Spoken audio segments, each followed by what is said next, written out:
Hello, everyone, and welcome to the inaugural Congress of World Peace on the International Day of Peace. My name is Seth Blaustein, Sat Chitananda, and I am the executive producer of the Congress of World Peace. Before I hand it over to our wonderful host for the day, Sister Jenna, I wanted to briefly share a few words about the intention behind this Congress and those who have helped make it possible. First, I want to make an offering of gratitude to all wise masters and sages from all times past who have incarnated to bring forth messages of peace, love, and kindness for the benefit of all beings. While there is an undeniable layer of angst being felt globally right now, it's also important to acknowledge that our civilization has also come a long way from the path of violence and in the direction of peace.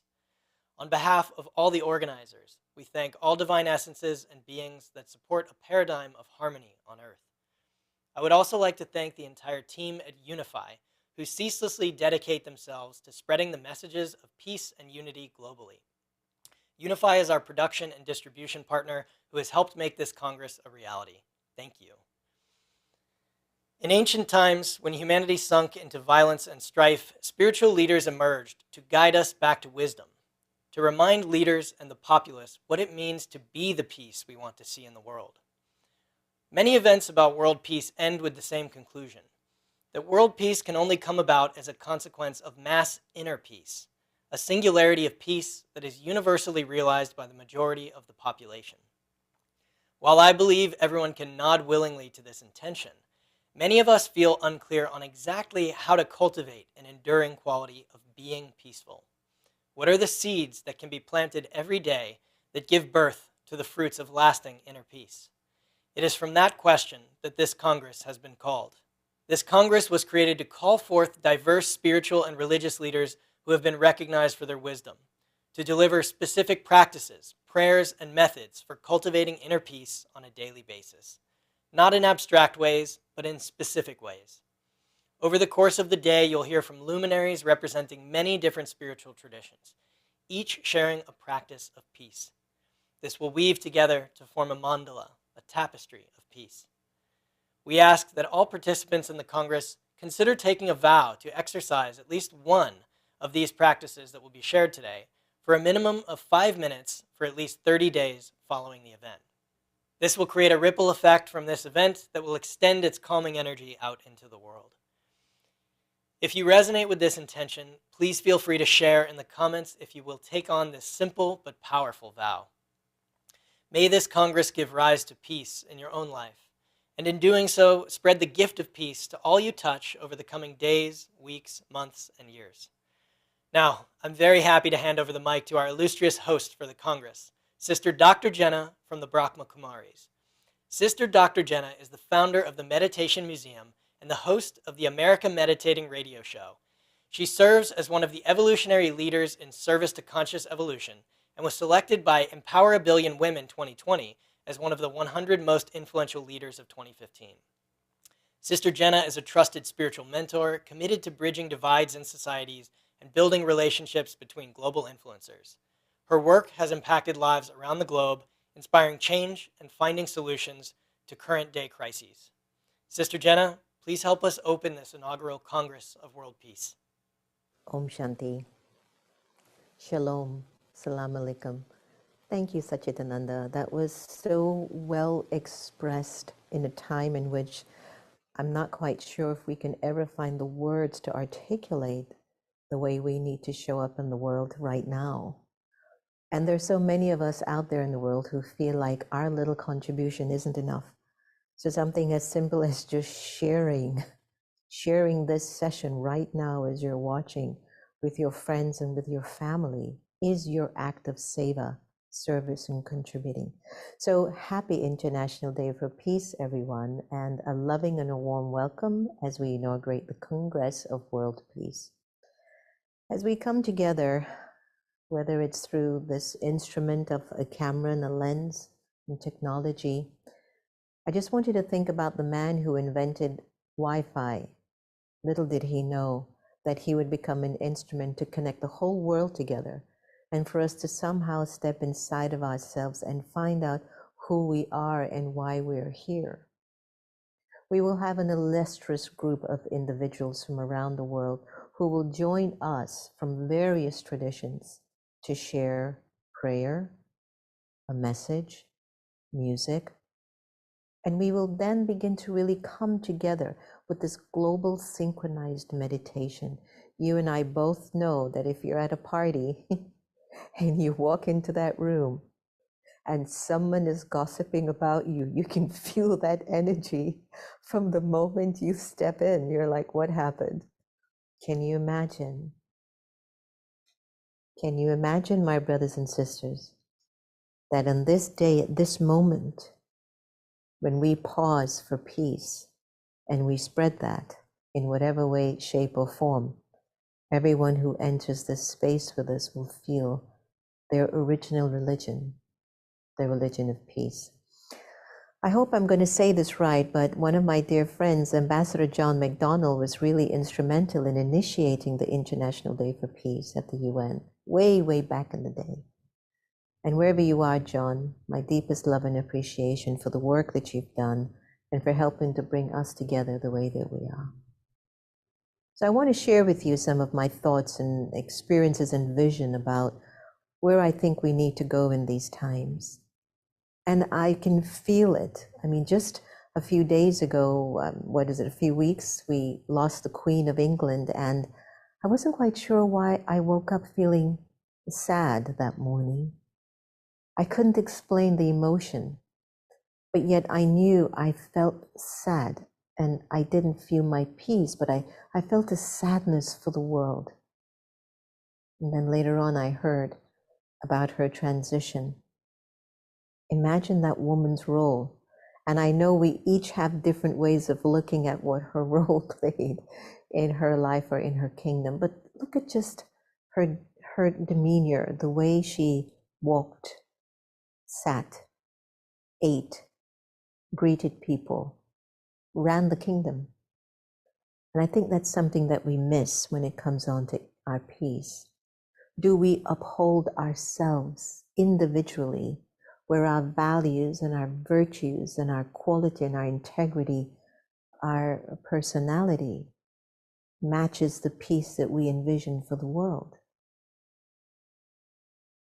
I ask you to think about that. Think about a relative that you're living with who maybe does things in their way and it's not in alignment to your energy. How often do you lose your peace because they're just not like you? And no matter how much you might share with them what you feel you want to make that relationship better, they're very clear in who they need to be, but you're not. Why are you not clear?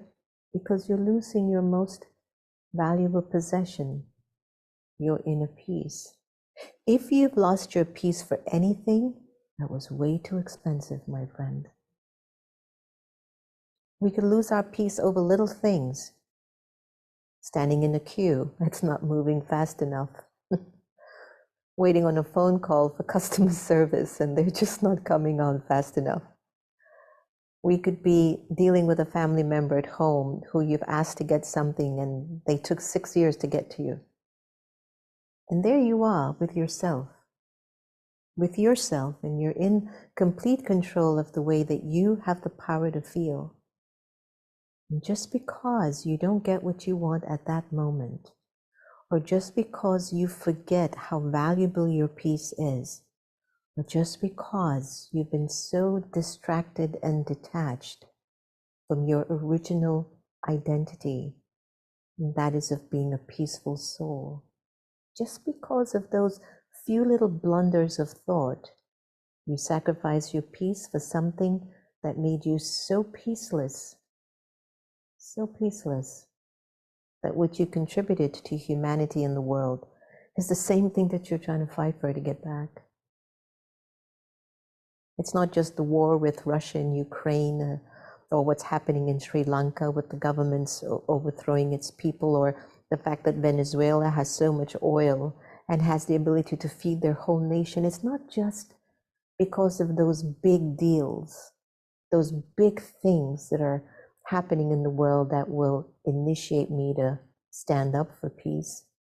It's the little things. It's the little moments in your life that you sacrifice your peace and replace it with ego, attachment, anger, ignorance. If you've ever heard some of my sharings in the past, you know I'm so stuck on an acronym that I always donate because I think it's just so simple. We're stuck in our algae. We're stuck in our algae. A for anger, L for lust, G for greed, A for attachment, E for ego. And every time our thoughts, your thought, my thought, the president's thoughts, the guy on the street thought, your teenager, your spouse, your next door neighbor, every time our thoughts have the influence of algae, we've moved away from peace.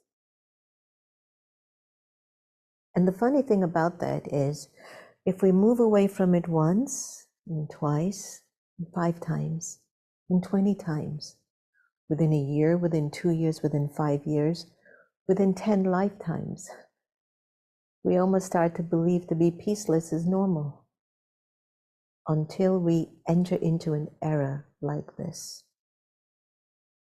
An era that becomes the turning point to say that's enough. There is no way I can continue to feed racism, inequality, fear, judgment, greed, and think that that's normal. That I feel like a normal human being if my sense of worth and value comes from thinking that the color of your skin or your religious belief is less than me. There's something happening in this time. Come on, I know you're feeling it. There's not a single day that I don't wake up and feel that. And as much as I'm on my journey of spiritual evolution, I'm doing that for me. I want to become complete. I want to remember how beautiful and powerful peace is when I am the owner of that quality and that value. And I know I'm not alone in that feeling. Right now, I am convinced there is someone out there who is watching this, who is saying, I know what she's saying. She's telling the truth.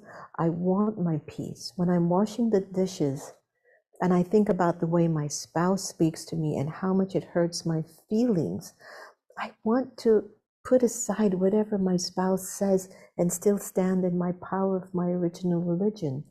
Om Shanti. I am a peaceful being. It is my religion. I want to be at peace if I lose my job. I want to be at peace if I'm realizing that the end of the month is coming. I've got bills to pay. I don't know where that dollar is going to come from. I want to remain at peace so I can find the solution to find the money to pay my bills. Do you understand how priceless your peace is? And we joined together for the World Congress of Peace because we expected spiritual and religious leaders to remind us of the path of not only finding peace, but sustaining it. And what did we see? That maybe they too are in need to be reminded. And so at the end of the day, my peace is my personal responsibility to cultivate and to sustain. So how do I go about it? Maybe firstly through our event here, you're beginning to remember the value of your peace. This is how powerful it is. Just for a few seconds, I'm going to invite you to make the choice or the decision to forget being attached to your name, your gender, your role, title, religion, political affiliation, language, nationality. Who are you now?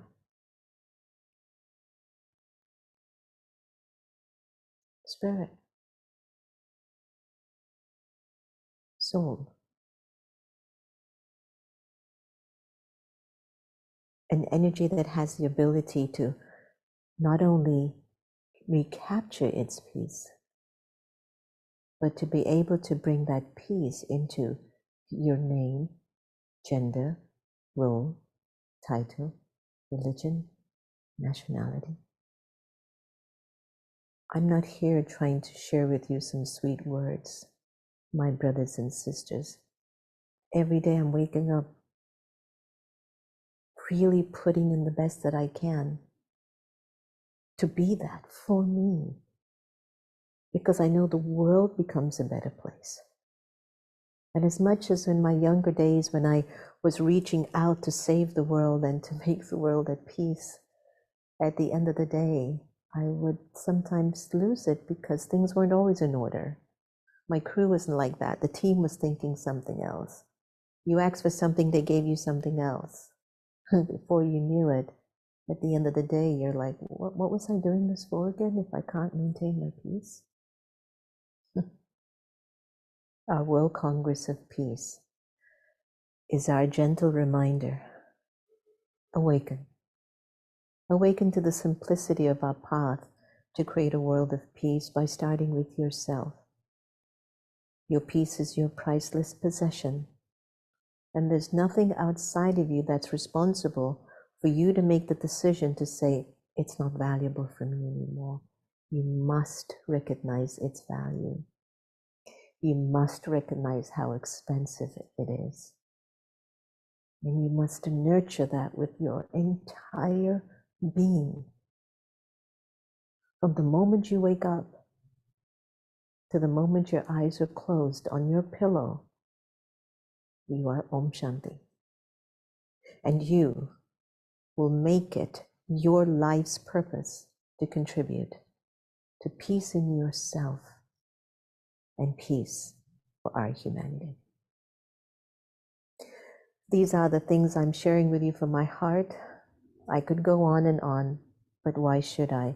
We've got so many incredible people lined up to share with you their gifts of peace. And these are people that I know, and I am aware of their dedication and their tirelessness in contributing to a world that will become one day golden aged.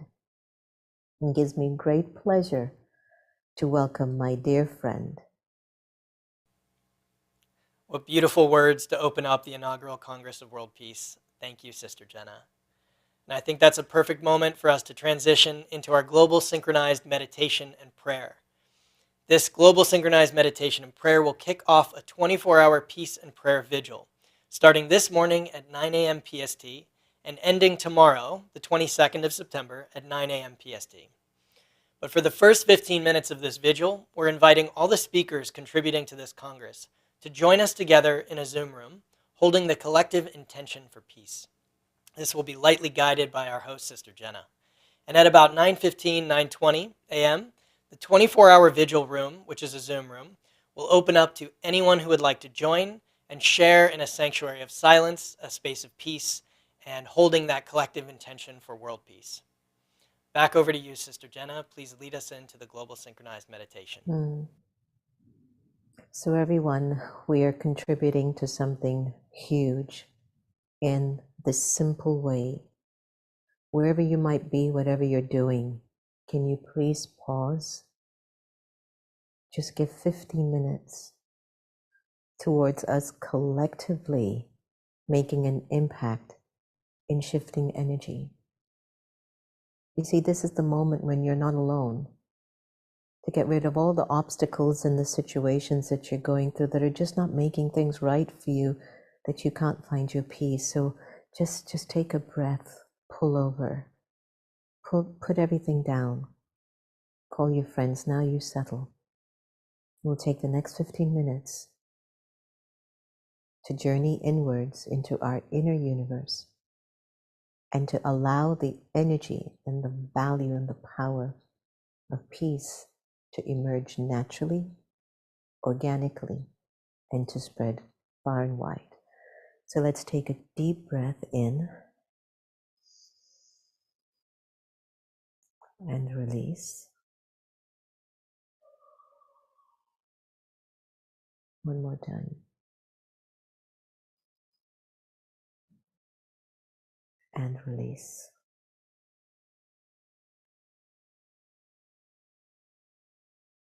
Let's spread our peace around the world.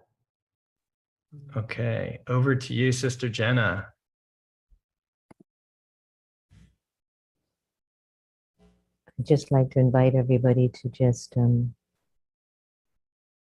practice with your eyes opened, and I'll tell you why. It is so important to allow what you're experiencing on the inside of the soul. Let it be your gift to humanity. On many occasions, our eyes reflect the way that the Atma, the Ruh, the Alma, the soul is feeling. And for us to take the time to gather today like we are, for peace, I have to become that. Remember, things aren't always going to go the way that you want it to go, but you always have a choice. Being a part of this World Peace Congress is not a small thing. Your contribution of your peace is crucial. Keep your eyes gently opened.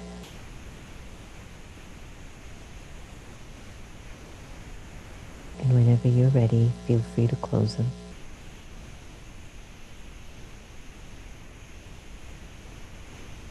Take a deep breath again.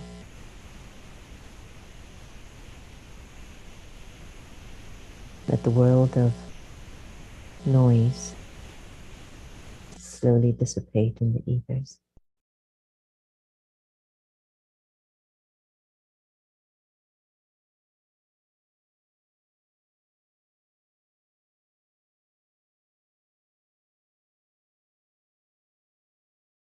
The idea, the thought, the emotion.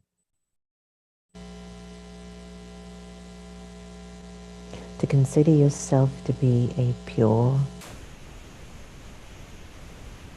peaceful, immortal, imperishable, and infinite being. It's your path.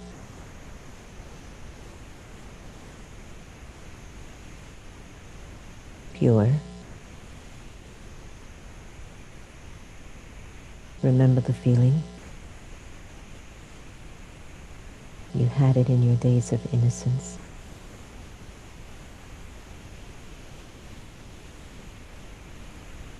Peaceful.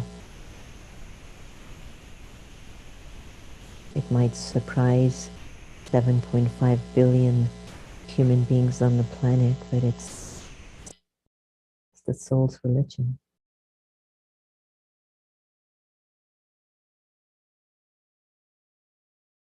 The religion of the soul is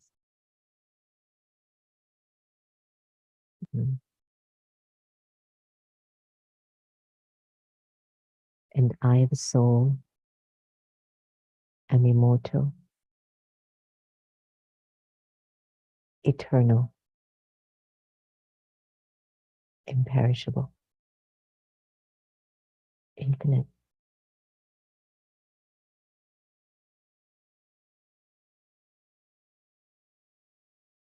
In creating this experience inside, are you willing, opened, to share this energy that is of benefit to all of humanity.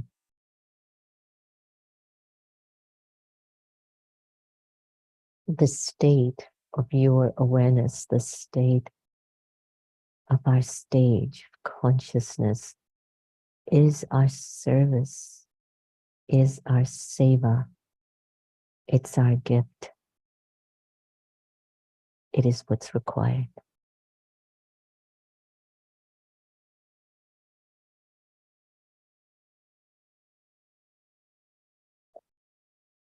So in this very precious and imperative moment in our journey, as we gather together, souls, living lights, living beings, bestowers, generators of love and purity and light, trust the energy that is emerging inside of you is becoming your service.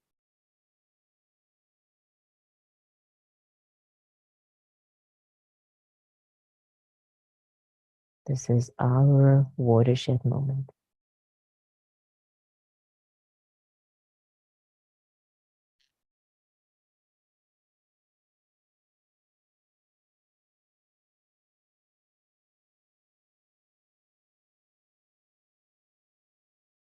Can you feel it?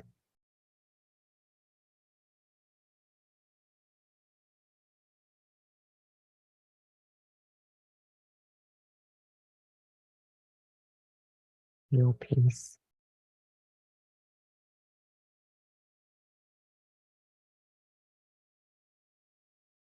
Your purity.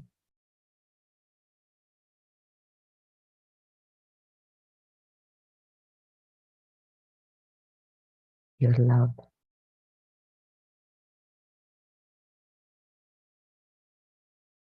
As an imperishable being,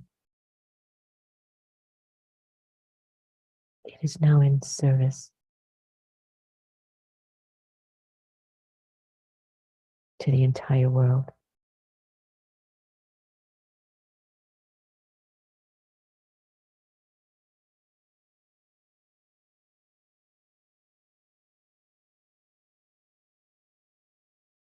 Your peace.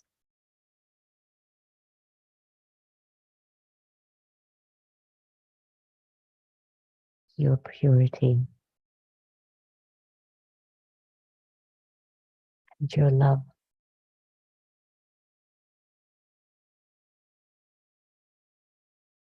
It is in service to the entire world.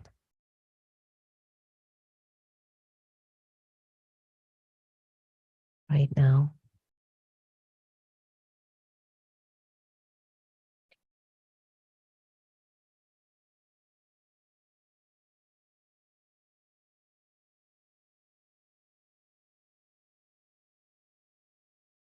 when we're in this state of inner stillness and peace, the energy and the presence of God appears.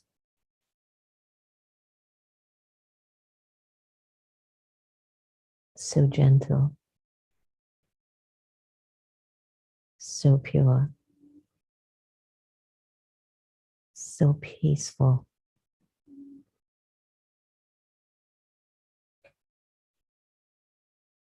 But like an ocean of love and peace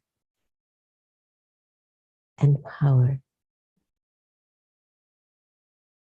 is the force of the presence of the divine. Right now, through you,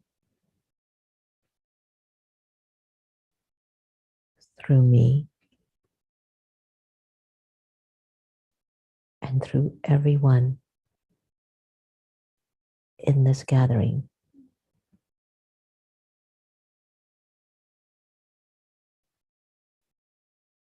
What's going to bring back peace to the planet?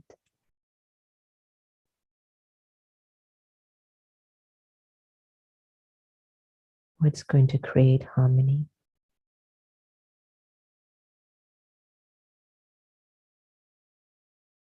What will open up our love now?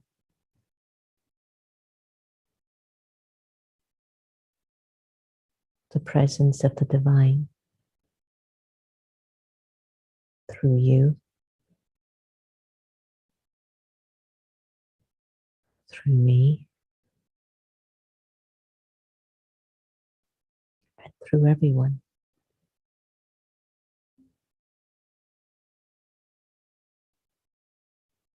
It's happening.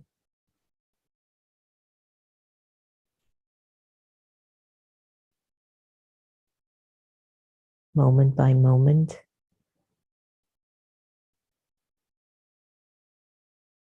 we will continue to experience this more and more. And the attraction to serve from a peaceful place within you will become your natural nature.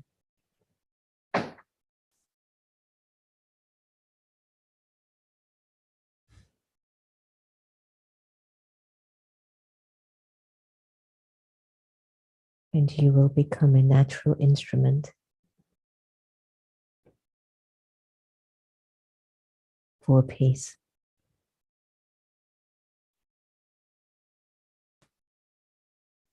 For love, power, truth, wisdom, joy.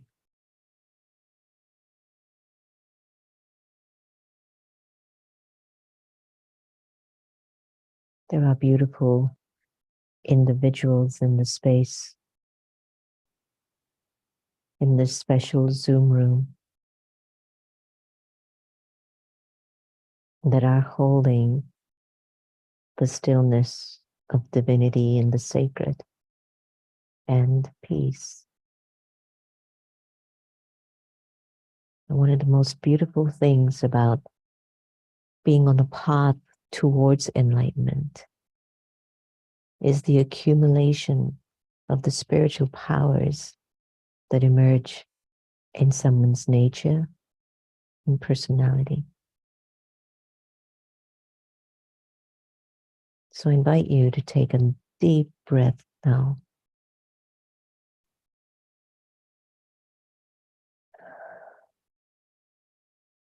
Breathe in again.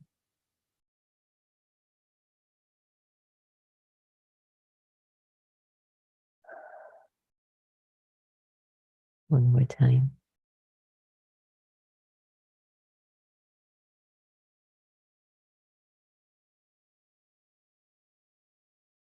And with the presence of our beautiful beings that are in service to a higher ideal, to love, to wisdom, to peace, I invite you to feel their presence. Very simple. World peace is not complex. It just needs you to be at peace with yourself. Let us just enjoy this time. Just very simple. Just being with the individuals in this space with us and enjoy their peace and their love and their depth and their strength and their creativity. Let it just radiate. And you just feel that. And let it ripple everywhere you go today.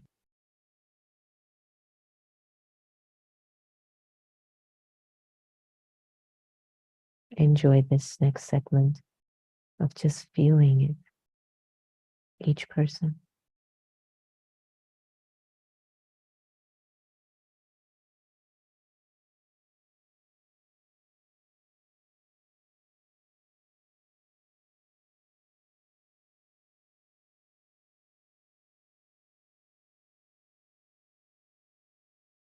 They say the eyes are the windows to the soul. And I'd love to invite everyone in the Zoom space, the sacred space, our loving space.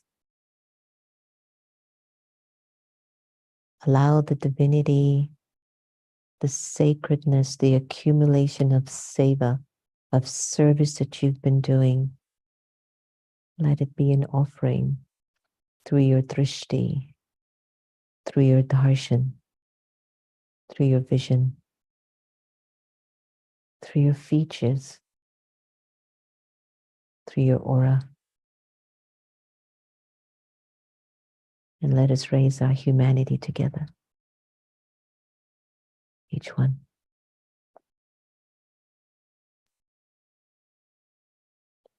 Om Shanti.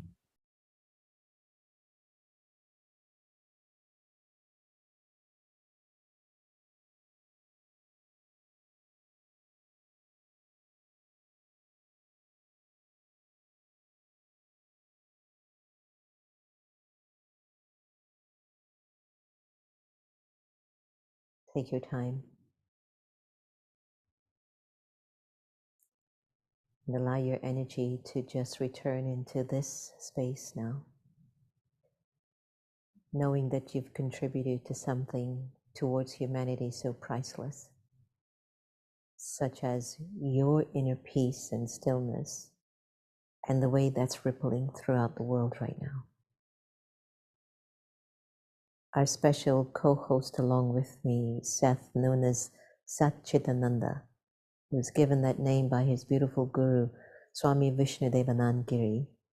And he's got a beautiful story to tell you about his connection and relation between Ukraine and Russia and what his guru has done for him. Seth, could you please take us into the narrative, because I think it's so important after we've done this synchronized meditation together. Thank you. In many ways, the genesis of this event was a call from my teacher, my guru, Swami Vishnudevananda Giri, to gather spiritual and religious leaders from many different traditions to restore the relationship between humanity and the wisdom transmitted through sages, masters, and saints.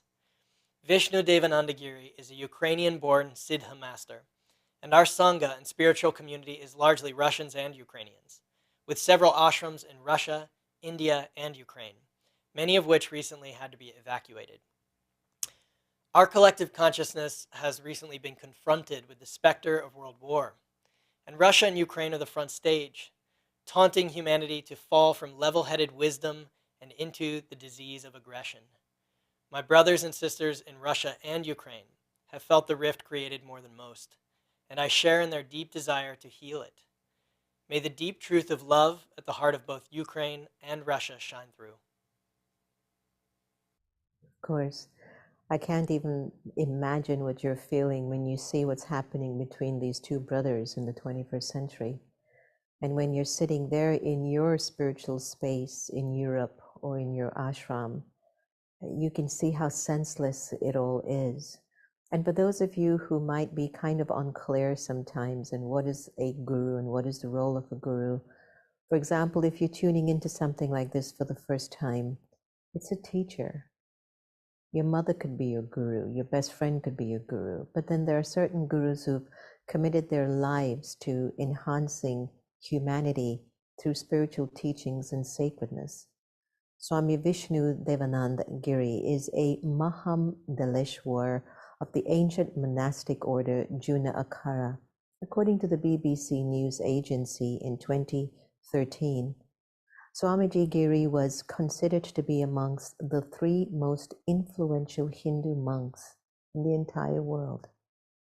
He is a spiritual teacher, and with the authority to initiate into sannyasa, in the tradition of Advaita, Vedanta, and Yoga, a sadhu, a realized jnani, master, a philosopher, a theologian, a writer, and a traveler pilgrim. Swami Vishnudevananda Giri teaches students, monks, and spiritual seekers around the world. And as an author of over 50 books and hundreds of articles on the philosophy of yoga, Swami has delivered thousands of lectures on Vedanta philosophy, yoga, tantra, metaphysics. Swamiji teaches so much, and it is my pleasure to invite him on now to offer you the beauty of his presence and his teachings.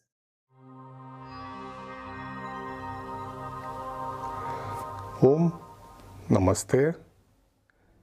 My name is Swami Vishnadevananda Giri. I am a spiritual teacher in Advaita Vedanta tradition, the teaching of non-dualistic Sanatana Dharma, a philosophy of traditional Hinduism. I am grateful to the hosts that have arranged this Congress for the benefit of the whole world, and the spiritual teachers who have an opportunity to get all these spiritual seekers acquainted with the methods of practice of improving themselves and the world. And I am happy to speak at this Congress on this day, the day that is announced as Peace Day by the United Nations Organization. And I think that all of us will benefit from this Congress. Why has the necessity for such a Congress appeared? Because, as it is quite obvious for everyone, the world is in crisis now. This is a crisis of many fields: economical, political, ideological, and it is very important for all people to combine their efforts for changing the situation for the better.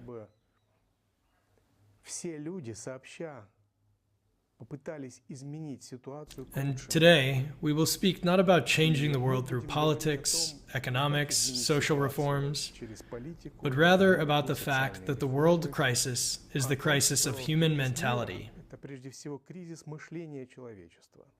Wrong thoughts create the wrong state of mind. From the wrong state of mind, the critical situation arises in the world of economics and politics, because this world is the manifestation of our own minds.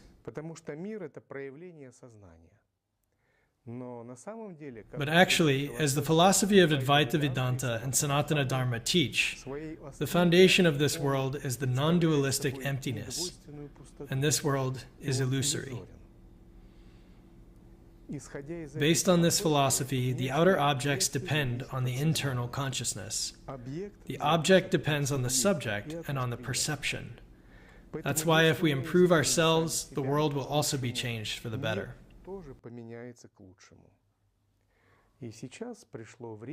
And now the time has come to go from the words and discussion to real actions.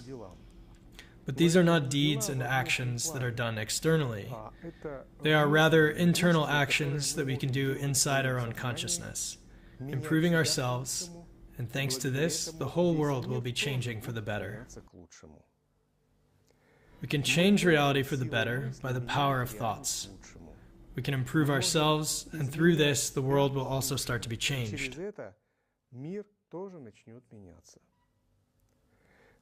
In the absolute space of this universe, there are already all versions of events. And according to sacred scriptures of Advaita Vedanta, wherever and whatever the consciousness conceives, so there and then will that be manifested. And often in the outer world, the material reality shows up in unpleasant ways, in some erroneous way. That is the consequence of our consciousness thinking in erroneous ways, mal-thinking, tainted thinking. But if we teach our mind to think in the right way, clearly, wishing well, we can manifest that outside, outwardly. And then the world will show us its beautiful, wonderful, harmonious side. I would like to give you a very simple practice for peace that can be made within 5 minutes every day. It will help you grow in your internal state of calmness, being consciousness, loving, and compassionate. If millions of people do it worldwide, you will see huge changes.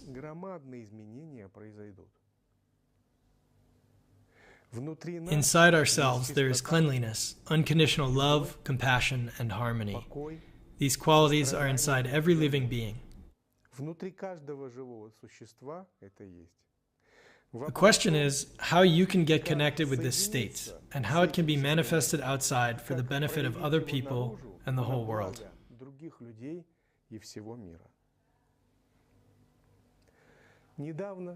Not long ago, I took part in some other congress that was dedicated to peace and thriving. There, the spiritual leaders were speaking about how the world can be changed for the better. And at that event, a resolution was accepted. It says, let's practice meditation of love and compassion. Let's teach these prayers to all others. Let's follow the path of nonviolence. Take a vow of ahimsa and compassion. Let's do it both all together and separately. And there was a phrase in this resolution. If 5 billion people accept the vow of ahimsa, it will significantly influence the outer world and the whole planet. Wars will cease, crimes will disappear. The evil spirits will stop harming people, health and longevity will be improved. The ecology of the planet will be more harmonious. The climate will be more beneficial.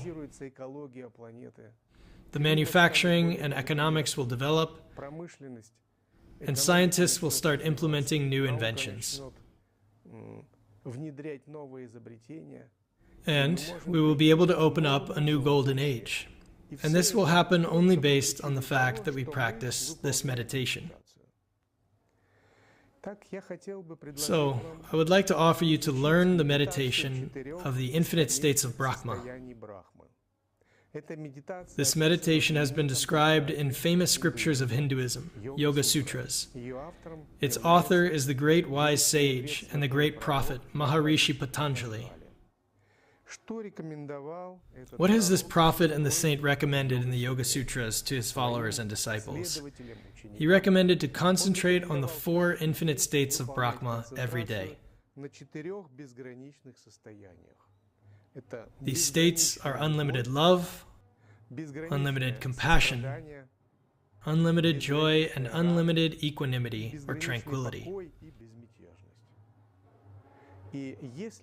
If everyone learns how to do this meditation and will practice only this meditation for their whole life, for at least 5 minutes per day, you will see what great changes will happen in your life. Major changes will happen in your surroundings, in your family, among your friends and relatives. And if people start practicing it en masse, the world will see great changes. This world at one moment will start resembling a heavenly place. This world at one moment will start resembling a heavenly place.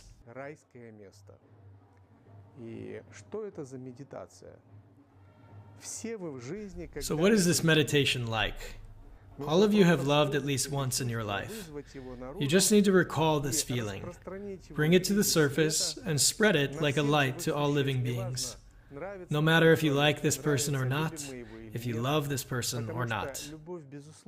Because love is unconditional, it does not depend on our impressions and projections. All of us have experienced compassion at some time, and it is very important to recall this feeling, bringing it up to the surface and spreading it to all living beings. There have been moments in our lives when we are happy and joyful, and you need to recall this feeling and make a meditation out of it.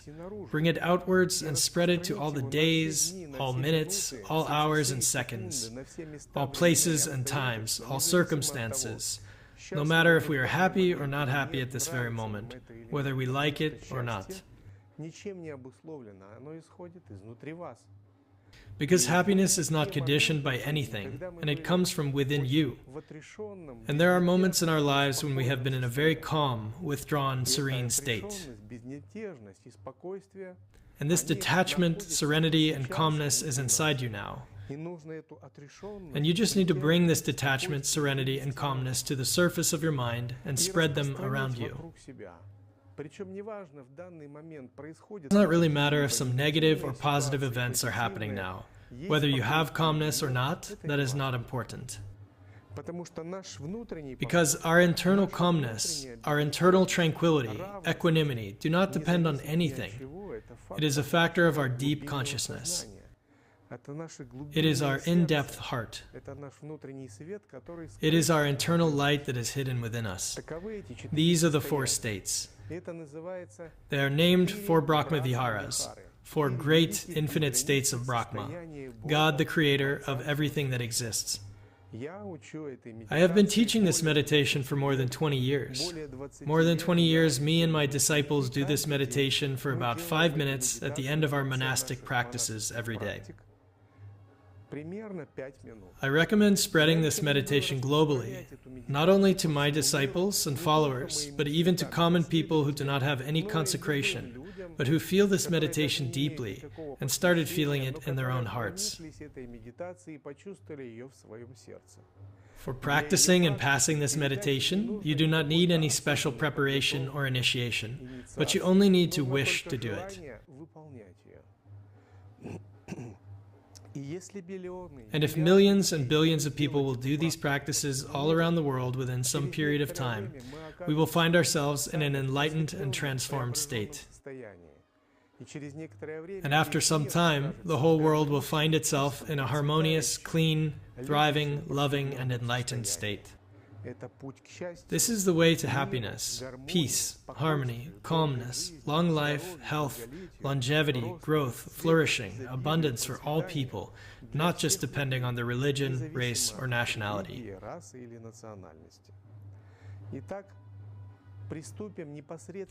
So let's move forward on the practice itself. 1 minute of practice is worth more than many hours of talking. How do we start with this practice? We started with the chanting the transcendental sound Om. The transcendental sound Om is the vibration of God Himself that penetrates the whole of creation. We place our hands in Namaste gesture. It is also named the Anjali Mudra. By merely doing this, we enter the prayer state and connect the right and left solar and lunar channels, and our ability for prayer and observation grow. Then we chant the Om mantra. We chant it the way so that Om starts in the navel, and then the vibration moves towards the heart, and from the heart it moves towards the face, the tongue. So, ah, u, sounds move upward gradually and slowly, changing the tonality.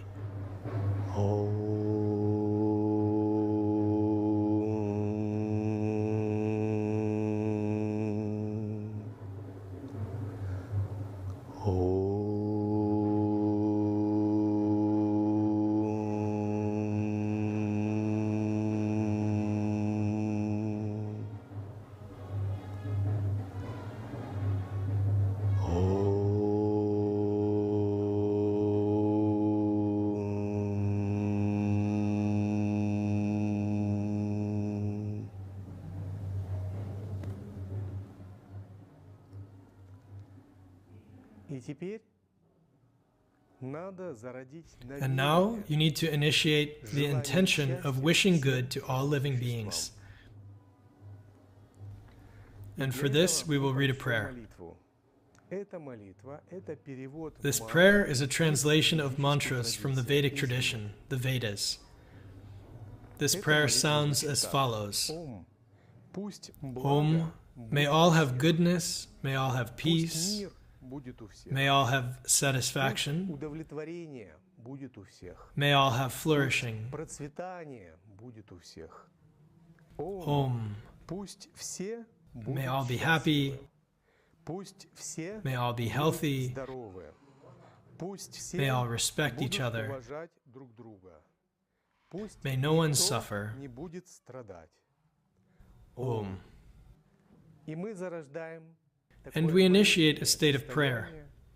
We stay in the state of praying for some time. We wish that all living beings be happy. We wish to become a source of happiness, a producer of happiness for all living beings.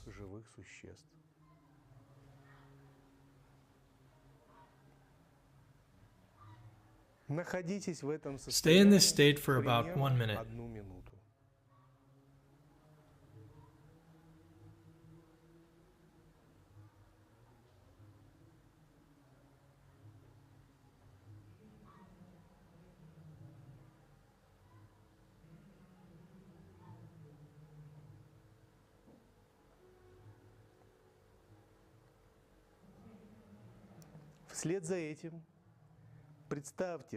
After this, imagine your chosen deity in the center of your heart, or imagine a saint person who is revered by you. It can be God, Shiva, Vishnu, Buddha, Jesus, or any other deity or saint. Or it can be an abstract symbol. In the Hindu tradition, we find our standing ground in the symbol Om. All yogis know what the symbol Om means. It is the center of yourself, your divine essence that you imagine here in the center of your chest. So imagine your deity, or the Om syllable, in the center of your chest.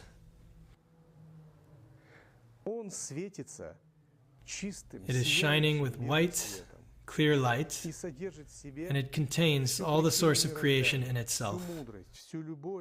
All the wisdom, all love, all compassion, all happiness, all creativity, and the whole power to change this world. And for some time, for about 2 minutes, get yourself concentrated on the Om syllable or the deity inside your heart, right in the center of yourself, in the middle of your chest. Imagine that it is filled with light, full of God's glory, grandeur, splendor. It is a 5-colored rainbow glow, and create a high, great, and blissful feeling. Because it is the essence of your soul. In Hinduism, we call it Atman.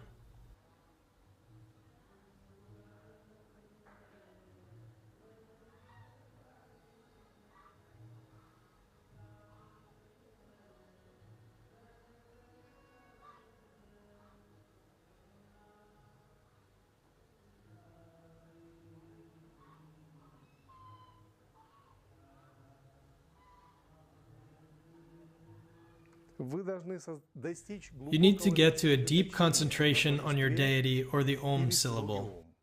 If it is not convenient for you to imagine the deity or the Om syllable, you can just imagine a glowing sphere of light in the middle of your chest.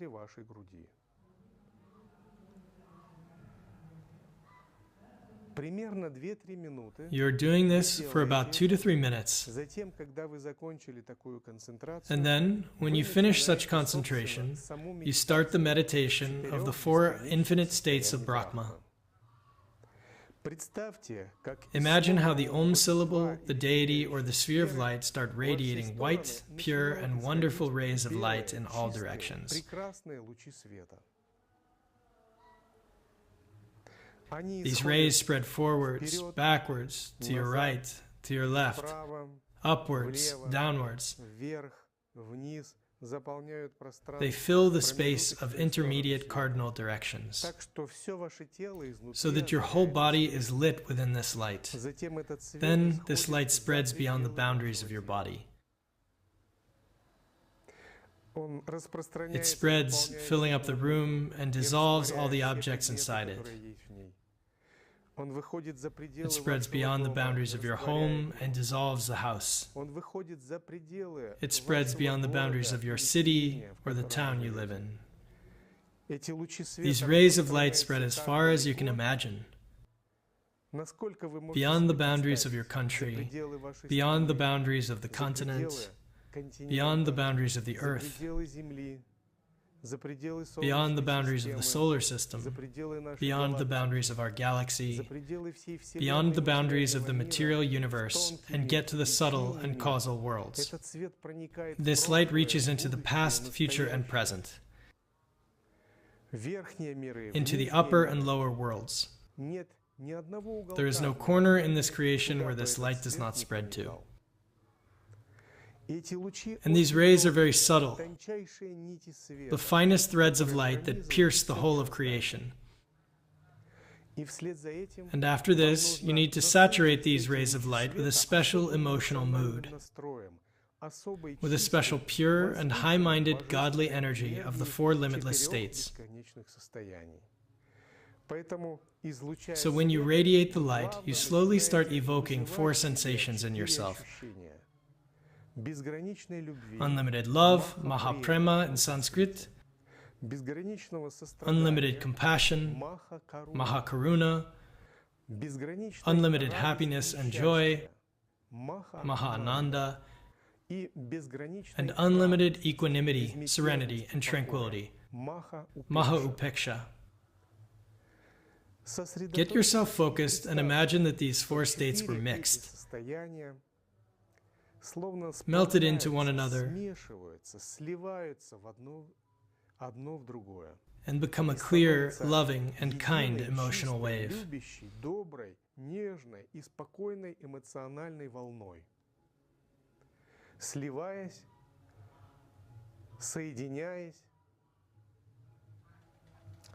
By combining and merging with them, you feel them in your heart.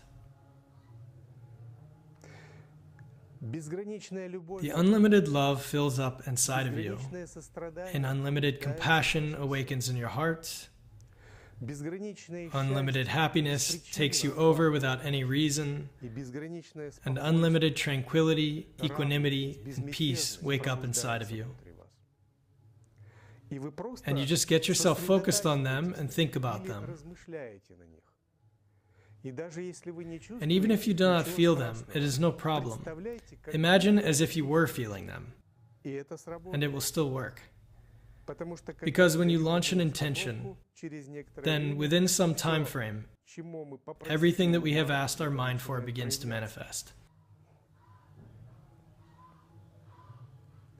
And we get ourselves focused on these unlimited states for about 5 minutes. When we have awoken to them, synchronized with them, have entered the compassionate, loving, and serene state, we start radiating them from the inside outwards. Together with the rays of light that we have been imagining previously, we are spreading love, compassion, happiness, and tranquility. And they penetrate every corner of this universe. They light our bodies inside. They pass beyond the boundaries of our body. They reach every corner of our room and go beyond the boundaries of our room. They fill up every corner of our house. They go beyond the boundaries of our house. They fill up every atom in our city and our country, and go beyond the boundaries of our city and our country. They are spreading farther and farther. They go beyond the boundaries of the continents, beyond the boundaries of the planet Earth, beyond the boundaries of the solar system, beyond the boundaries of our Milky Way galaxy, beyond the boundaries of the universe, beyond the boundaries of the past, future, and the present. They enter all sleep with dreams. They enter the dreamless sleep, enter the subtle worlds, the causal worlds, the transcendental dimension of the emptiness of the Absolute. The whole world is pierced with these rays, with love, with compassion, happiness, and equanimity. And you are in the center of this grand and epic picture. You are the source of it.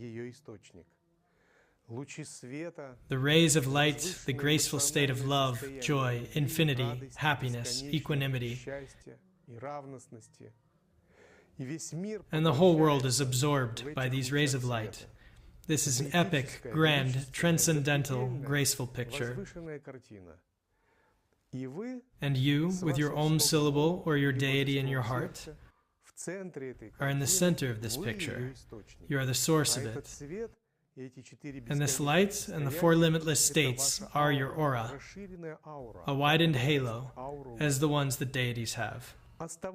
Stay in this meditation for 5 minutes.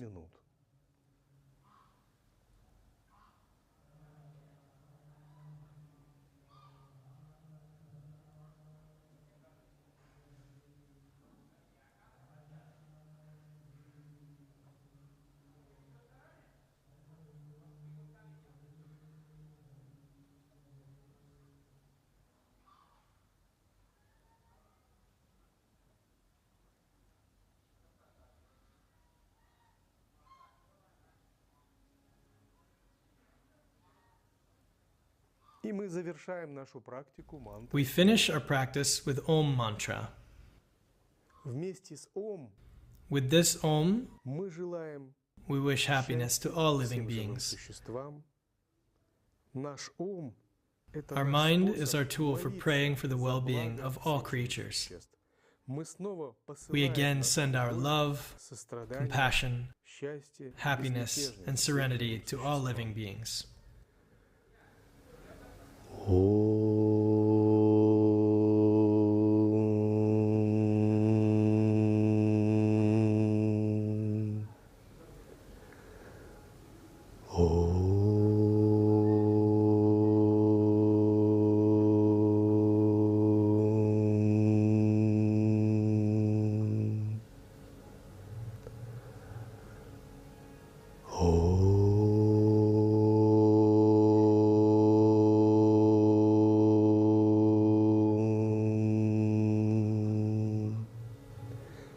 Практикуйте эту медитацию Practice this meditation for at least 5 minutes хотя every бы day. 5 минут.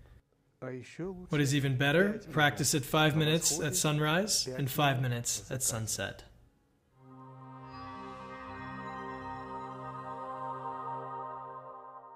Bhai Sahib, Dr. Mohinder Singh, Ahluwalia is the third in succession of the spiritual leaders of the Guru Nanak Nishkam Sewak Jatha in Birmingham, UK. He's been chairman since 1973 as one of the largest registered Sikh charities in the UK. He's engaged in an astounding range of initiatives aimed at meeting his mission of serving humanity and creation. With a far-sighted vision, Bhai Sahib embraces the concept of education deeply rooted in one's own tradition, while fostering interfaith understanding as an essential tool for forging sustainable world peace. His work as an intra and interfaith leader in his community and in the larger interfaith movement has brought him increasing recognition. Here's Bhai Sahib.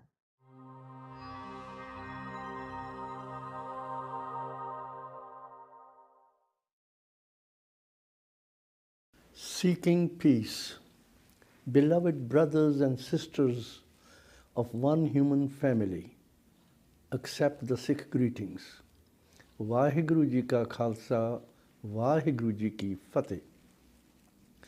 We are gathered virtually in mind, heart and spirit in the search to establish sustainable peace inside and around us, knowing it is needed in our world more than ever before. At the outset, let us listen to a verse being sung from the Guru Granth Sahib Ji, our timeless revered scripture, in the presence of our eternal Guru and the congregation.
होए सदा सुख होए नानक ताको सदा सुख होए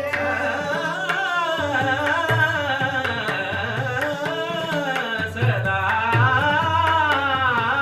नानक ताको सदा सुख होए नानक ताको सदा सुख होए नानक ताको सदा सुख होए नानक ताको सदा सुख होए सदा सुख होए सदा सुख होए सदा सुख होए सदा सुख सदा सुख होए सदा सुख होए सदा सुख होए सदा सुख होए जागामीत सजन समिया जागामीत सजन समिया तिस जन को कागी कमिया तिस जन को कागी कमिया जागामीत सजन समिया जागामीत सजन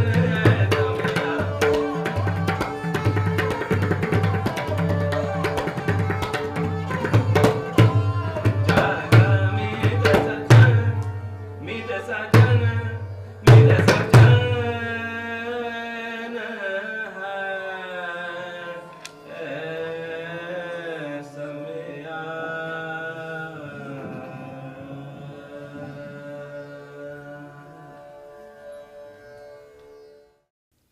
This verse lovingly coaxes and advises us to establish a connection with God, to obtain peace within ourselves and the world around us. The contemporary world scenario is sad and lamentable because of the raging fires of vices, famine of truth, and spread of falsehood. Some leaders have almost become butchers with their cruelty. And most importantly, our disconnect with God. However, we all want peace, which demands a collective change which can only come about through change within our own individual selves. The key to bringing about change within ourselves requires addressing our mind. Our mind is a powerful entity exercising jurisdiction over our five senses of sight, smell, hearing, taste, and touch. It is the mind that registers these senses, assisted by the network of our nerves. The mind entertains thoughts which lead to actions that become deeds. We humans, as the most evolved of 8.4 million life species, are endowed with reasoning power and choice. We have a choice to entertain good thoughts or wicked and evil thoughts. But exercising this choice needs guidance and help from gurus, spiritual teachers, and our revered scriptures. We need to essentially connect up with the higher power above us. Those who believe in God, of course, consider Him as the highest power. Reflect on the UNESCO preamble statement, I quote, "Since wars begin in the minds of men, it is in the minds of men that defenses of peace must be constructed." This wise statement of 1944 demands nations to address our minds, which we have neglected to do so far. Man asad sadhe jan koe, man jeete jag jeet, man tu jot saroop hai apna mool pachan. E man sundar apna rang majithe rangri. One becomes a sadhu or a saint by controlling one's mind. In the pursuit of peace, thus, let us be mindful of the mindsets that guide us. As we commit our own ways to our peace-building practices, let us reflect on some advice given by the Sikh gurus. The mind should immerse in God like a fish immersed in water. Disassociated and disconnected from God, who is the giver of all peace and comfort, salvation and emancipation, the mind gets engrossed in sin, corruption, greed, egotistical pride. It does not shed its evil-mindedness, pride and arrogance. The mind should enshrine within it devotion of God. It has to seek God's sanctuary to obtain eternal peace. The mind must dispel its pride and arrogance to seek peace. Let us now turn to some 10 points. Accepting diversity in the quest for peace is paramount. No one size fits all. Through daily spiritual practice, we should each approach peace from our own religious contexts and commitments, but be it the Abrahamic or Dharmic faith or indigenous spiritual traditions. Number 2, intra and interfaith peace is a prerequisite for peace in our world. Without peace within and amongst religions, there can be no peace in the world. If the transformative value of spiritual wisdom is to be heard and respected by the secular and the scientific world, for them to adopt and guide them, then faiths must demonstrate peace, both within and between themselves, as a priority. Number 3, redefining peace as attuning to divine harmony. The very essence of all religions is peace. Each tradition in its own way connects us to that resonance and living energy which emanate from God's eternal wisdom and presence. Some call this the word of God. As Sikhs, we define this power or energy as Naam. By attuning to Naam, which permeates all creation, we find harmony. And of course, in harmony, there is peace. We know too well that our disturbance of the cyclic, rhythmic harmony of nature can lead to disastrous consequences. Religions are pathways for humanity to live in rhythm with the divine harmony and thereby remain connected with God. Being genuine and honest and relinquishing arrogance and hypocrisy. The Sikh Gurus respected all faiths. Moreover, they invited and challenged people of different faiths to dive deep within their own genuine faith teachings and to reflect and put them into daily practice without hypocrisy. Such an approach is grounded in mutual respect and reverence within the family of faiths. This itself fosters cohesion and kinship and can facilitate peace building in our world. Number 5, the state of live or continuous connection with the divine. True peace is not a fleeting state. It has to be continuous and sustained. It is having a seamless connection with the divine. Sikhs call this state of connection live. If God is eternal peace, then this state of continuous live with God establishes permanent peace within the individual. For Sikhs, the Mural Mantra is the root prayer that reconnects them to the Mool or root of all existence and their own very being. It evokes the one true reality, Ik Onkar Sat Nam, the universal doer and creator, Karta Purkh, who is without fear, without enmity, without malice, Nirpau, Nirvair, and eternal, Akal Murat. Chanting and meditating of the mantra brings about inner metamorphosis. The Mural Mantra builds the inner foundations for peace. By summoning the power to feel a oneness with all creation, to transcend fear and hate, and to embody divine attributes, and so live in God's image. Number 6, practical cultivation of God-conscious mindset. In Sikh tradition, this state of live or continuous connection with God is fostered through daily prayer and meditation. Singing God's praises, exercising a strong work ethic in remembrance of divine, and generous, hearted, selfless service. Every practice has a purpose. The use of prayer beads, mala, for example, can facilitate a gradual process of cultivating continual God consciousness, wherein with every breath there is a remembrance of God. Kirtan, singing of God's praises, can move and transform the heart as well as the mind. Seva, or acts of physical selfless service, humble us to see God in all. May we all be inspired to search our traditions for those practices that bring the mind, body, heart, and soul into sync to establish a wholesome, lasting peace within the self and with others. Number 7, creating foundations and conditions for collective peace building.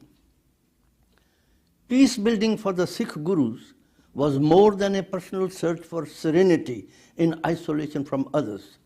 They looked to establish conducive foundations and conditions for both internal and external peace. The hopeful vision of the Gurus was broad and far-reaching. It has informed my own life endeavors, guiding the work of the Nishkam group of organization by observing our predicaments and asking questions such as, how can we prepare for peace at the start of life in the environment of the womb, in relations within the family, home, and in our early experience of nurture and education?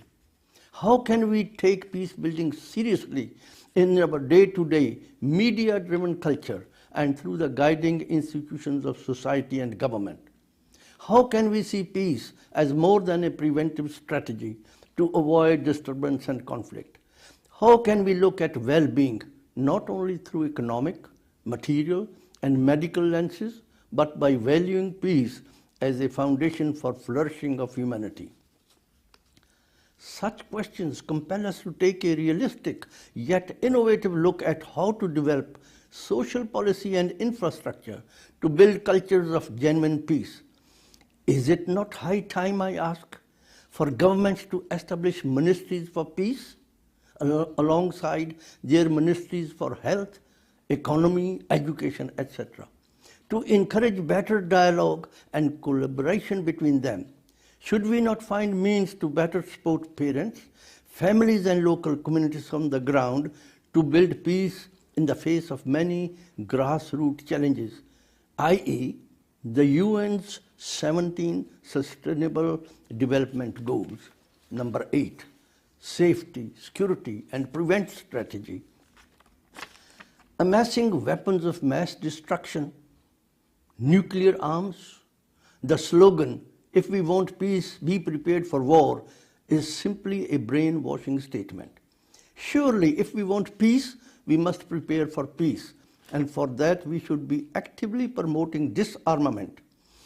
The best prevent safety and security strategy is to avoid creating enemies by refraining from belittling, mocking, hating, and ridiculing others, who as God's children are all our kith and kin. Also through by shunning our arrogance and considering humanity as one family.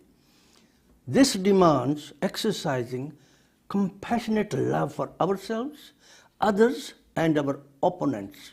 Our fifth Guru, Guru Arjan Dev Ji, stated, "For me there is no enemy. Nobody is a stranger or an alien. They are all mine as sparks from the same divine source." Number 9, democracy. Within democracy, the 49-51 principle is a good model. It serves humanity well. However, if it becomes corrupted, it becomes a dirty game of numbers and needs to be refined and corrected with virtuous values to generate actual peace. Number 10, virtuous living and righteous conduct as the principle of Dhammic faith. We have a responsibility to nurture good humans by inculcating good values in them from an early age. Any peace ultimately is first inwardly generated by overcoming our narrowness, ignorance, vice and allowing virtues to radiate. This explains the Sikh teaching of Miri Piri, that all secular endeavor must be guided by spiritual wisdom.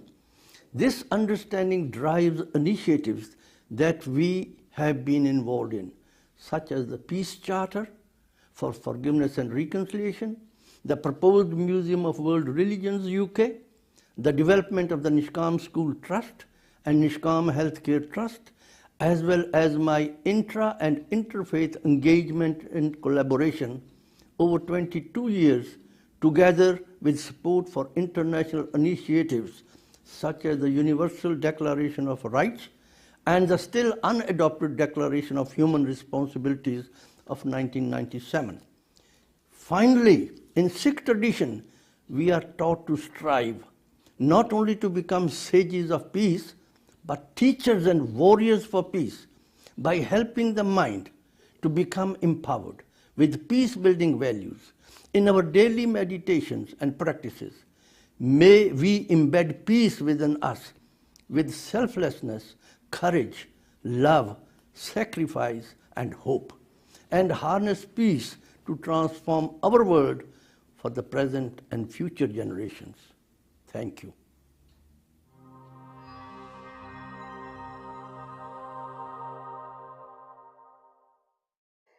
History has been something else, hasn't it?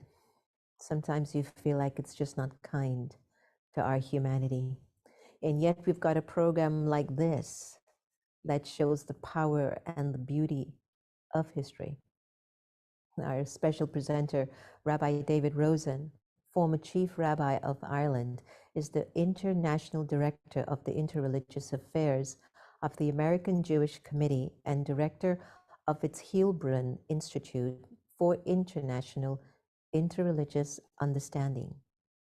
He's a past chairman of the International Jewish Committee on Interreligious Consultations and the broad-based coalition of Jewish organizations representing world Jewry to other religions. In addition to honorary doctorates, Rabbi Rosen is a recipient of various awards, including the Archbishop of Canterbury's Hubert Walter Award for Reconciliation and Dialogue Cooperation, the Raphael Lemkin Award for Human Rights, the Search for Common Ground Award for Interfaith Dialogue, and the Festival of Faith's Lifetime Achievement Award. Rabbi Rosen, welcome and thank you for joining us today. Shalom from Jerusalem. Shalom, of course, means peace. As salam in Arabic, it is the traditional Hebrew greeting. And Judaism teaches us that Shalom is the name of God. Our sages declare that it is the source of all blessing.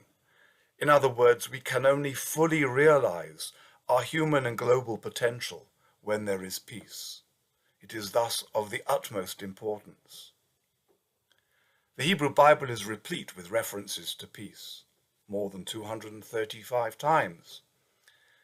And one of the most famous references is that within Psalm 34, Sur me'rava seitov, turn from evil and do good, bakesh shalom v'rodfehu, seek peace and pursue it. And our ancient sages were struck by the seeming superfluousness of this phrase, seek peace and pursue it. And they say, this teaches us that we have to seek it in one place and pursue it everywhere else. Seek it with your body and pursue it with your material resources. Seek it for your own good and pursue it for the benefit of others. Seek it today and pursue it tomorrow. Great rabbi of the turn of the last century, Rabbi Israel Meir Kagan, comments on this last phrase and urges people not to despair. If you don't achieve peace today, you must pursue it tomorrow, and the day after, and the day after that. In other words, he's teaching us that in the very pursuit of peace, there is something of enormous significance. We might even make a little play on words in English and say, peace has to be pursued piece by piece. Ultimately, the greatest goals are not things one achieves momentarily or just overnight. There is a necessary process, pursuit, dedication, and devotion in trying to achieve that goal. Another very important phrase occurs within Psalm 122. Usually the phrase is translated as pray for the peace of Jerusalem, but the actual Hebrew word is sha'alu shlom Yerushalayim, seek the peace of Jerusalem. Those that love you shall prosper, continues the verse. This seems rather strange, because assuming that what we are seeking is the peace of Jerusalem and those that love Jerusalem will prosper does not seem to be borne out by the facts. Perhaps in terms of history, there's been no city over which more tears have been shed and more blood spilt than Jerusalem. So how can one say those that seek the peace of Jerusalem shall prosper? In order to understand what the psalmist means by the concept of the peace of Jerusalem, we need to go back to an earlier verse in the psalm that says, rebuilt Jerusalem is like a city joined together. The Hebrew word for joined together, chubra, comes from the root that is similar to that of friend. And our sages say, Jerusalem that is rebuilt, in other words, Jerusalem in its fullness, is a city that joins people together. This surely was borne out by the vision, also reflected in the psalm, of ancient Jewish pilgrimage to Jerusalem, where people would come up on the pilgrim festivals from right around the land 3 times a year to join together in devotion, dedication, and thanksgiving. And thus there was a remarkable bonding of it, similar to the very history of Jerusalem, which was established by David as a focus for all the tribes, to establish, if you like, the united tribes of Israel, with an understanding that if you want to bring about solidarity between diverse components, it is important to have a common focus. The same idea behind Washington, D.C. or Canberra in Australia. And thus David, in establishing Jerusalem as the focus, especially as it had previously been a Jebusite citadel, was able to rally all the different tribes around in a sense of solidarity. So regardless of the historical context, what the peace of Jerusalem really means is the idea of unity in diversity. That we can come together despite or precisely with our differences, celebrating our differences, but nevertheless recognizing that which binds us together and dedicating ourselves so that we may pursue the well-being of all together with our differences, respecting those differences, but seeking the welfare of all. And that, of course, then is what the phrase means, and we can understand what the source of prosperity is. Those that seek the well-being of Jerusalem, those that seek the well-being of all who care for Jerusalem, they shall ultimately prosper. Jerusalem will prosper when we know how to celebrate the diversity of all that hold it dear. Unfortunately, throughout history, we have not known how to do that. Attachments have generally been at the expense of others' attachments. And we have not learned how to be able to see the presence of other religions and other communities and their attachments to Jerusalem as a source of enrichment, blessing, joy, and celebration. This is the challenge for us. This is the goal. But the word shalom implies more than simply an end to hostility. As already indicated, it truly means being able to appreciate diversity and to be able to celebrate it. But the word, in fact, comes from the Hebrew root shalem. Shalem meaning complete and whole. And therefore, shalom indicates wholeness, that we are in a healthy condition within ourselves, physically and spiritually, in our relationship with one another, in our relationship with our environment. If our environment is not healthy, then we are not at peace with it. It is a reflection of the fact that we are behaving in a manner that is in conflict with it. If we do not feel wholesome relations with our neighbors, then we are not living truly peacefully.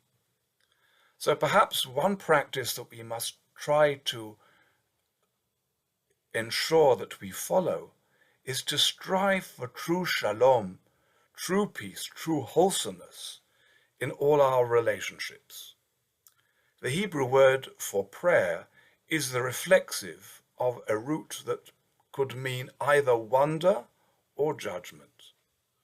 True prayer means being able to sense the wonderful in our world, the transcendent, being aware of life and not taking it for granted. And it also means, even in our petitions, to be able to reflect upon what are the values we are really striving for. What is it that really gives quality to our lives? What is it that gives meaning to our lives? What is it that gives purpose to our lives? And the more conscious we are of this, the more peace there is in our lives. Perhaps the most common Jewish practice is the practice of a blessing. And we make a blessing, according to Jewish tradition, before we partake of any food or drink or scent, as well as before special occasions. There is a formula that we recite, and therefore we pause before, for example, eating an apple and recite, "Blessed are you, O Lord, our God, sovereign of the universe, who has created the fruit of the tree." In so doing, what are we expressing? Not only appreciation for the gifts of life, recognition that there is a source of life, but that we are not taking it for granted, that there is real appreciation and awareness. There is mindfulness. The whole of Judaism may be seen as a practice of life, of mindfulness in the here and now, and with a historic mindfulness of the sense of the transcendent throughout our history, throughout our experience. This mindfulness ultimately is what provides for true peace. Peace comes through that awareness, that appreciation of oneself, of one's relationship with others, of one's relationship with the cosmos, with the ecosystem, of one's appreciation of the transcendent in our lives. So perhaps we may reflect, as prayer is meant to do, on how we may always pursue piece by piece the goal of peace in our persons, in our relationships with one another, in the aspirations of our communities and of our nations, and in harmony with the creation, the environment as a whole.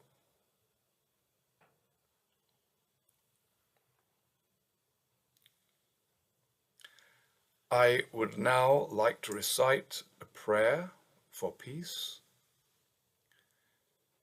introducing the prayer of Rabbi Natan of Breslov. O Lord our God, all merciful and compassionate Creator, Guide, and Sovereign of the universe, who has created all humanity with the divine sanctity, we give thanks to you for your mercies and gifts of life, dignity, family, community, nations, and the attachments and resources that sustain these and make them the tools of peace in our world. We pray for your guidance and protection, so that we do not pursue our own well-being, lives and dignity through disregarding or minimizing the well-being, lives and dignity of others, God forbid, but rather ensure that we promote these with regard and love for the well-being of others. In the words of Rabbi Natan of Breslov, Lord of peace, O King, of whom peace is his, who makes peace and creates everything, may your will be fulfilled, so that wars and bloodshed will be eliminated from the world, and a great and wonderful peace in the world will continue. And as is written by the prophet Isaiah, no nation will lift up sword against nation, and they will not learn war anymore. Help us and save us all, that we merit to always grasp hold of the virtue of peace, so that there will be a truly great peace between every human and neighbor, man and woman, and there will be no dispute even in the hearts of people between one another. And every person will love peace and pursue peace truthfully and wholeheartedly. And we will never be contentious at all, even against those who disagree with us. And we will not shame any person in the world, from the least to the greatest.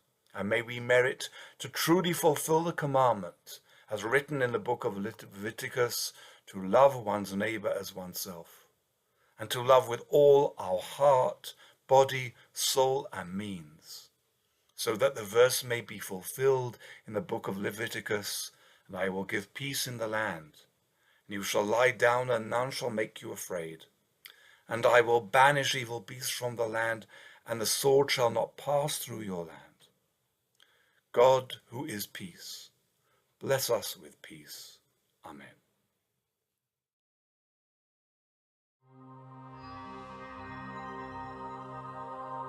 Now that we've been fully immersed in such an elevated experience, and maybe we are touching our peace in ways that we haven't before, please don't move. Don't touch that dial. His Holiness the Dalai Lama will be joining us soon with a message for the Congress for Peace. For thousands of years, spiritual masters have guided humanity. During times of discord and aggression, when we slip into anger, confusion, and misunderstanding, they helped us see the light. Through every tradition, through every lens of consciousness, the light of oneness shines through. As it was thousands of years ago, we call upon all spiritual and religious leaders to ignite the flame of peace anew, to initiate humanity into the practice of peace in every tradition. The inaugural Congress of World Peace will take place on September 21 and 22, the International Day of Peace. Receive spiritual leaders from many traditions who will deliver initiations into specific prayers and meditations of peace that you can practice for as little as 5 minutes every day. And join us for a 24-hour Peace and Prayer Vigil, hosted by diverse spiritual traditions. Together, let's turn the intention of peace into the practice of peace.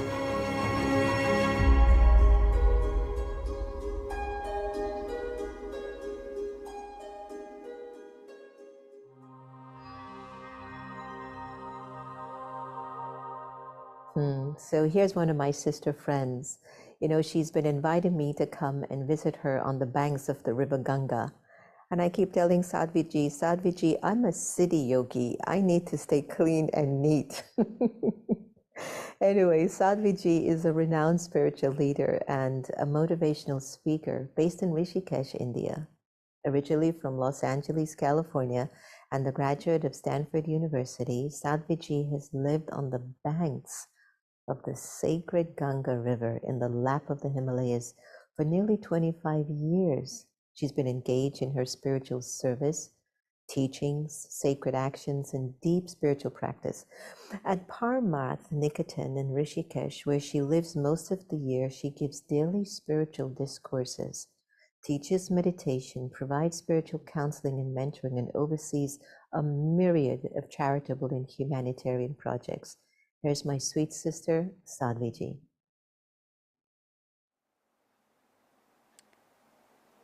Om Asatoma Sadgamaya Tamsoma Jyotirgamaya Mrityorma Amritam Gamaya. Om Shanti. Om Shanti. Om Shanti.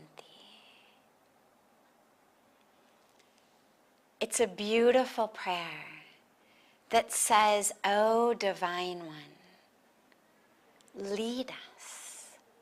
Lead us from the falsehood of separation into the truth of oneness. Lead us from the darkness of ignorance in which we suffer and bring suffering to others, to the light of wisdom. Lead us from that false identification as this physical body, this size, this shape, this color, this race, this religion. Lead us from the false identification as that to the true identification as the colorless, raceless, religionless, sizeless, ageless, one soul, one spirit, one heart, one consciousness. Om peace, Om peace, Om peace.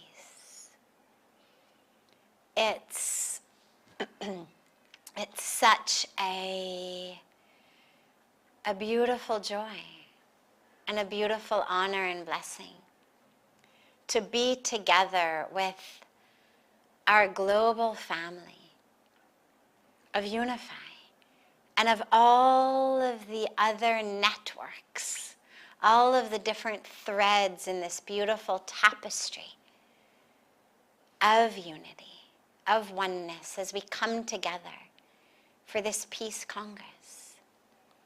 And it's needed. I mean, peace is always needed. But it seems every day like it's needed more and more. It's a dark time, undisputably. Whether we look at mental health, rates of depression, rates of suicide, or whether we look at planetary health, what's happening with our climate, what's happening with the environment. It's a dark time. And yet, all of that which is created, exquisite creation, always happens in darkness. Whether it's a seed underground before it cracks and begins to sprout, whether it's an egg before the little baby chick comes out of it, whether it's the cocoon before the butterfly emerges, whether it's the womb of the mother before the baby emerges. Creation happens in darkness. And so let us realize that just because it's dark doesn't mean that we should get discouraged. This darkness is that which is going to birth a new creation. And of course, yes, it's turbulent. But again, it's always turbulent. If you've ever seen a little egg before the chick actually bursts forth, well, it rocks back and forth, moves all around, and then there's a crack, and then it keeps moving all around, and eventually the little baby chick's head comes out.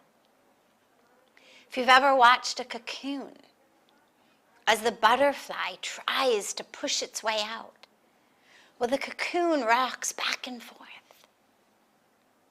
And of course, anybody who's ever witnessed human birth, we know it's full of all kinds of turbulent energy. The Big Bang was turbulent energy.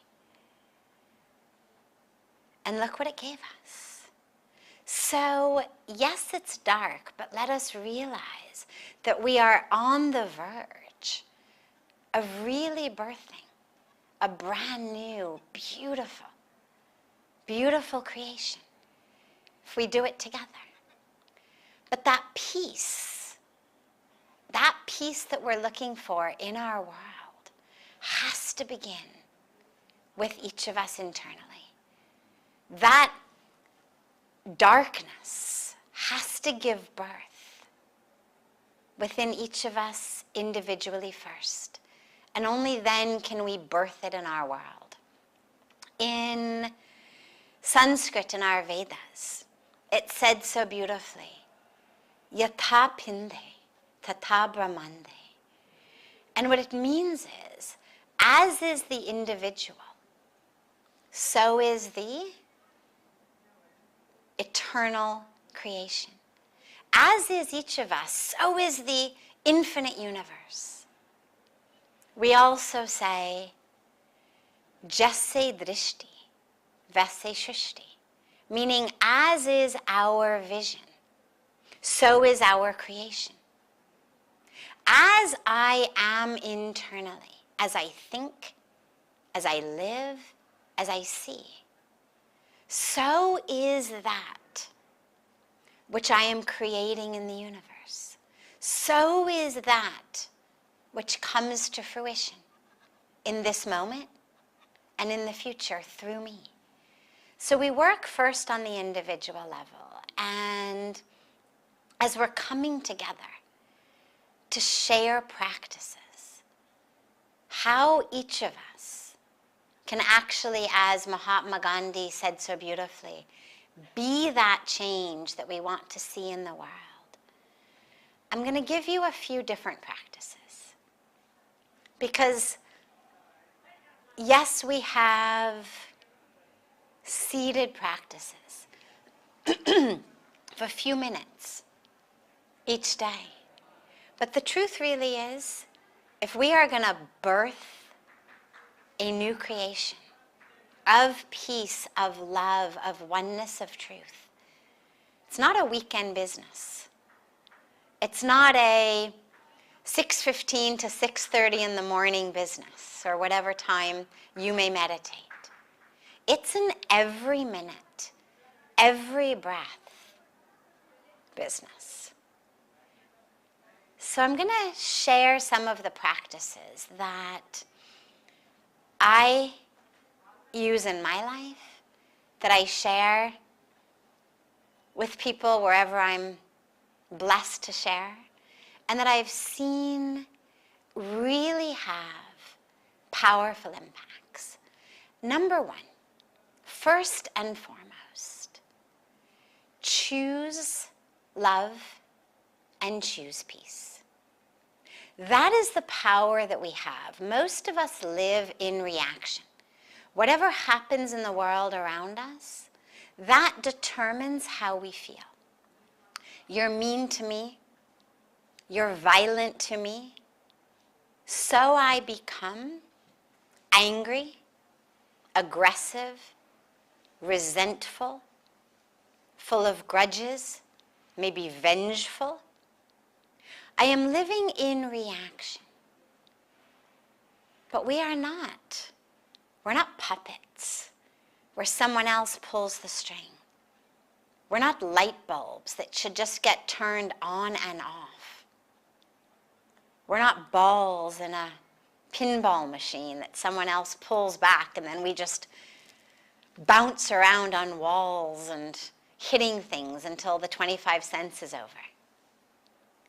We are creators. We are embodiments of that divine creative energy. And so each of us has the ability every minute, every moment, to choose love and to choose peace. Now, it's not easy, but it is simple. And it's just a shift in consciousness.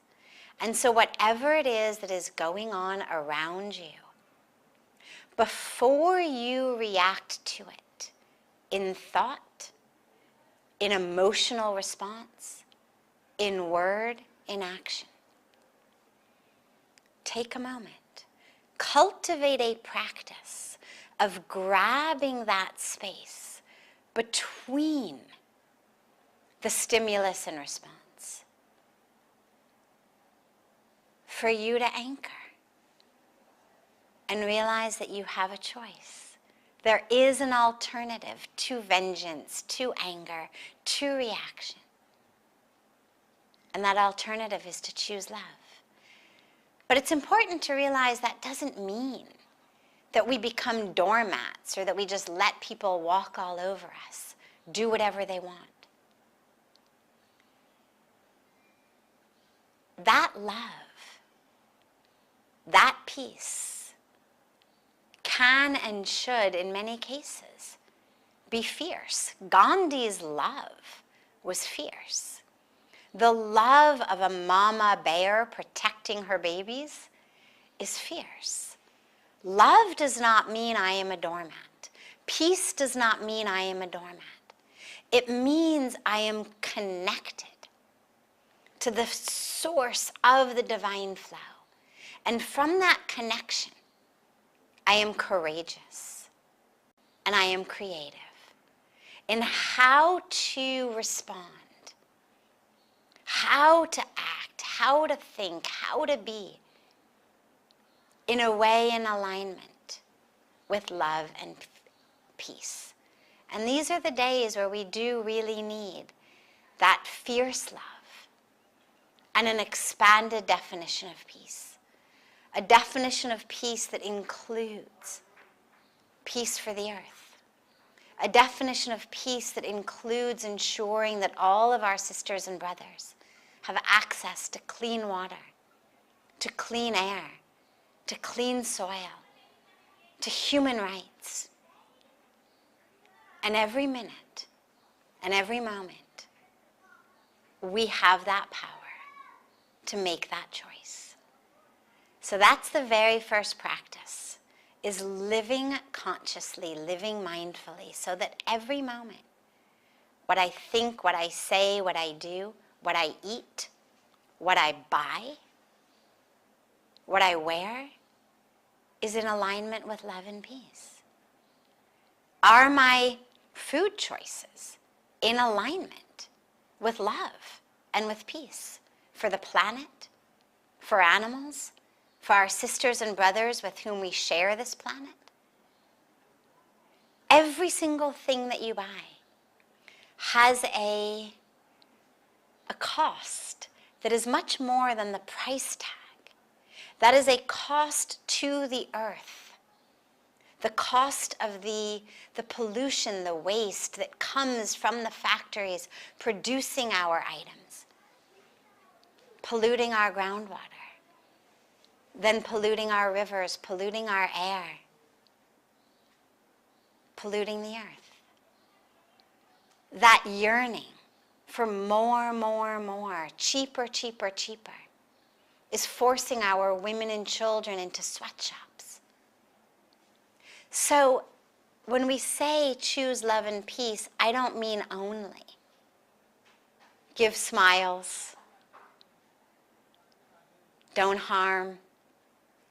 It means very subtly to recognize the impact of every single decision you make, every minute and every moment.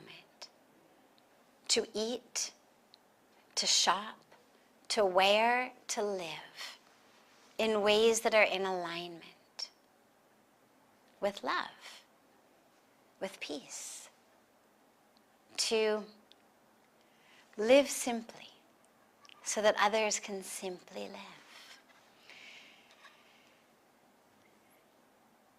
As we think about our economy, as we think about that type of prosperity, we have to remember the eco in economy.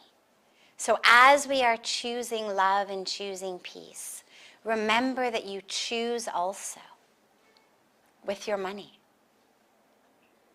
What you're buying is putting money in the pockets of systems, of companies, of corporations. Are you choosing? Are you choosing love? Are you choosing peace?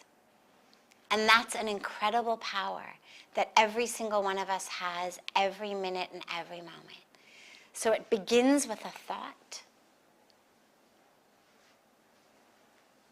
moves into our words and our actions. Number 2, service. This for me is a really powerful practice. Yes, a lot of us do volunteer work, and that's wonderful. We should. Weekends, sometimes people do it, say, the first Saturday of a month, or whatever your way of volunteering may be. But service is a lot more than that. On a spiritual level, when we talk about karma yoga, well, karma means action. Yoga, of course, means union. So karma yoga is that action that stems from an awareness of unity, union, and also that action that is leading to greater union within me, of my mind, my muscles, my breath, my body, my heart, my soul, my spirit, and union of this individual with the divine, and that divine expressed through all of creation. So karma yoga, or service, is one of the most important practices for bringing peace in your own life and in the world. It also, by the way, is one of the most powerful practices for spiritual awakening, for enlightenment, for transformation, for whatever word you may use or concept you may have for your own spiritual goals. But service is more than just an every week or every month volunteer job. It's a question that we ask ourselves every minute, which is simply, what does this moment want from me? What does this moment want from me? How can I, in this moment, be an instrument, a tool, a vehicle of the divine flow here on earth? How can I be an instrument, a tool, a vehicle of love, of peace? As St. Francis of Assisi said so beautifully, "O Lord, make me an instrument of thy mercy. Where there is darkness, let me bring light." Right? So whatever religious tradition you're looking at, it doesn't matter. How can we, every minute, every moment, where there is darkness, how can we bring light? Where there is despair, how can we bring hope? Where there is injury, how can we bring pardon? How can we help in each minute and each moment? And for me, that question of just, what does this moment want from me, is one of the most powerful practices that I have, because it changes our entire perspective. Most of us move through the world asking and thinking, what for me? What am I going to get in this moment? What's in it for me? But this question shifts from asking what for me to asking what through me. And that shift is the shift that we need for our own spiritual practice, and that shift that our world needs. And as we start acting differently, bringing yoga into our karma, so bringing yoga into our action, then we start to actually become these beautiful confluences of these streams. In the Bhagavad Gita, Krishna speaks about 3 streams of yoga: Jnana yoga, wisdom; Bhakti yoga, love, devotion; and Karma yoga, action. But they're not 3 separate streams.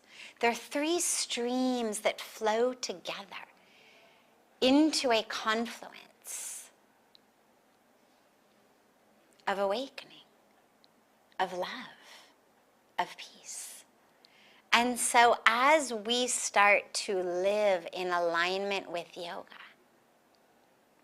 bringing more and more wisdom through our spiritual study, whatever books we're reading, however we're studying, but that wisdom, cultivating that wisdom, and even simply asking that question of ourselves of who am I? That ultimate Jnana Yoga question, who am I? Until we realize I am soul.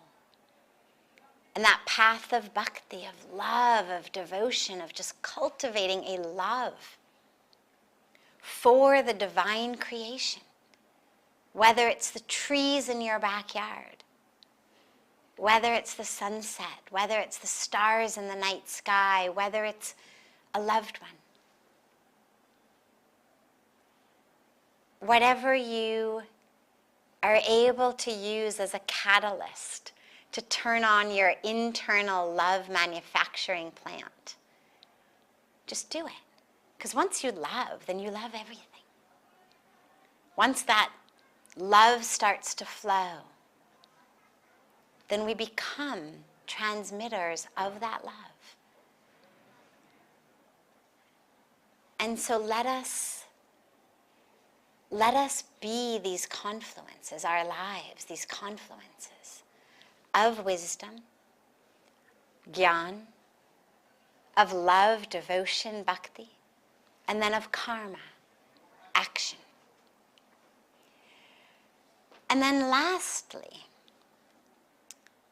as far as practices, there's so many, but just as time is running out here, a critical practice is a practice of letting go. Otherwise, every day, things happen that make us upset, make us angry, frustrate us. We feel injured, we feel insulted, we feel slighted, we feel betrayed, we feel abused, we feel abandoned.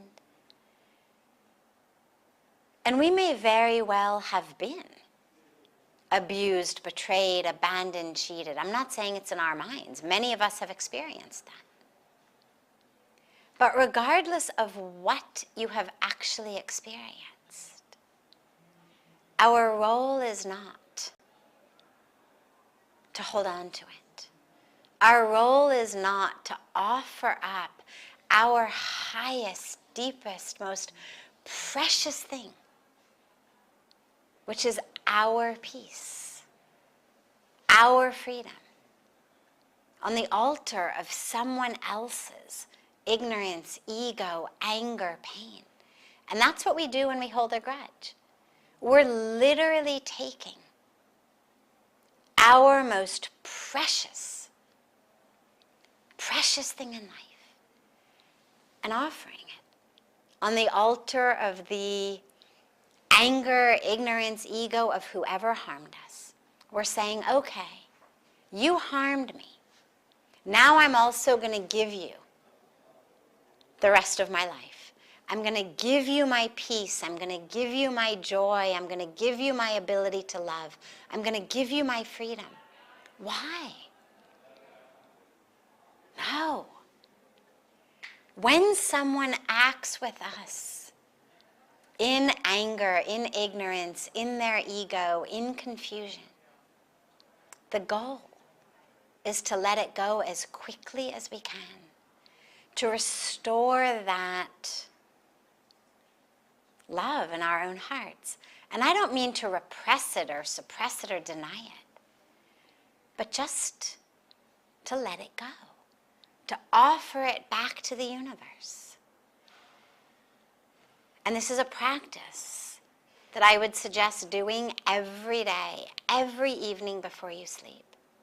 Sit in your divine corner. And whatever happened that day, things that happened to you, or maybe things that you did that you're not proud of, guilt you feel, regret you feel, offer it to the divine. Have a little beautiful bowl on your altar, or a plant, whatever works for you, and just into that bowl or into that plant or into the fire, an oil lamp, just offer it and let it go, so that you the next morning are free, clean heart, open heart, to move through the world again as that instrument of love and of peace.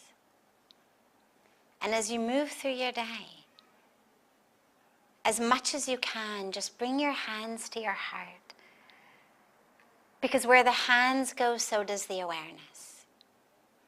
Look for opportunities before every meal, before every time you drink water. Just for a moment. Bring your hands to your heart. Connect with that heart. Connect with gratitude.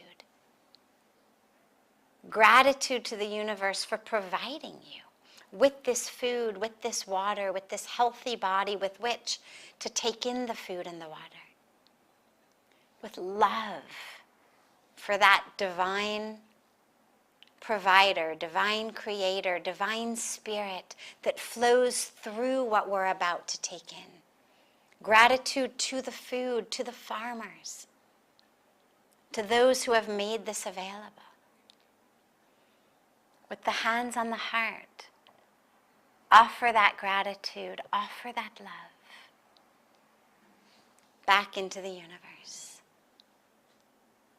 with a prayer that may this food, may this water nourish and nurture me so that I may be able to be even more of an instrument, of a tool, of a vehicle, of love and peace in the world.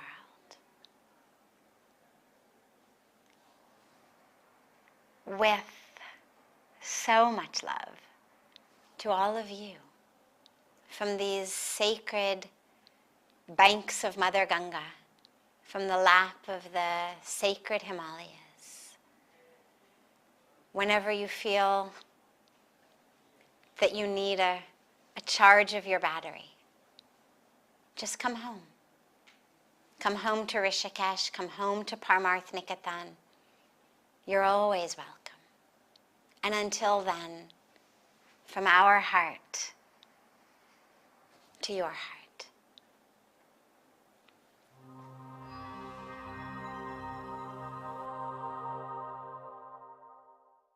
So well known is this book that many of us came into connections with, Conversations with God. You remember that, don't you? It just opened up this plethora of giving people permission to talk about God. Neale Donald Walsch is a modern-day spiritual messenger whose words continue to touch the world in profound ways. And with an early interest in religion and a deeply felt connection to spirituality, Neale spent the majority of his life thriving professionally yet searching for spiritual meaning before experiencing his own famous conversation with God. Can't you relate? We've all been there, haven't we? But for Neale, the Conversations with God series of books that emerged from those encounters has been translated in, guess what? 37 languages. It has touched millions of lives, and it has inspired important changes in people's hearts and mind. Neale's work has taken him from the steps of the Machu Picchu in Peru to the steps of the Shinto shrines of Japan, from Red Square in Moscow to St. Peter's Square in the Vatican City, to Tiananmen Square in China. And everywhere Neale has gone, from South America, Norway, Croatia, to the Netherlands, the streets of Zurich, you name it, he's experienced a hunger among the people to find a new way to live, at least in peace and harmony. Here's Neale Donald Walsch.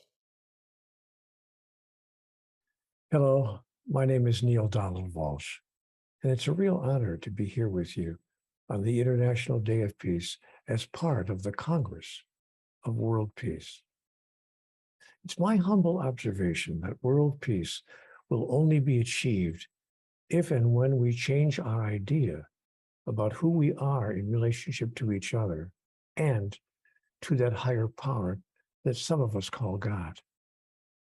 We're being invited right now, on this day and during these times, invited by life itself to embrace a truth that we are all one, and that there is no separation between ourselves and God. When we bring an end to our idea of separation from God, we bring an end to all that separates us from each other and that stops us from creating a lasting peace. I believe that humans are not simply physical beings with a body and a mind. I believe that we are spiritual beings with a soul that accompanies our body and our mind through life.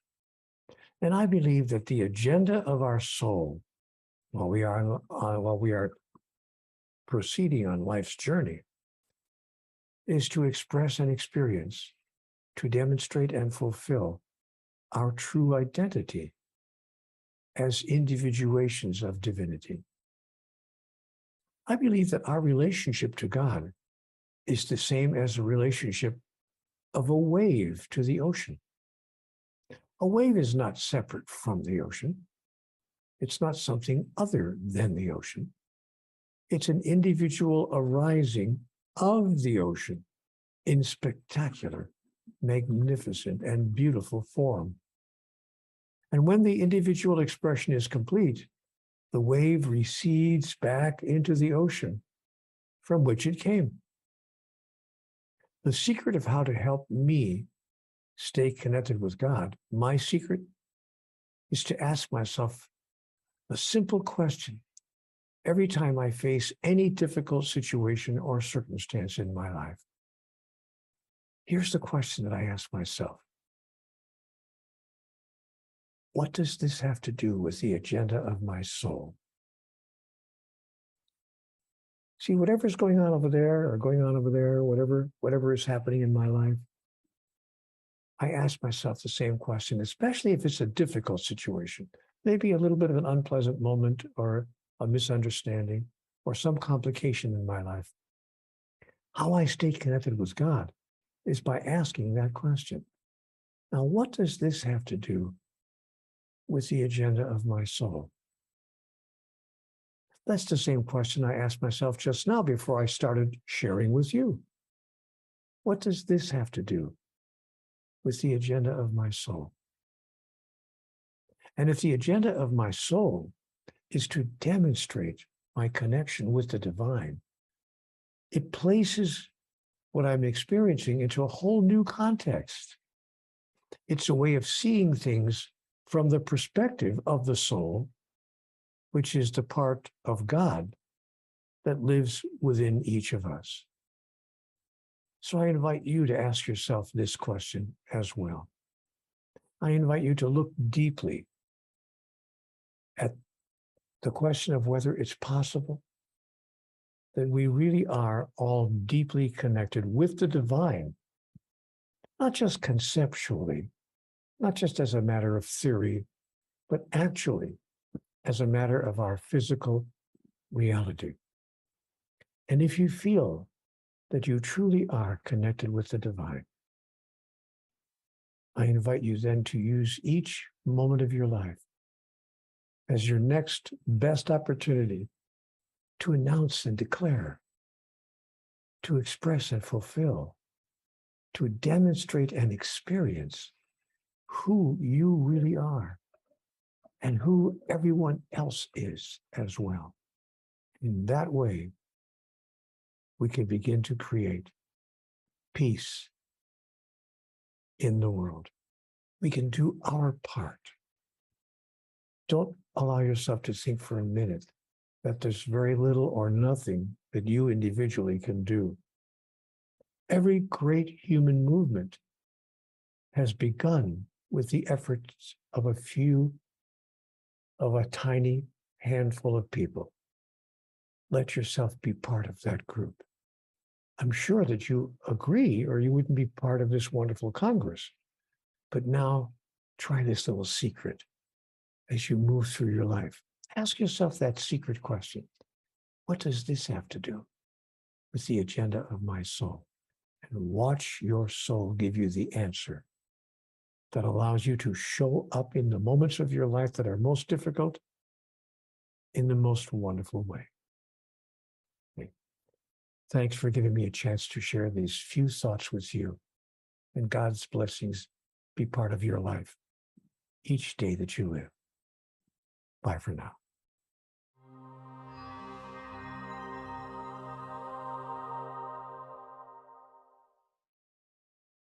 All right, I'm trying to actually hold on to my seat because our next presenter is Milan Moritz. Look, do you all remember Julie Andrews, who was the star of The Sound of Music? Do you remember how music changed those kids and the whole community? That's Milan. Her music, her presence, the sound is about to change your life.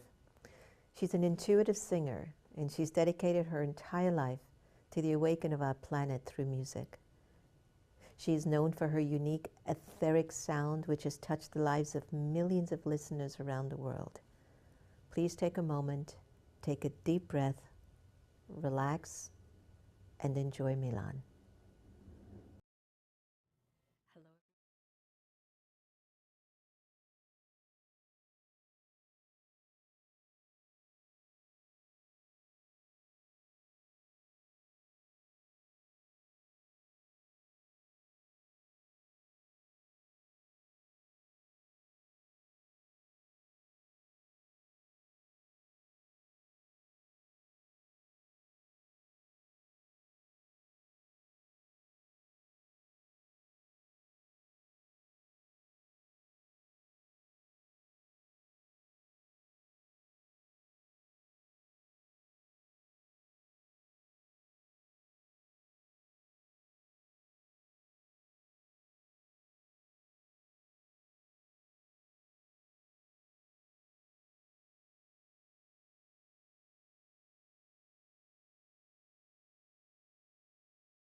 I'm really delighted to be welcoming Chief Phil Lane Jr.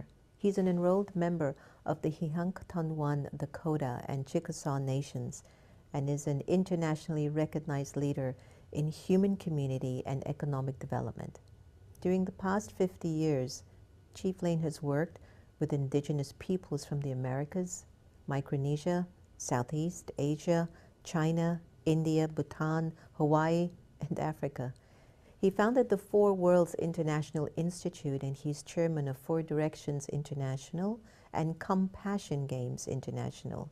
Chief Lane has been the recipient of multiple awards and recognition, but more than anything else, Chief Lane is a voice that reminds us of where we've come from. Let's welcome Chief Lane Jr. Mitakiepi, my very beloved relatives, I want to welcome you to the Congress of World Peace, where we're coming together and unifying our hearts and minds in unprecedented unified action, taking the very best of spiritual practices so we might translate this feeling we have in our souls and hearts for peace into action, into practice, so that we will, by 2030, unify our human family in war and begin peace on earth. Aho. Mitakiepi, my very, very beloved members of our human family, I want to extend a very warm and loving handshake and embrace to each and every one of you as we unfold the Congress of Peace.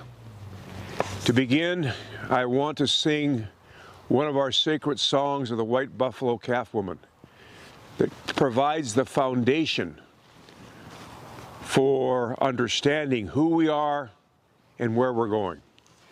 The words say, Chinupa Kile Wakayalo Wayankie. Wayankie means to call upon the power of this universe, to behold this. Chinupa Kile Wakayalo means the sacred pipe is holy of holies. But what it's saying is the earth and the water, they're sacred. The plant people who have the spirit and power and cohesion of growth. To begin, I want to sing a sacred song of the White Buffalo Calf Woman. It's the foundation of our understanding of this beautiful universe we live in. It says, Wayankie, which means it calls upon the powers of the universe to behold this. The sacred pipe is holy of holies, but what is it saying? It's saying the bowl, which represents the earth and the water, that's sacred. Power of cohesion or unity. The plant people, all our plant relatives, they're sacred. They have the power of growth, as well as have the powers of cohesion and unity as the mineral people. The animal people, who contain the mineral people, which gives them their unity. They have the power of growth like the plant people, who also demonstrate the synchronicity that we have, the synergy we have between us as human beings. For the plants breathe in carbon dioxide and breathe out oxygen, and we breathe in oxygen and breathe out carbon dioxide. We are related. The animal people have the power of the senses. That's why we watch them so carefully, because certain birds, the tympanium of their ears are like a barometer, and they'll move certain ways and tell us way before the weatherman even knows a storm's coming. And then we, as human beings, we are one with the mineral people. They give us our cohesion, our unity, the water that runs through our veins, which has the same identical salt content as the ocean. We have the power of growth like the plant people. We have the power of the senses as the animal people. We also have another dimension that takes us beyond time and space, and that's our soul. For each of us is born a sovereignty, ancient, imperishable, and everlasting. So I'll sing this song to begin. We might remember that all is sacred. We are sacred beings. That's the foundation of understanding this sacred life we've been given. Wayankie,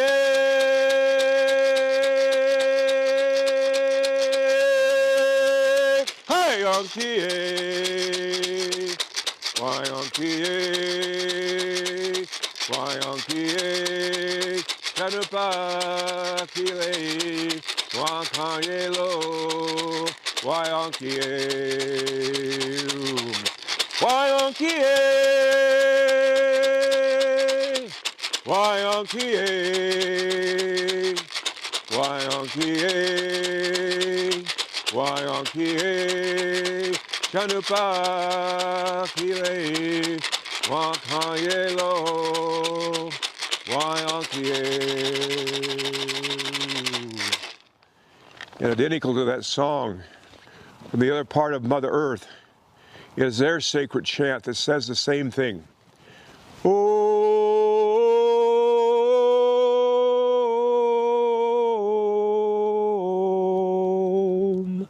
Namah Shivaya.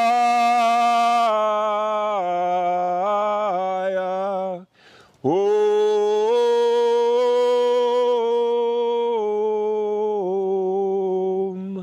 Namah Shivaya.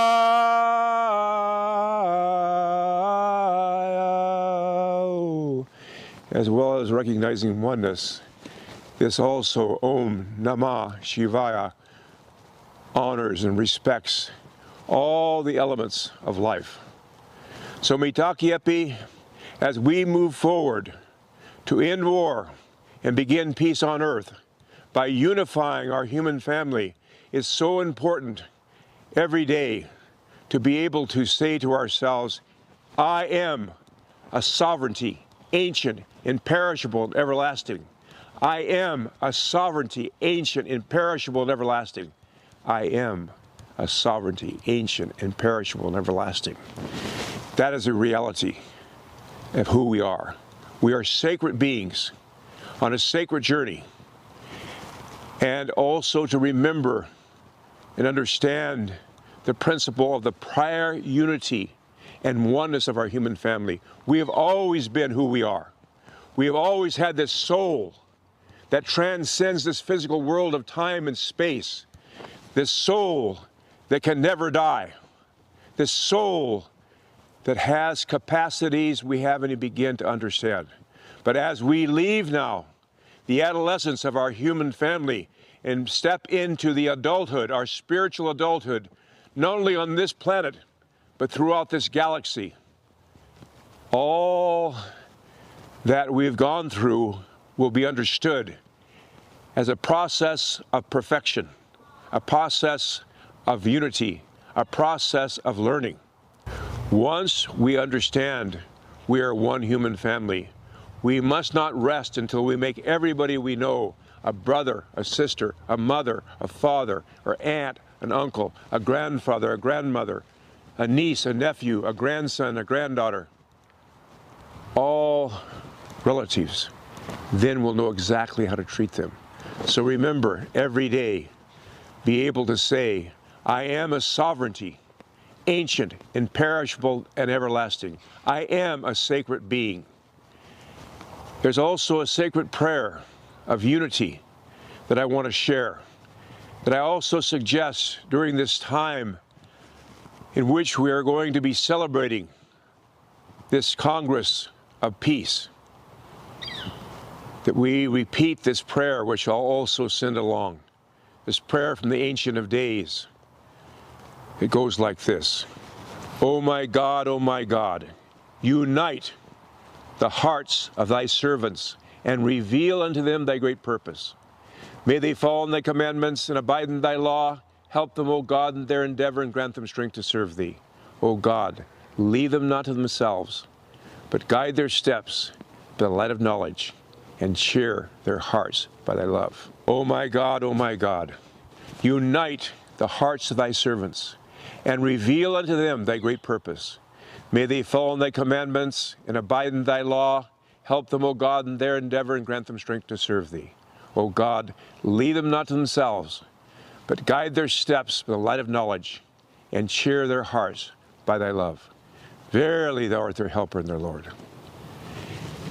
As well, another practice that brings blessings is when we face the four directions and Father Sky and Mother Earth and ourselves and make our offerings. O Creator of all good things, we call upon the holy power that sustains, uplifts, inspires all life. Might surround us and all our beloved ones of the human family, and all our ancestors, past, present, and future, that are close in our closest vein, might be here with us.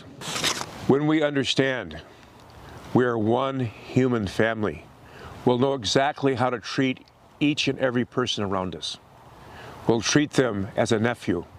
We'll treat them as a grandfather or a grandmother or an aunt or an uncle or a niece or a nephew or a grandson or a granddaughter. This is how we need to be able to be with one another. To truly understand the hurt of one is the hurt of all. And the honor, the upliftment, the healing of one is the honor, upliftment, and healing of all.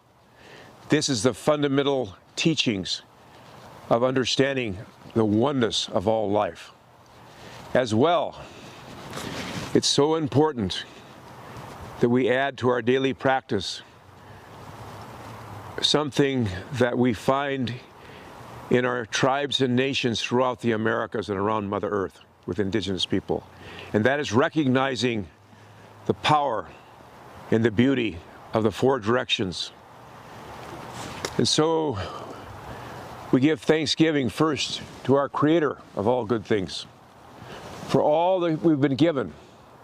Otun Kashla Wakantaga, Creator of the universe, most beloved one, all powerful one, most kind one, most compassionate, whatever forgiving one. We give you thanksgiving for this beautiful day. We give thanksgiving for you. We give thanksgiving for all our beloved relatives, past, present, and future, who are closer than our closest veins. That today we might arise and fulfill that which has been given to us in this sacred day of the fulfillment of all the sacred prophecies. Creator of the universe, most beloved one, all powerful one, most kind one, most compassionate one, ever forgiving one. We just give thanksgiving this day that we're coming together as prophesied in unprecedented unified action to unify our human family in war and begin peace on earth by 2030. We have complete faith that together, with one heart and one mind and many bodies, we will accomplish this as prophesied. Haulimi chante washtelo, shunkmano he meyado, chirupa sapa meyado, haulimi chante washte. My name is Shunkmano, horse thief, a leader of warriors who takes the enemy's best horses, and I stand fully responsible before the Creator for all my words and my actions. And I wish you a most beautiful day, a day filled with peace and understanding, first within, and then wherever we might walk. Haulimi Shante Washte. One of the 16 indigenous principles for building a prosperous, sustainable, and harmonious world is no participation, no development. That is, all must be able to participate in the process of consultation, of decision-making. And that we facilitate through talking circles that were passed on to us by Abe Bernstick and Eddie Belrose back in 1975. These talking circles are very simple. Each person is given the opportunity to speak. And as they speak, all listen. Not trying to think about while they're speaking, what am I going to say, but truly listening with your heart and soul to what they're having to say. And then this passes to each person. When it comes to us, we don't criticize what anybody else says. We speak to our own truth. And we also realize, and also within these sacred circles, all that's shared stays in this circle. Because we want to always honor, in the greatest confidentiality, what relatives share with us. Because the most harmful thing that's destroying our communities is backbiting and gossip. One of the sacred teachings that was passed on to me after a very sacred peyote meeting by a Dine medicine man, to my dear brother Sam Windyboy and myself, when we offered him tobacco and asked him what was it that he had taken from the chest of this woman, which doctors could not cure. He said, well, boys, he said, I've found there's 4 kinds of bad medicine, the foundation of all. He said, first of all, bad thoughts. If you think bad thoughts about yourself, about others, you're using bad medicine. He said the second bad medicine which destroys the soul is backbiting and gossip. He said you should have no part of backbiting and gossip, including listening to it.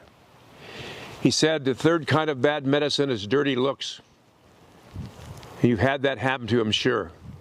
When you're going along and somebody gives you that dirty look, that's bad medicine. That hurts the soul. And the last he said are bad words. When we say bad words to others, that is also bad medicine. So I ask that as we move forward in this Parliament of Peace, that backbiting and gossip be completely removed from our circle, that there will be no bad thoughts about ourselves and others. There will be no backbiting and gossiping that destroy the soul. We'll only have a pleasant smile and look as we interact with each other. And we'll have no bad words to say to one another.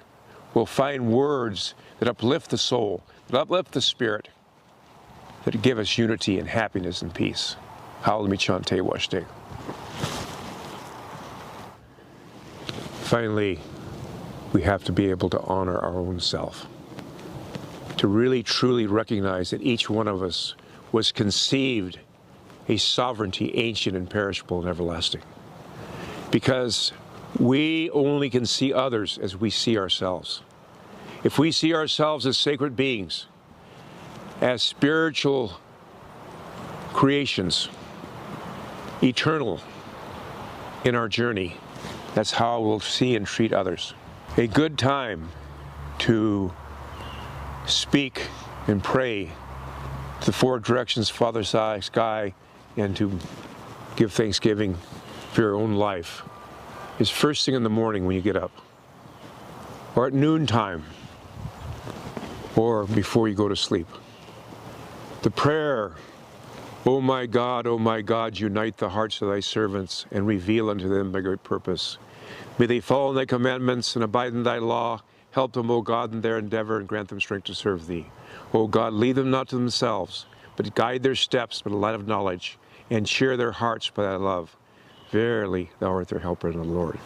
Can be said as well as we face the 4 directions in Father Sky and Mother Earth.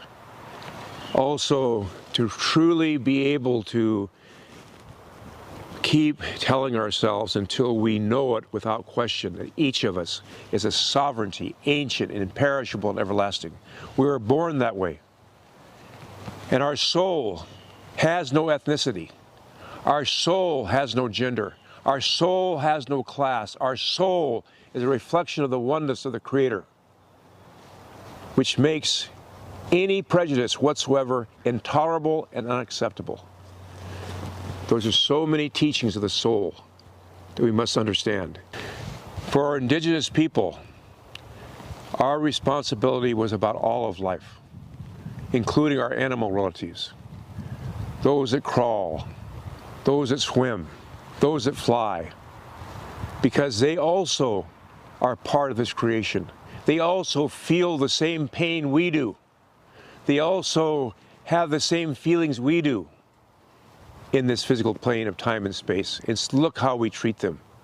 Look at how we jam them together in these horrible places where we raise them just for profit and in great suffering. We have to be able to honor and love all life, especially our animal relatives that give us so much, our insect relatives who are dying away, who without their assistance, this world would die. And of course, at the foundation of all is the water that first breaks when we come into this world. The water in our mother's womb that has the same exact salt content as the ocean. for we are the water as well. The water is so precious. I can remember sun dancing with Pete Ketches after 2 days and 2 nights non-stop. Under a hot, hot sun, he came to us and he said, "Boys, now you understand, water is medicine. And this water is needed by our human family. And we want to pray and think about all those human beings today who don't have food to eat, who are starving to death, don't have clean water to drink, don't have a home to live in. Many millions upon millions of our members of our human family are suffering like this. And so we have to remember them also in our prayers, in our thoughts. Because how we treat another human being is how, in the end, life treats us. So it's time, Mitakiepi, for a new story. A story that says we've finished a 500-year Sundance, a time of great challenge, a time of great sacrifice, and we're emerging now stronger and more unified than ever before, as prophesied.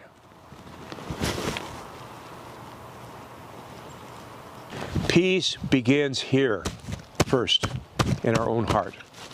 When we have peace in our heart, then we can bring peace to others. And everybody we meet, we should be willing to reach our hand out and shake hands and say, "Good morning, my friend. Good to see you, my friend." Because each time we reach out to others and extend our love and compassion, we're doing that for all. We're teaching ourselves and others that we should be also always grateful and understand that every human being has been created by our beloved Creator. And just for that sake, to try to see if the person has 10 bad qualities and 1 good, and 10 good qualities and 1 bad, to see the good, to look at the good, because darkness is simply the absence of light. Ignorance is simply the absence of knowledge. So we must stand in our spiritual strengths that we have, move the positive alternative we wish to create without giving away our energy fighting the negative. Because what counts is the light. What counts is the knowledge. What counts is the positive. This is what will take us forward to the promised day of peace on earth. And in the Lord's Prayer it says, "Thy kingdom come, thy will be done on earth as it is in heaven." And this is the day in which we are manifesting this together with one heart and one mind and many bodies. Halami Chante Washte.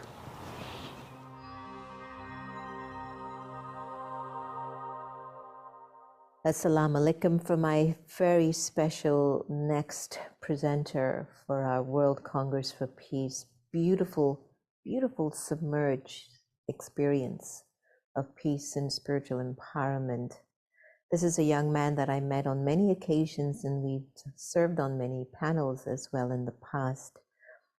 Haji Syed Salman Chisty is the 26th generation on the Gadi Nashin through his Chisty family, which has been engaged in serving at the globally famed Sufi shrine, the Blessed Dargah Ajmer Sharif. The keys of that shrine have been passed on to the present family through generation to generation over the last 800 years.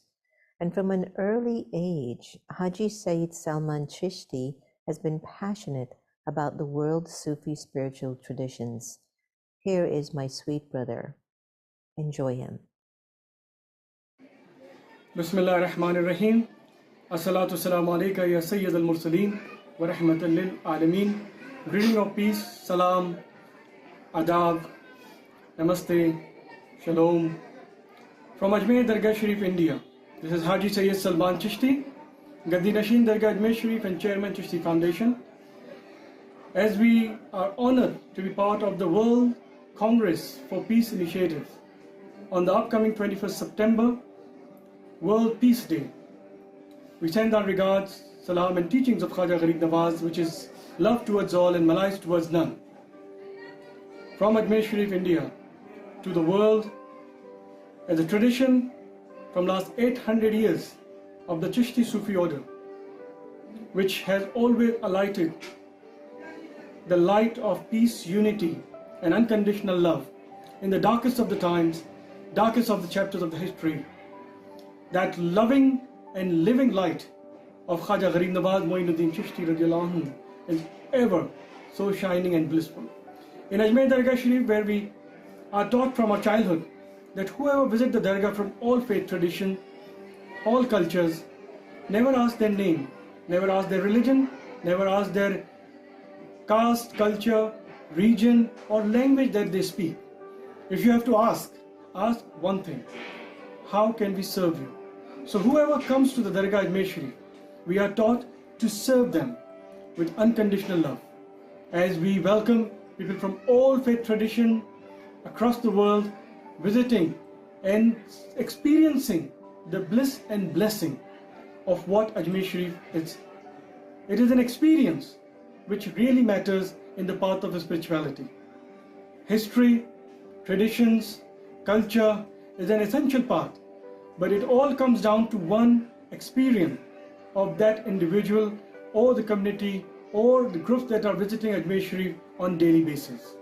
The langar, the food and the langar that we serve inside the Dargah Ajmer Sharif from last 800 years is pure vegetarian langar, where we don't even use onion and garlic, so that even our Jain community brothers and sisters can come, eat the langar and serve the langar.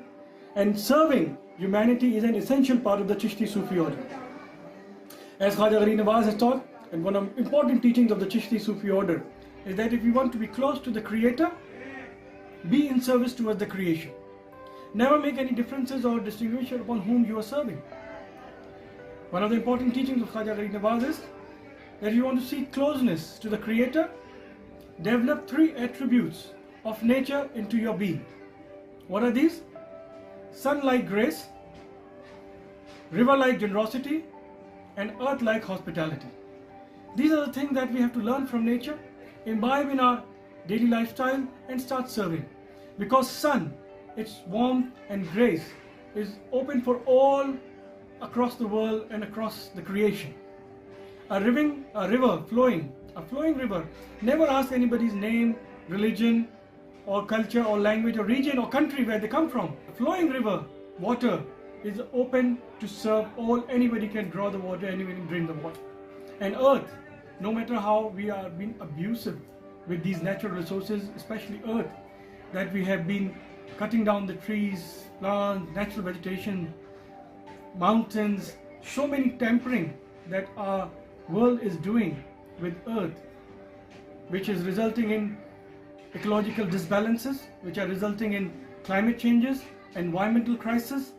We have seen the floods, we have seen the devastation, droughts, we have seen many challenges, but yet earth is ever so hospitable to all of us, whether we are using it, abusing it, giving it out for the concrete jungles, cutting out the natural jungles, bringing the concrete jungles. Still, earth is ever so hospitable.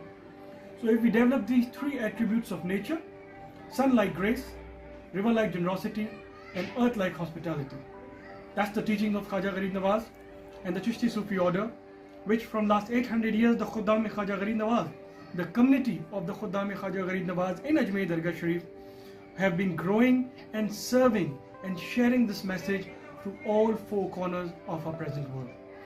On the International Day of Peace on the 21st September 2022, we come together with the world leaders, we come together with the world activists, we come together with the spiritual lights of the world in sharing and resonating and amplifying this message of unconditional love that the world and our present generation and the near future generation requires so much.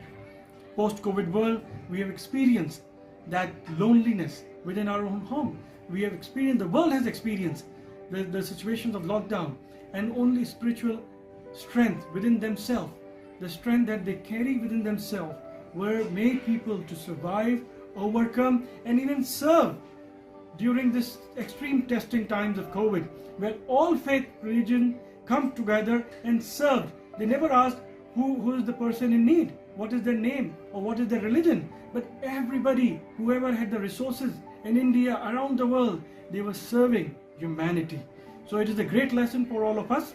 We hope and pray that these syncretic traditions, these world spiritual confluence come together, and truly in today's time, peace is so essential for realizing these noble teachings of all faith traditions across the world, the spiritual masters, the teachers of our time, the teachers of the previous centuries.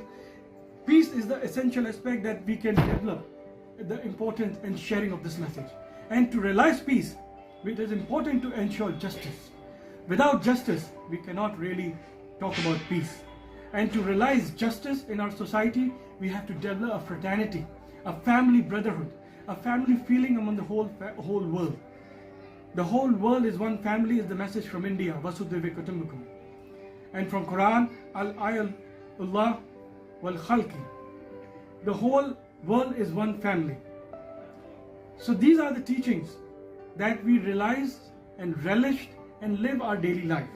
If we give up on these teachings and practicing them in our daily life, then there surely will be the void and the gap that we have to bridge. And we have seen the world has experienced this massive gaps, massive voids of injustice, of war, of disasters, of inequality, of fights in the name of religion, of different kinds of turmoil that the world has. We need to bridge that gap with this peace and unconditional love. First, we have to follow within ourselves, within our heart, and then urge our community, our immediate family, our neighborhood, our state, our cities, our nation, and our world, that we can truly realize peace, which is a fact. Hate is a myth, is an illusion, which is created by the negative forces. But truth prevails over peace.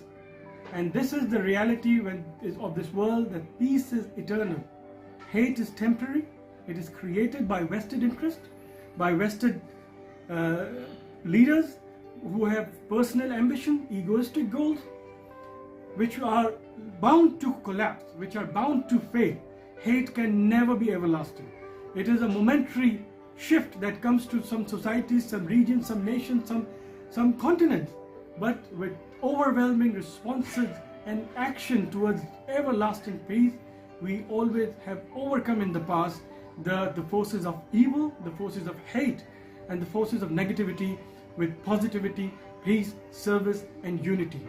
And if we realize these teachings in our present time, we will surely overcome those negativities, those challenges that are cropping up, whether it is social media, whether it is the digital world. It is what we have to realize is the ground services. People on the ground, people are walking on the earth. They are put together each other, they are learning from each other, they are serving each other. Apart from this negativity on the social media platform, on the digital world, we have to come together and see those real scenes, those real images of places like Ajmer Dargah Sharif, where people from all faith traditions are coming and being as one and realizing that this is the place of peace. Whether they are joining their hands, whether they are raising their hands, closing their eyes, they are realizing that experience of unconditional love. And we have to amplify this on the days like International Peace Day, World Peace Day, and all the Congress of the World Peace Leaders coming together, and all those platforms like unify.org, or the brothers and sisters around the world who are co-creators of these platforms like Unity Earth, or many organizations around the world who are working relentlessly. We pay our gratitude to all those peace workers, peace warriors, and the leaders who are enabling these messages and action of peace into reality. That is our message from Ajmer Dargah Sharif, India, and the teachings of Khwaja Gharib Nawaz, as has been mentioned, that Tera Dayar hai Dar Salam Ya Khwaja, Tajalliya hai Nayi Subh Sham Ya Khwaja, Na fikr mein na ghame jam tere maston ko teri ek nigah se chalta hai kaam Ya Khwaja, Ya Khwaja, Ya Khwaja. That this is the abode of peace. This is the abode of peace and unconditional love. Divine showers, tajalliyat, Divine showers are showering at the places, the sacred maqams of Khaja Giri Nawaz in Ajmer Sharif every moment, day and night. Those who are intoxicated with the spiritual love at your blessed threshold have no fear and no sorrow. With your one loving glance, our day-to-day life goes on, Ya Khaja, Ya Khaja, Ya Khaja. So that one loving glance from the spiritual master, from the spiritual leaders, that is what is required to spark and ignite that fire of unconditional love in our hearts. With that light, we can surely overcome the clouds of darkness and war. As one of the last teachings of Khaja Giri Nawaz has been, that with your spiritual light, he's asking us to realize the spiritual light that we all carry within ourselves. With your spiritual light, dissolve the clouds of discord and war. Never go to the courts of the kings. Never go to the palace. No, never go to the courts of the king. But never refuse to help the needy and the poor if they come to your door. This is your mission, to serve the people, serve humanity, serve the creation, so that I, as a pure Murshid. So let's unite together as a keeper of the sacred trust, which bestows peace, unity, tranquility, and contentment of heart among all creation of our planet Earth. That's our pledge and commitment. We again extend our gratitude and thank you to all the world leaders, all the who are coming together for World Peace Day. Inshallah, as Rumi has says, Baza Baza Haranche Hasti Baza. Hazrat Mevlana Rumi beautifully quoted in Masnavi. Baza Baza Haranche Hasti Baza. Sadbar Gar Thoba Shikasti Baza. Idargai Ma Na Umidi Nist. Idargai Ma Umidas, Umidas, Umidas. Come, come, come. Whoever you are, come. Even if you have broken your vows of repentance 100 times, come. Our doors are not the doors of despair. Our doors are the doors of hope, hope and hope. And truly from Ajmer Dargah Sharif, India, we pledge, we commit ourselves and call upon the world's spiritual leaders on 21st September 2022 on the World Peace Day, International Peace Day, that let's be the beacon of hope, and the door of hope is always open for those who believe and live in the light and the shadows of peace, unity and oneness. That's the world, that's the planet Earth, that's what we need today. Hope is always open. We need to keep that door whole and strongly, that the door of hope is always open. Never be disheartened, never be disillusioned, never be give in to the forces of hate and division and violence, because the door of hope which leads to eternal peace is always open. Adab, salam and gratitude from Ajmer Dargah Sharif, Haji Sayyid Salman Chishti, Gaddi Nashin Dargah Ajmer Sharif, Chairman Chishti Foundation, with the prayers of peace. Inshallah. Alhamdulillah Rabbil Alameen Ar-Rahman Ar-Rahim, Malik Yawmiddin, إياك نعبد وإياك نستعين اهدنا الصراط المستقيم صراط الذين أنعمت عليهم غير المغضوب عليهم ولا الضالين آمين. بسم الله الرحمن الرحيم. إنا أعطيناك الكوثر فصل لربك وانحر إن شانئك هو الأبتر. إن الله وملائكته يصلون على النبي يا أيها الذين آمنوا صلوا عليه وسلموا تسليما. اللهم صل على سيدنا ونبينا ولانا محمد وعلى آل محمد أجمعين وسلام المرسلين والحمد لله رب العالمين. بلغ العلا بكماله كشف الدجى بجماله حسن جميع خصاله صلوا عليه وآله صلوا عليه وآله صلوا عليه وآله. हैदरियम कलंदरम मस्तम बंदाई मुर्तजाली हस्तम पेशवाई तमाम रिंदानम के सगे खुए शेर यजदानम बगरदाबे बला उफ्ताद कश्ती ज़ईफ़ानो शिकस्ता रात पुश्ती बहक ख्वाजा उस्मान हारूनी मदद कुन या मोइनुद्दीन चिश्ती मदद कुन या मोइनुद्दीन चिश्ती मदद कुन या मोइनुद्दीन चिश्ती. इलाही ताबुअत खुर्शीद माही चिराग चिश्ती यार रोशनाए. इलाही ताबुअत खुर्शीद माही चिराग चिश्ती यार रोशनाए. Until the light of the moon and the sun alight, the unconditional love and the lamp of the Chishtiya Tariqa will always be alighted. Adab, salam, namaste, bahut duaएं. Bargah Giri Nawaz Ajmer Sharif se lot of prayers of peace, gratitude from Ajmer Dargah Sharif, India. Thank you.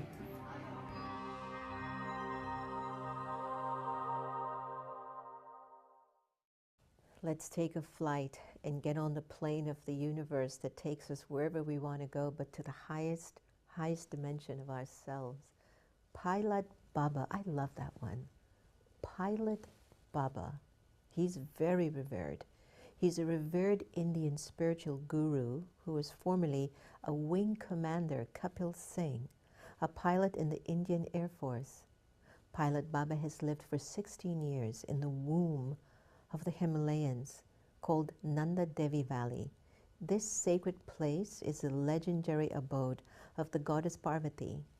Pilot Baba's biography is a journey of transformation from being a pilot in the Indian Air Force to being an enlightened master of truth and becoming our Pilot Baba for our time.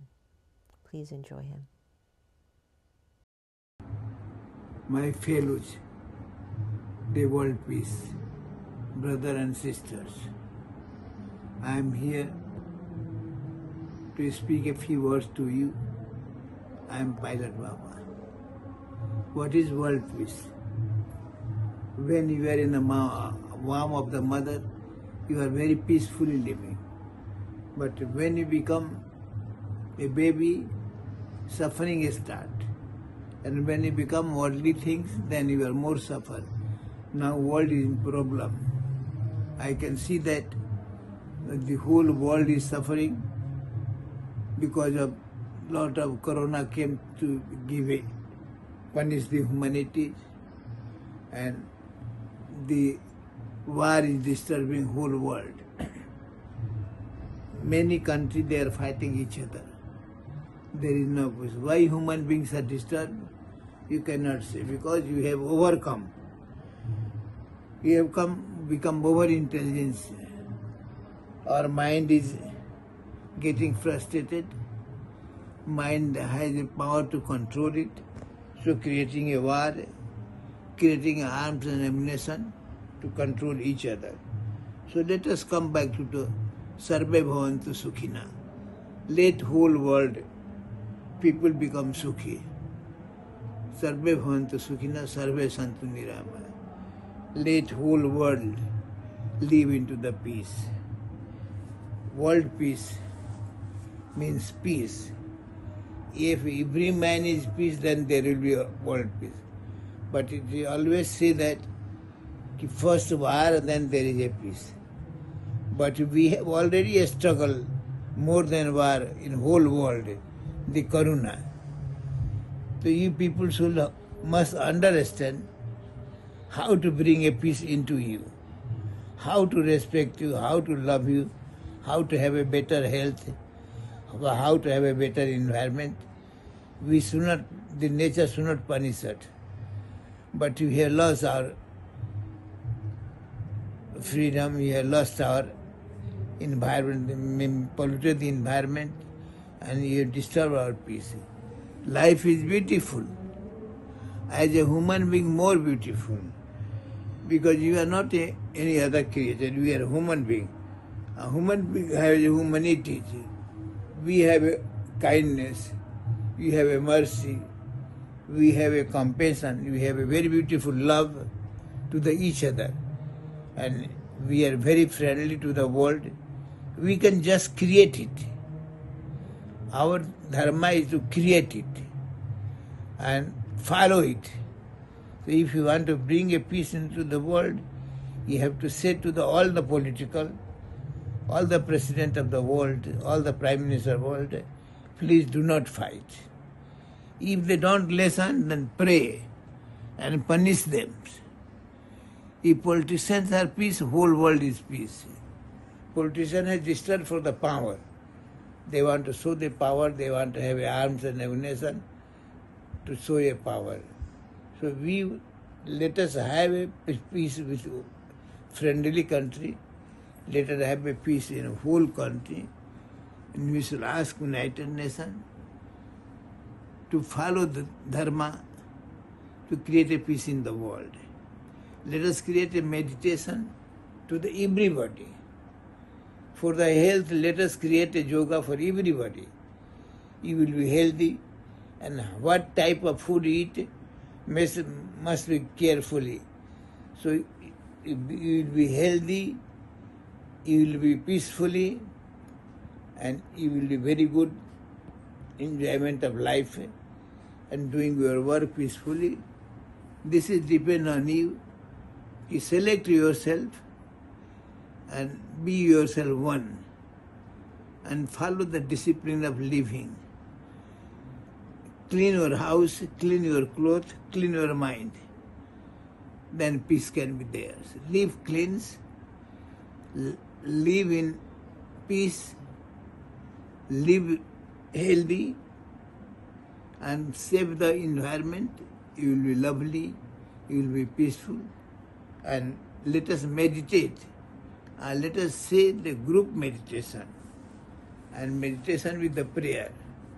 You can win the world.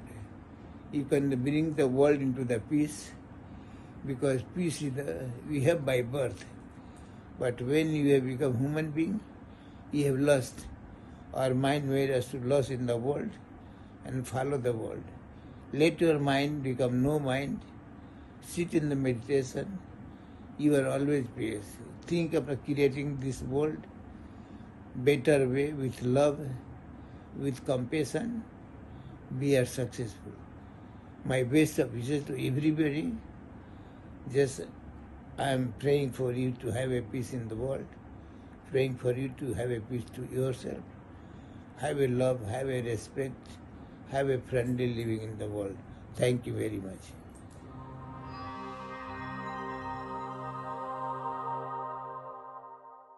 You know, having the fortune of being in a woman-led spiritual movement, I have to tell you that I know the power in that. There's something about the feminine principle when she leads from compassion, patience, understanding, and a kind of a feminine balance of strength and yet gentleness. Atmarpit Videhi is a senior disciple of Puja Gurudev Sri Rakeshji. She was blessed to meet him at a young age and embraced her initiation vows as an Atmarpit in 2011. Now, Atmarpit is a title given to renunciate devotees who live a life dedicated to the pursuit of spiritual growth and selfless service, selfless seva. They do it under the guidance of Puja Gurudev Sri. And Vidiji grew up in Mumbai as a child and moved to the USA after her school. She graduated from Penn State University and worked in the United States. Moved by Puja Gurudev Sri's life and his teachings, she decided to move back to India to live and serve under his guidance.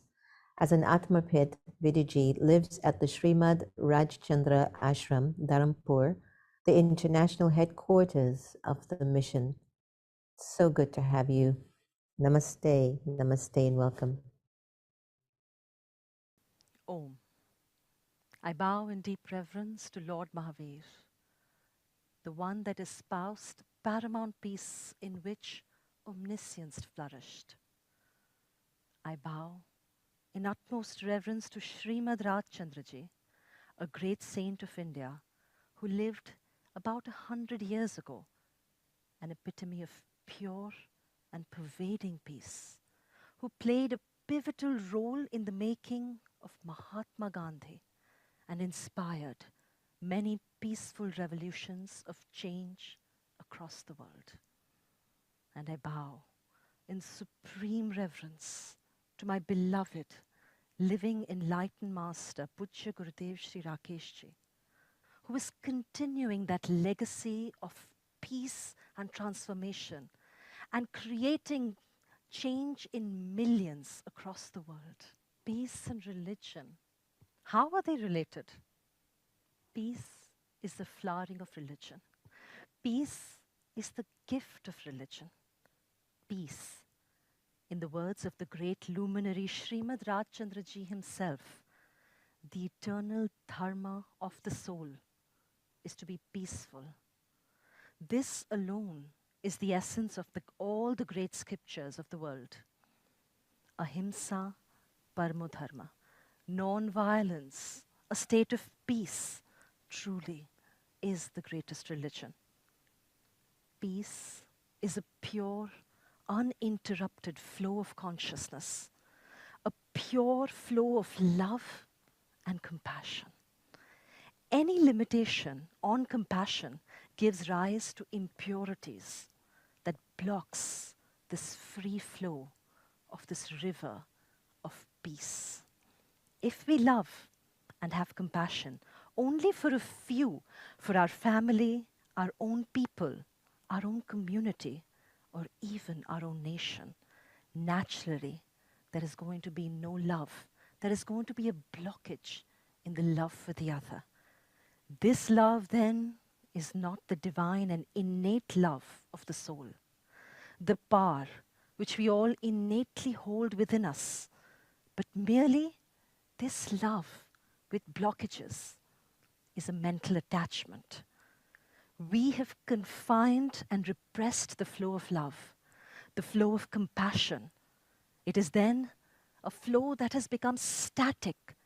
It cannot flow as a river of peace.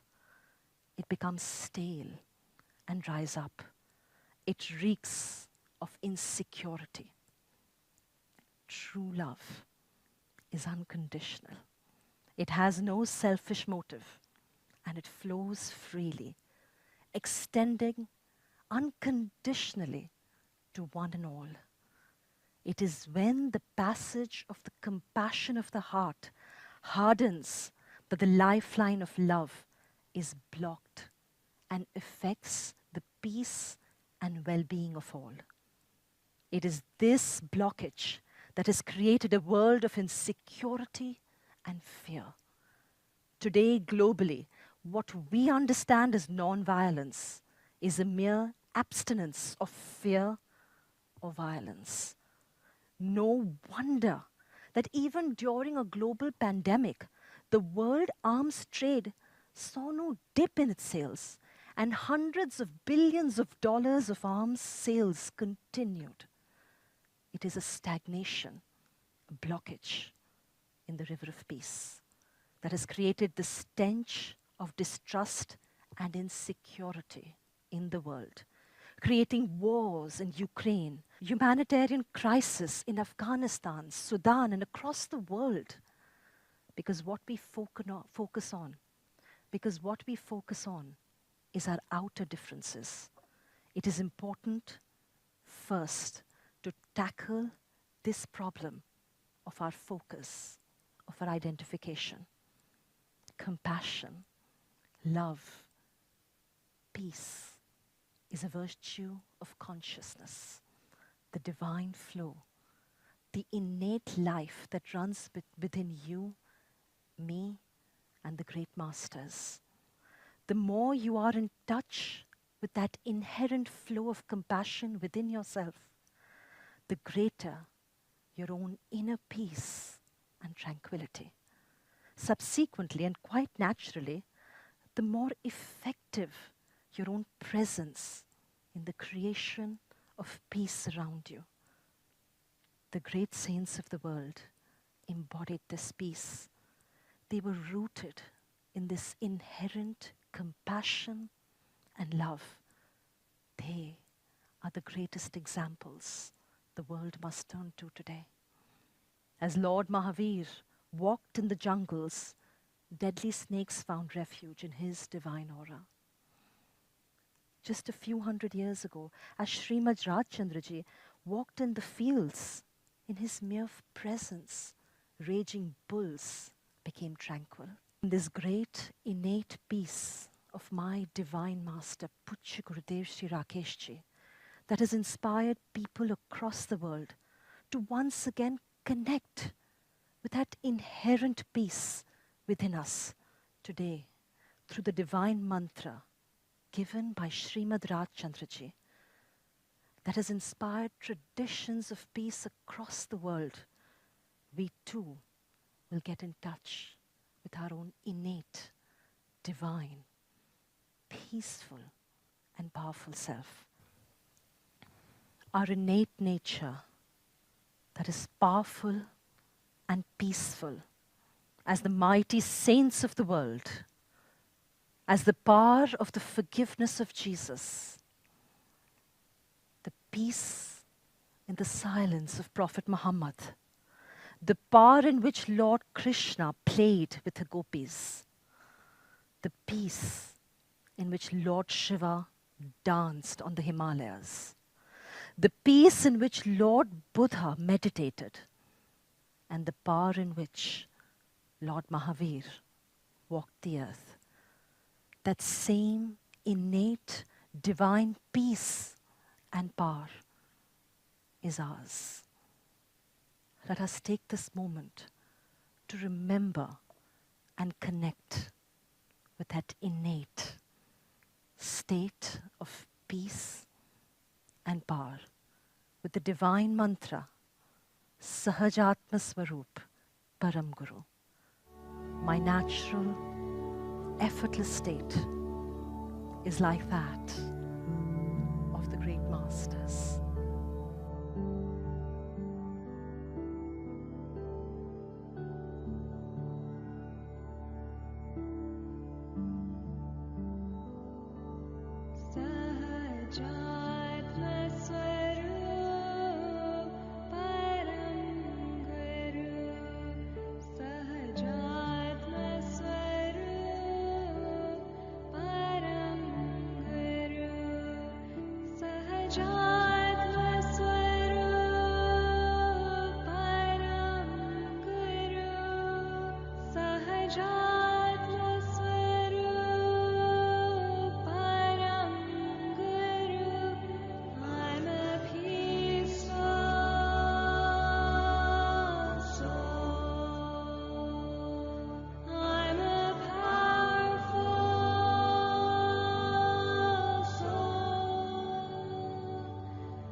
So, okay, our next presenter is a little bit of a special one for me because we come from the same country, down in Jamaica, Kingston, Jamaica. I have to tell you, it surprises me when I meet Jamaicans being like a Mooji. Mooji is amazing, a most remarkable and powerful spiritual teacher of our time. Mooji is the evidence of the truth to which he points. His presence and pointings introduce us directly to our essential nature as impersonal awareness. And since awakening through the grace of his master, Papaji, Mooji's life is dedicated to guiding sincere seekers of truth. And I want to emphasize that. Sincere seekers of truth. Through satsang, which he continues to share globally, in these spontaneous interactions, his profound clarity, wisdom, and love easily dispel delusion and thus quicken the recognition of the eternal self that we all are. Welcome, Mooji.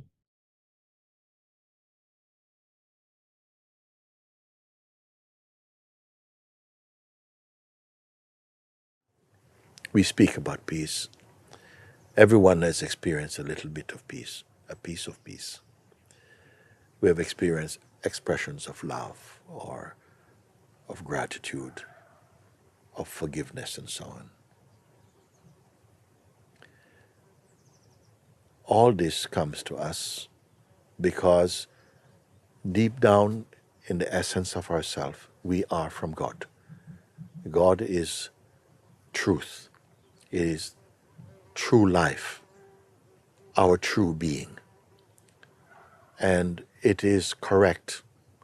It is our duty and nature to live out the richness and the fullness of who we are and who we are meant to be.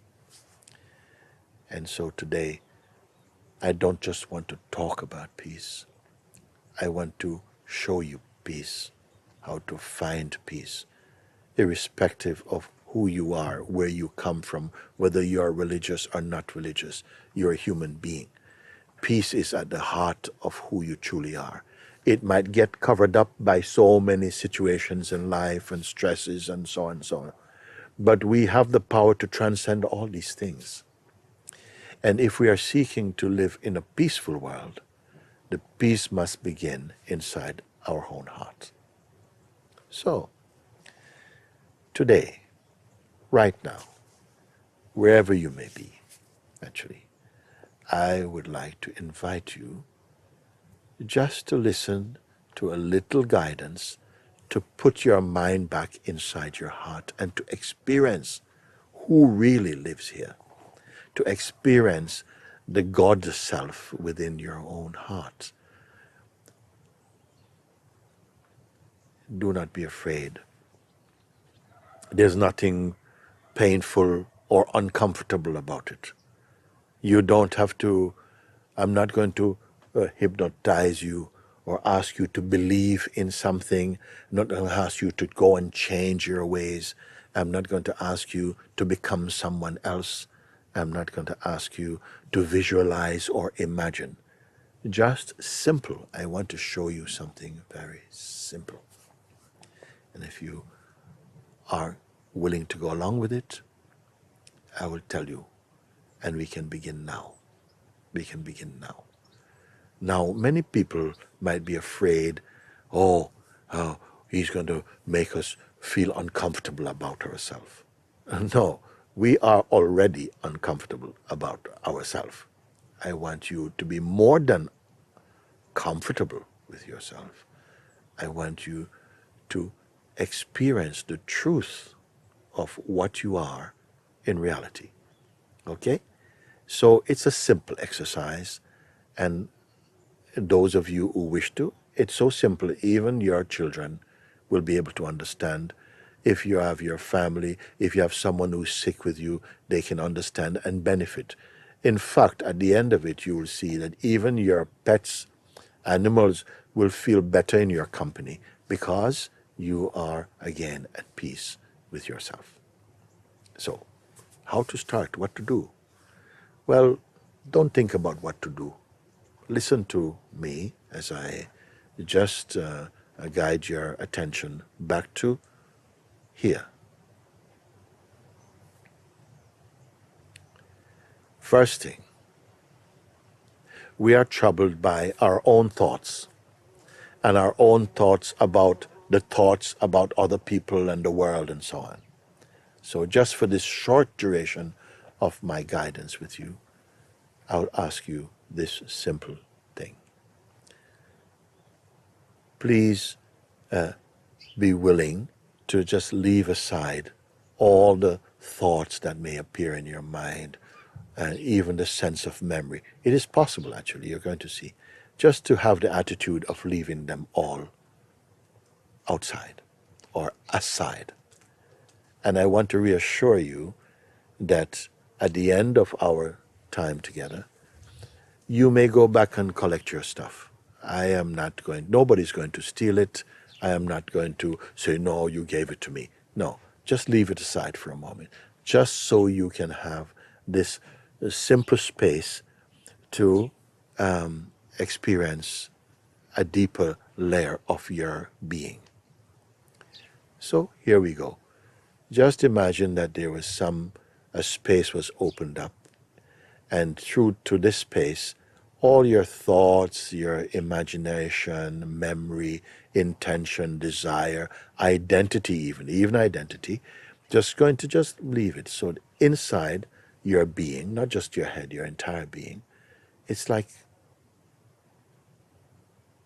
silent and empty. Silent and empty. So do this now. Be with this now. Let's do everything. Don't hold on to anything. There's no safe thought. There's no favorite thoughts. Just let them all slip aside. Just see. Sometimes you may have heard it, that let's just be empty. And you thought, what is that? Well, try and see. Just be very, very empty, fully empty. Empty, empty, empty. Just like that. Look and see if everything, every thought, every projection, every belief for a moment, every attachment, every desire was just for a moment, just left aside. Just for 5 minutes, leave aside for a moment. So empty, empty, empty, empty. You will see and are seeing that there still remain something that cannot be taken out. Try and see. Take everything aside. All the thoughts about what I must do and what I will do later, what has happened before, all the pains and the memories, beautiful and ugly, everything leave aside. Even the idea you have of who you are, to leave aside for now. So empty, empty. Just imagine empty, empty, empty, empty. You're not a container. Empty, empty, empty. Empty inside, empty outside. And look, there is still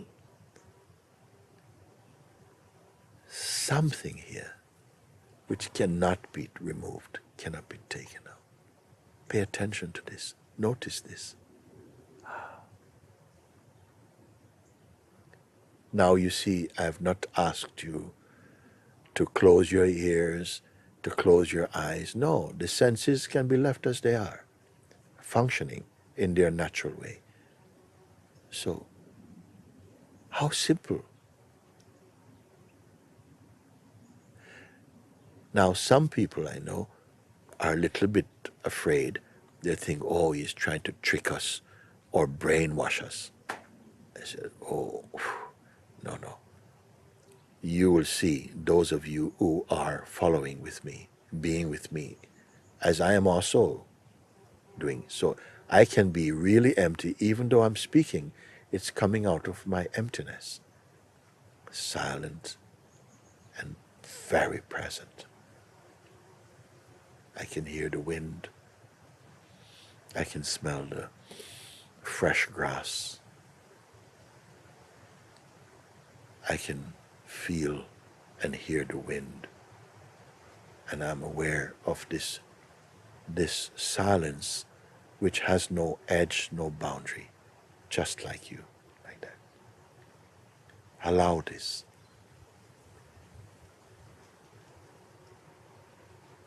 And notice, don't be waiting for something. Don't be expecting anything. Okay? Just here, right where you are, wherever that may be.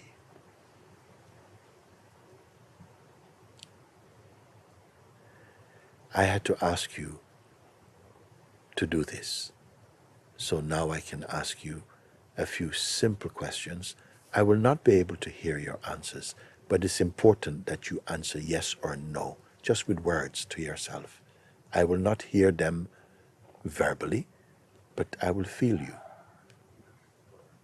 just as you are right now. Silent, empty.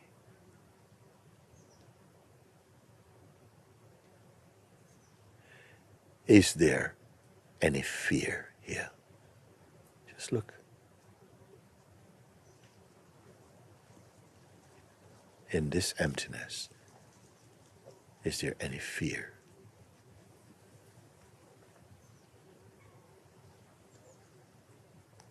Is there any attachment or desire for something? Please look. Remain in your emptiness. Look.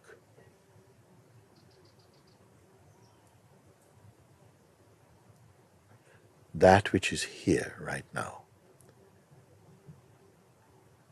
Is it a thing? Is it an object?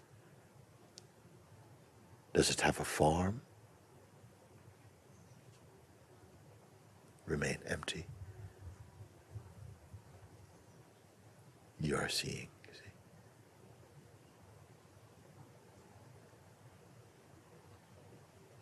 Is there any judgments in it? What is here in the emptiness? Is there any judgments? Is there any pressure at all? Please look. So even the looking is taking place in this emptiness itself.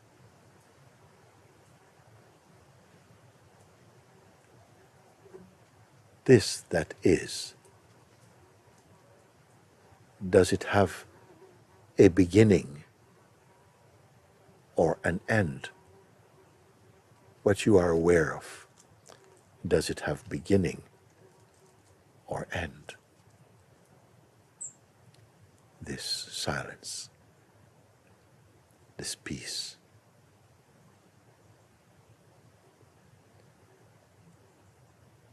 And yet, naturally, you know you're here.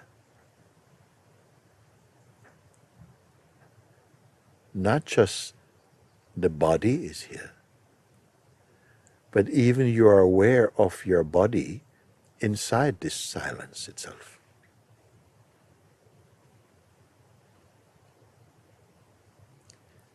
Now that you are aware of what is here, even when your mind is free of thoughts and you're free of feelings and attachments and projections and desires and judgments, there's this wonderful space of peace.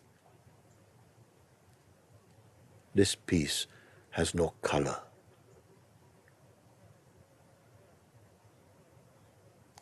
It has no limitation. Can you see? You're aware of it naturally. Do you need to make any effort to simply be here? No, no effort is needed.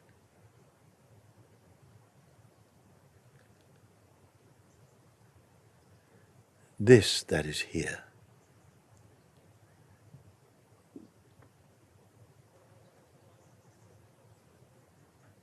can it be lost? Sometimes our minds go, yes, I can lose it. But really look now that you're here. Is it something? In order for something to be lost or found, it has to have a shape. Can this be lost? Only our attention can move onto some object, and you have the sense that you are away from this, or you've lost it, or that it has gone away. But really, that is not true. This is always here. This is always here. And so, I've invited you to discover this peace in you. This peace is what we call the peace of God. The peace, the true peace of life. And where there is peace, there is contentment. You notice? Where there is contentment, there is joy or happiness. Where there's peace, contentment, and happiness, there's openness. Where there's peace, contentment, happiness, openness, there's love. This we call love. I'm not bringing any person into it at the moment. It's just a very boundless space of equanimity, peace, and love. I'm introducing you to your inner self. I cannot give you that. I can only offer you the opportunity to discover this within yourself. This is where peace really begins. And you can see this peace can never go away. It is natural to yourself. Peace and yourself, same thing. You see? So today, this moment, you are discovering peace. The peace that is, the love and the joy that is. Your mind is empty. You can see that that's not a mistake. In fact, it feels like a gift because where there is emptiness in the mind, there is rest. So this is peace. This is peace. Now, this that really is it separate from you? Do you have to reach out to catch it? Not at all. It's as though your body, your very existence, is existing at one with this peace. All people who have discovered God are experiencing this peace to greater or lesser extent. So I wanted you to know and to feel this peace, no matter what you have done, no matter where you are, where you're from, wherever. This peace is here in your heart. As you are feeling this peace, automatically you will know that you are in the presence of a higher quality of life. So look at that. When you are experiencing this peace in this body, is this peace only in this body, or it's in everybody? It is in everybody. That is peace. When you know this, I am not sending you out, go and build a bridge, go and make this, go and do that. No, it begins in this simple discovering. And with this discovering, I would invite and encourage you to keep at it. Because look how good you feel, how open, how silent. Now, of course, your mind is going to come back. It's going to come with all kinds of things. You know how it can be. But don't argue with mind. Simply do as you've done just now. Leave everything aside, and you'll find that this peace is here. It's not waiting, it's just here. And be with it. So I felt I didn't want to talk only about peace, but I wanted to encourage and introduce and guide you into the peace that belongs with you, which is your inherent peace, which is your true God nature and place. Peace begins not out there, but within yourself.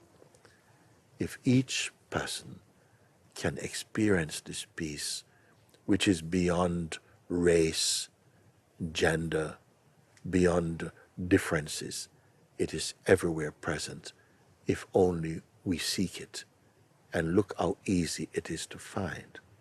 This, beloved ones, my dear family, wherever you are, this is a taste of your own being.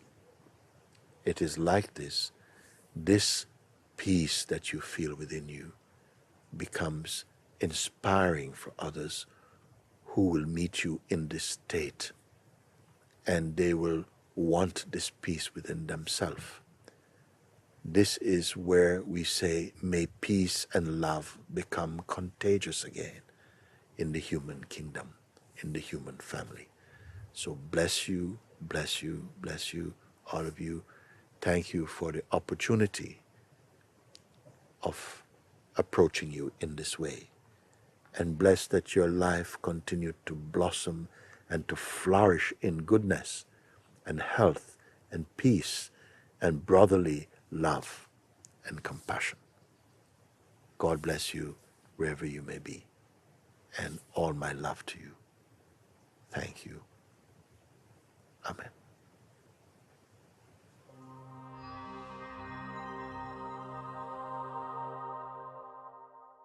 You know, historically, many nations have been through a lot.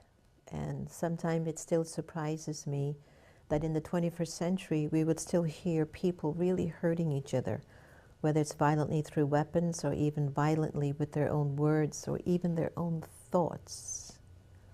Many of us are not aware that we're hurting each other with our own thoughts.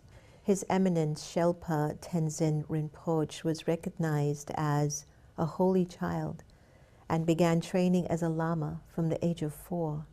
He attended the Buddhist University in Sarnath, India, and later received teachings, empowerments, and even transmissions from many of the greatest Tibetan Buddhist masters of his time.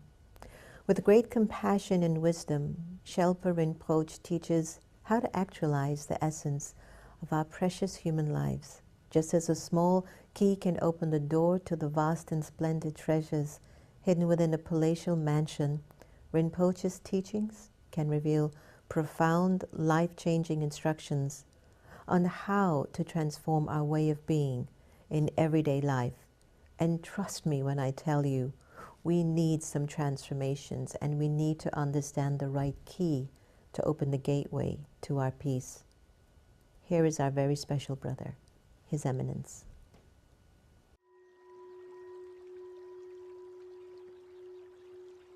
Om Shanti.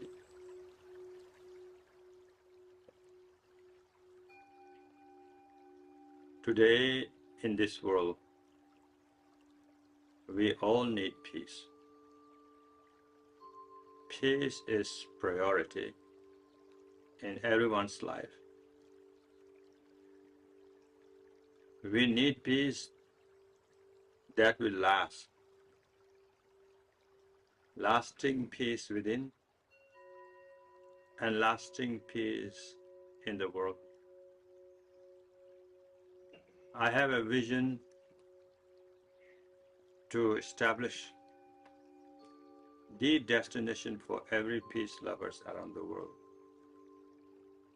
so that we will be able to create a lasting peace, not just for us, for our grandchildren and a great-great-grandchildren. For that, I feel that lasting peace must be based on unconditional love. As we know, the closest to unconditional love we can find as an example is our mother's love. Mother is willing to sacrifice her life to give birth to her child and raise her child unconditionally, with love, with care. So if we are able to embrace unconditional love for ourselves, we will not compromise in living our life. We will find that our life is precious, our life is priceless, so is everyone's life is precious and priceless. If we cannot help anyone, we will not find any reason to harm anyone because of our compassion and understanding. This compassion and understanding can be generated through meditation practice, by dwelling within, by finding peace within oneself. As we find peace within ourselves, we will find creative ways to establish peace in the world. As I travel around the world today, most of the people are not necessarily following religious traditions anymore, especially Gen Z and millennials are not necessarily going to the churches, temples, synagogues, mosques, and monasteries. However, youngsters are interested in living life in a meaningful way. They would like to find peace and happiness. For that, I feel that it is very important for us to now inspire everyone to involve and take the spiritual journey. This is the way to truly embrace oneself. This is the way to truly find peace. So I have a vision to create the destination for every peace lovers around the world, for every race, for every color, for every creed, for every gender, for believers and also non-believers alike. Sort of like a Davos for peace in Lumbini, where Queen Mayadev gave birth to Prince Siddhartha. And this is necessity today, because we need to create a most inclusive place. Everybody can find refuge and peace in this place. And also, world leaders can come together and try to find solution through dialogue. So this universal peace sanctuary is therefore going to be the destination for every peace lovers. Of course, ultimately, to travel within, to dwell within, is my vision and my reason to ask everyone to participate on a spiritual journey. Sanctuary exists within. The unconditional sanctuary exists within. We must be able to embrace this unconditional sanctuary by living in the moment. By living in the moment unconditionally, without compromising, as if there is no next moment. To be a spiritual person, to be a peace lover, is to be able to celebrate our life. We have to find many creative ways to celebrate our life, to make peace more fashionable than war. Because there's so much war is happening within us.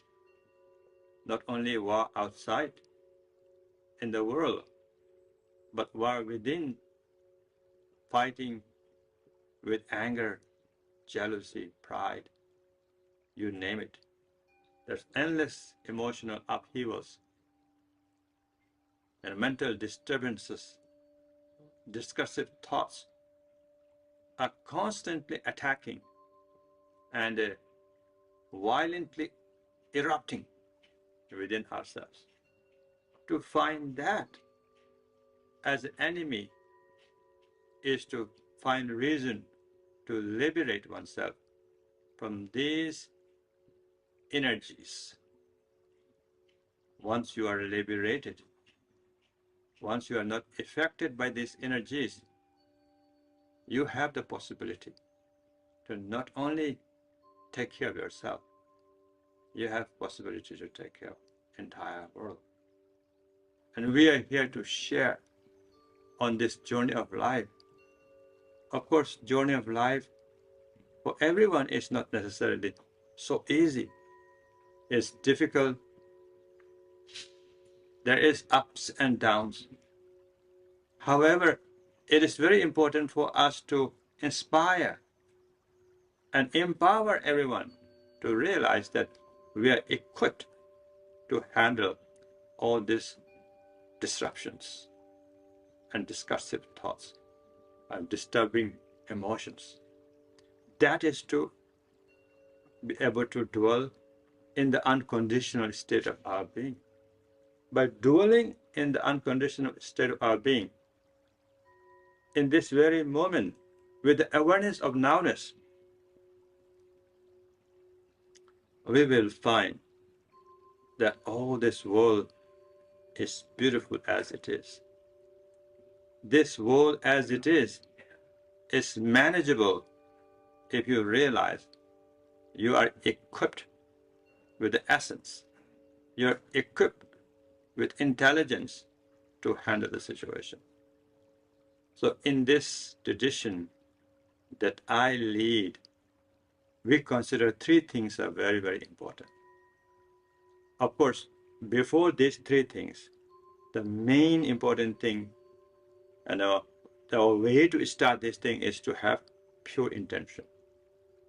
You have an unconditional, compassionate motivation towards embarking on the spiritual journey, not just for oneself, for the benefit of all beings. That intention is very, very important. in our tradition.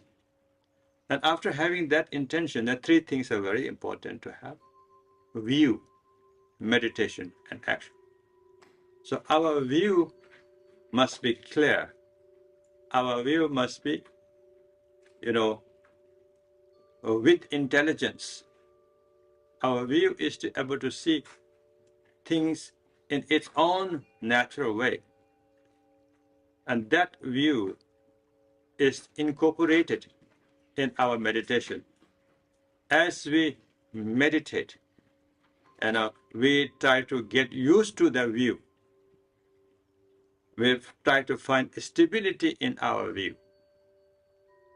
So meditation is a technique.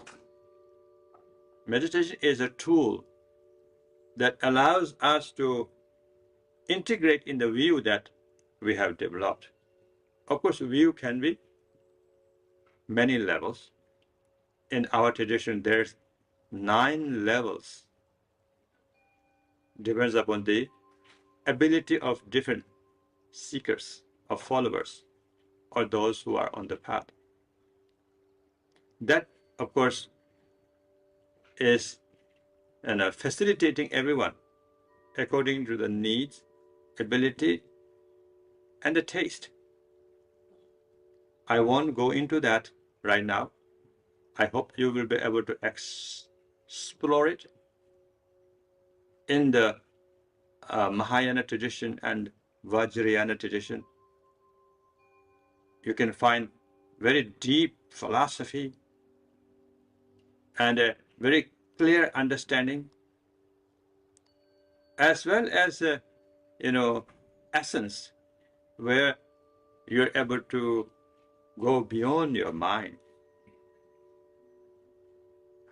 So meditation is accordingly, and one is able to develop so that you will be able to bring those views active and alive in really, finding a stability. And once you are able to find stability in the view, then your action follows according to the view and meditation. Action of compassion, a dynamic action with energy flow as naturally we are able to experience.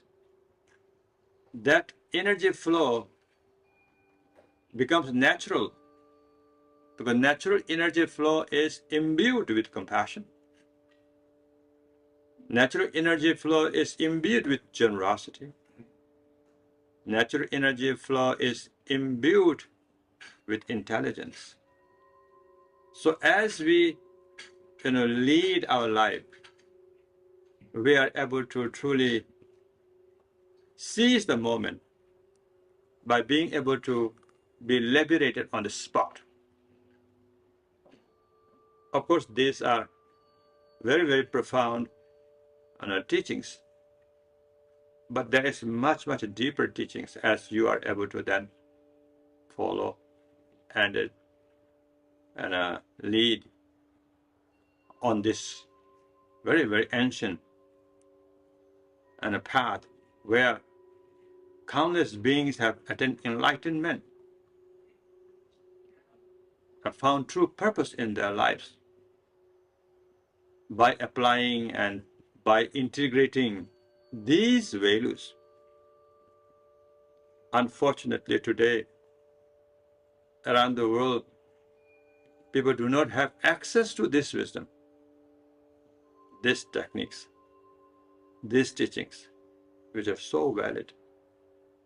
So, Universal Peace Sanctuary is the one reason for all of you to participate, because we will be able to bring this message alive and make it accessible with the tools that we have today with the modern technology. I have a vision, and I see it very clearly, that until now, world economy as such, since the civilization started, is based on the foundation of war.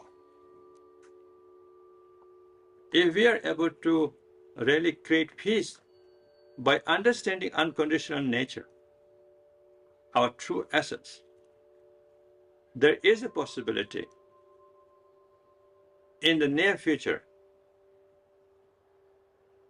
to base our world economy on the foundation of peace. There will come a day, I predict, there will come a day where everyone will feel war is outdated, war is unnecessary, because there's no one who doesn't want to live in peace, live with peace, and have peaceful mind.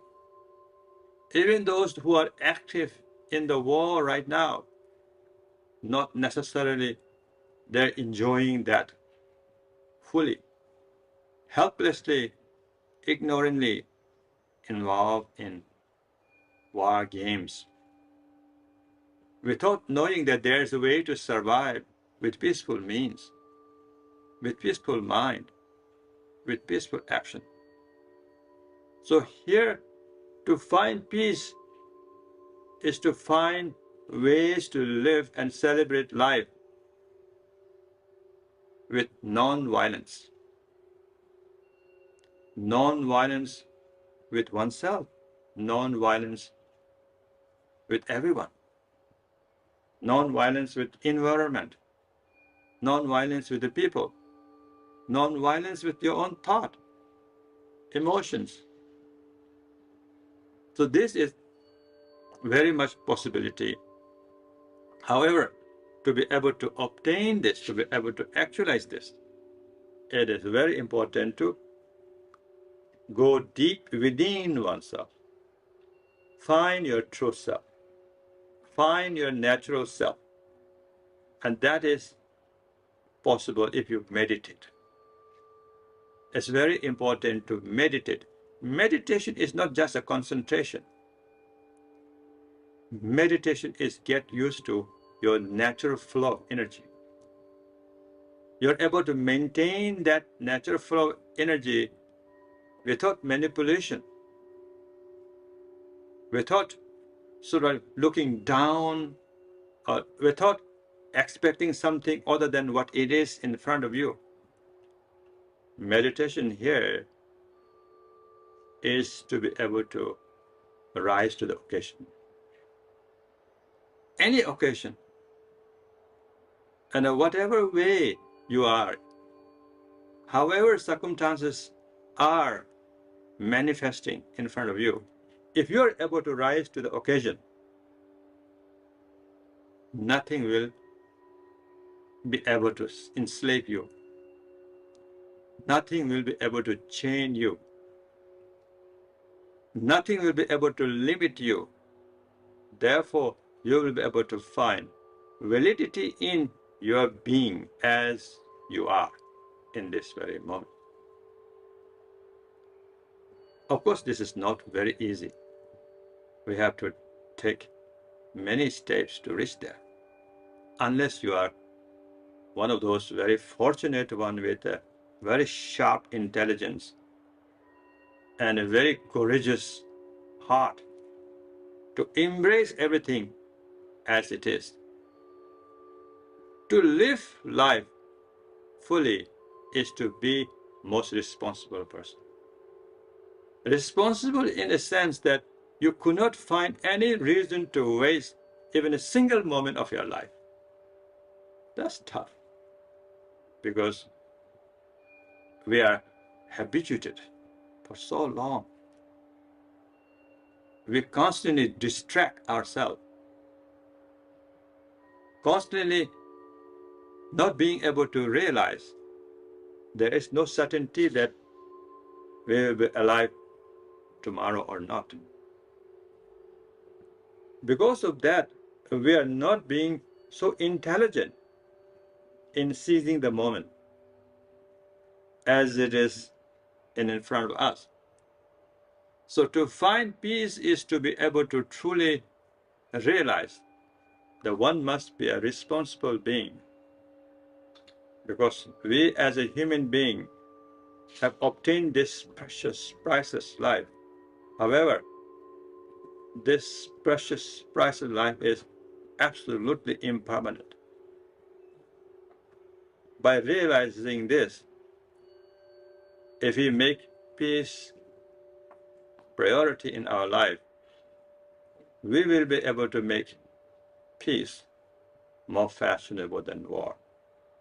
And I wish everybody will pursue what is the most natural and what is the most meaningful in your life, with blessings of light. Thank you very much.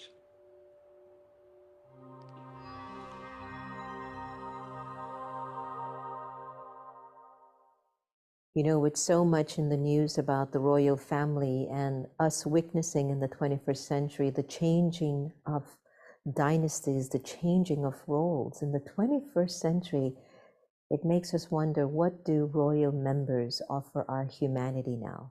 This special segment of Royalty for Peace being integrated in our World of Congress is about offering voices from royal traditions, what their interpretation of peace is.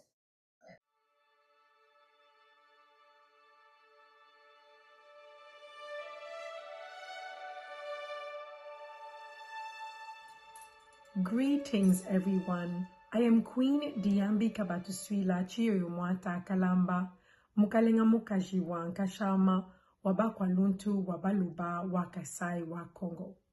That is Woman King of the Order of the Leopard of the Bakwaluntu people who belong to the Luba ethnic group of Kasai in the Democratic Republic of Congo.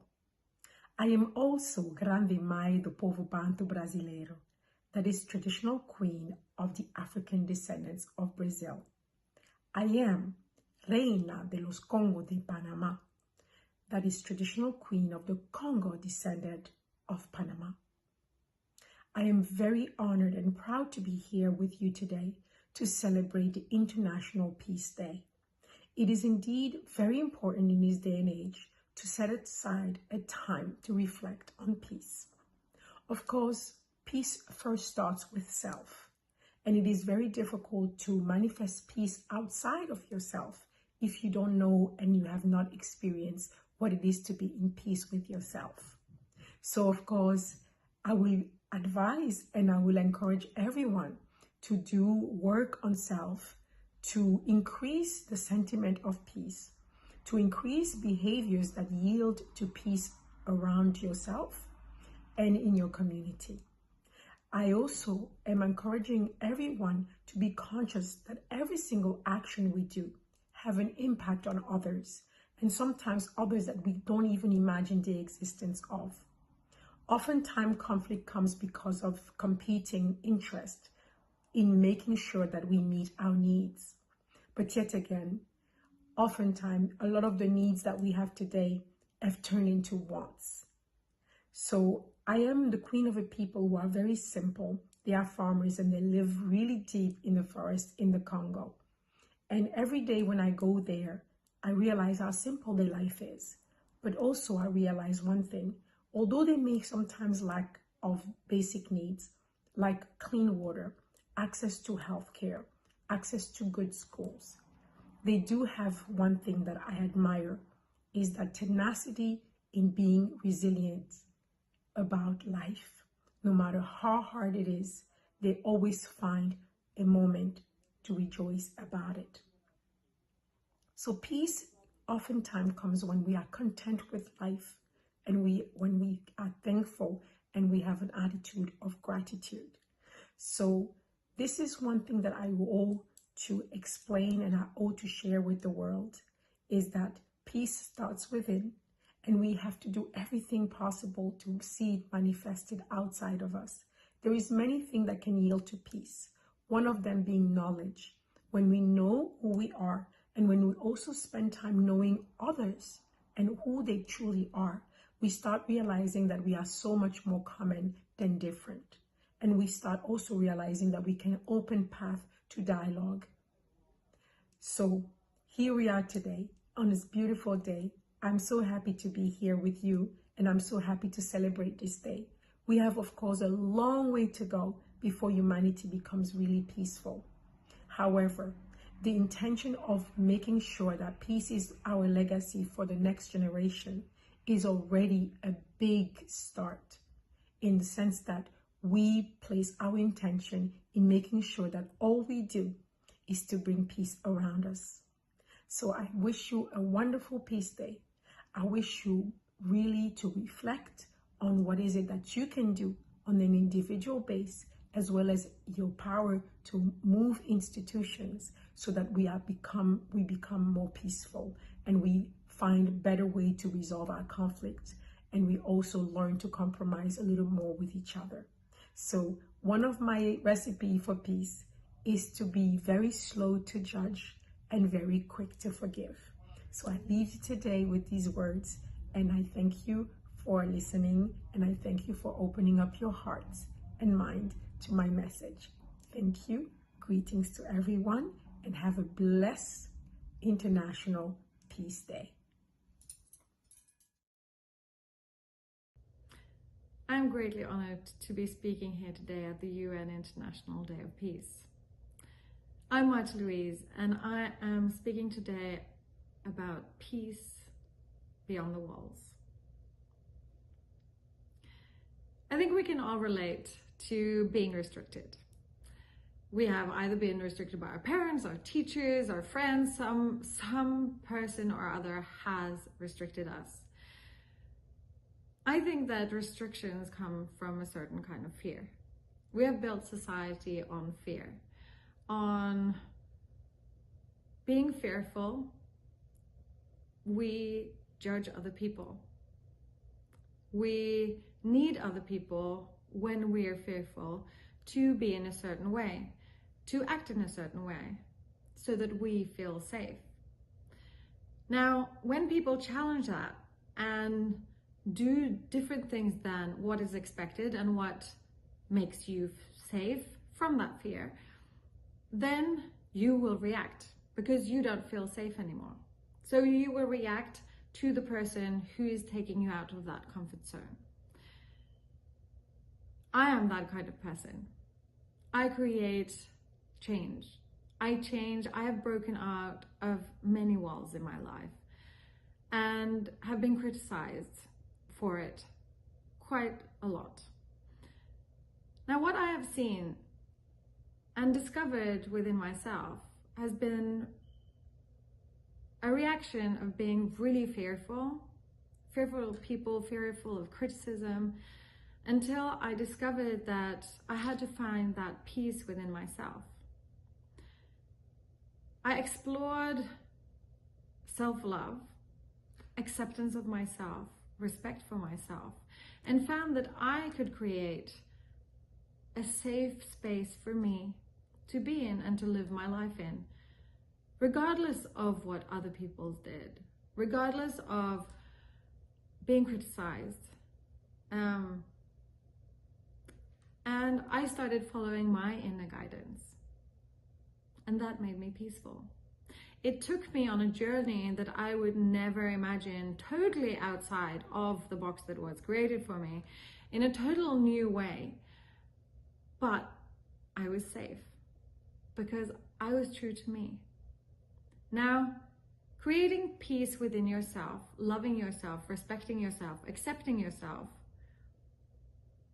also makes you respect, accept, and love others in a different way. And suddenly I started seeing that everybody plays a certain role in society, in life. We all have our own paths. And I could suddenly sit back and see that, oh, I don't have to be afraid of change. I don't have to be afraid of people criticizing me. I could simply, just watch what was happening and be peaceful. I can listen to what they say from a total different standing point. I could accept them, even if I didn't agree with them. And this was a totally new way for me to be in the world. I suddenly understood that peace comes from within in a really deep and profound way.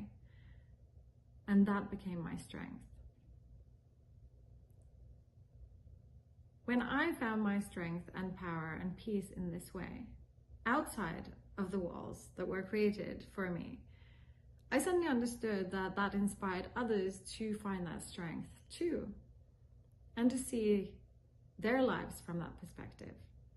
So I truly believe that peace starts with each and every one of us.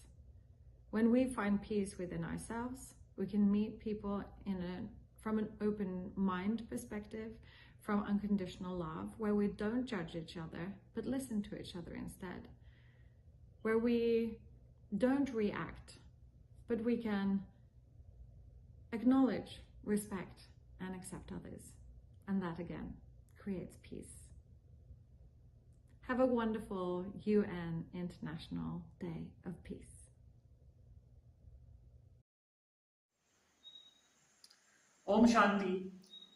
Greetings from Manavendra Singh Gohil, Prince of Rajpipla in India. I'm a human rights activist and openly gay person and proud to be gay. On the occasion of the inaugural of the Congress on World Peace happening on September 21st and 22nd on the occasion of International Day of Peace hosted by Sister Jenna, I would like to convey this message that we all should come with peace with ourselves. That's very important to have that inner peace within yourself so that we could spread love and reduce the hatred and the phobia which is existing in the society for each other, and thereby we could reduce the stigma and discrimination and treat everyone equally. I would wish that there is peace, there is prosperity, there is brotherhood for all of us so that we could make this beautiful earth an even more beautiful place to live with and spread love and spread happiness. Thank you so much for listening to me. Om Shanti. Good day. I am Raja Samu 6, the last Van Koning Stambul from Maluku of Indonesia.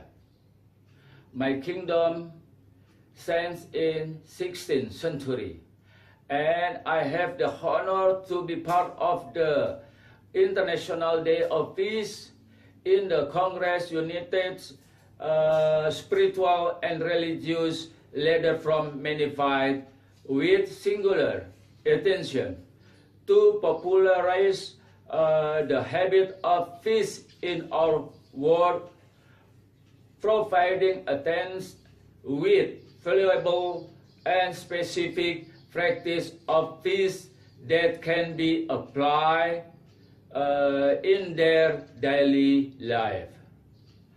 Along with my fellow Raja, Sultan, Datu, Penglingsir, here in Indonesia, we pray that the world will be turned in a more harmonious direction, avoiding strife and conflict. We pray that companies, countries, and individuals will pursue policies that enhance the life of individuals, policies that are mutually beneficial. We pray people will start to make a wider view, a longer view, and consider all the ramifications of their action. I am Raja Samu 6 of ancient lineage. My family is all over the world, and you are my family. Love one another and work with us in the consideration of others.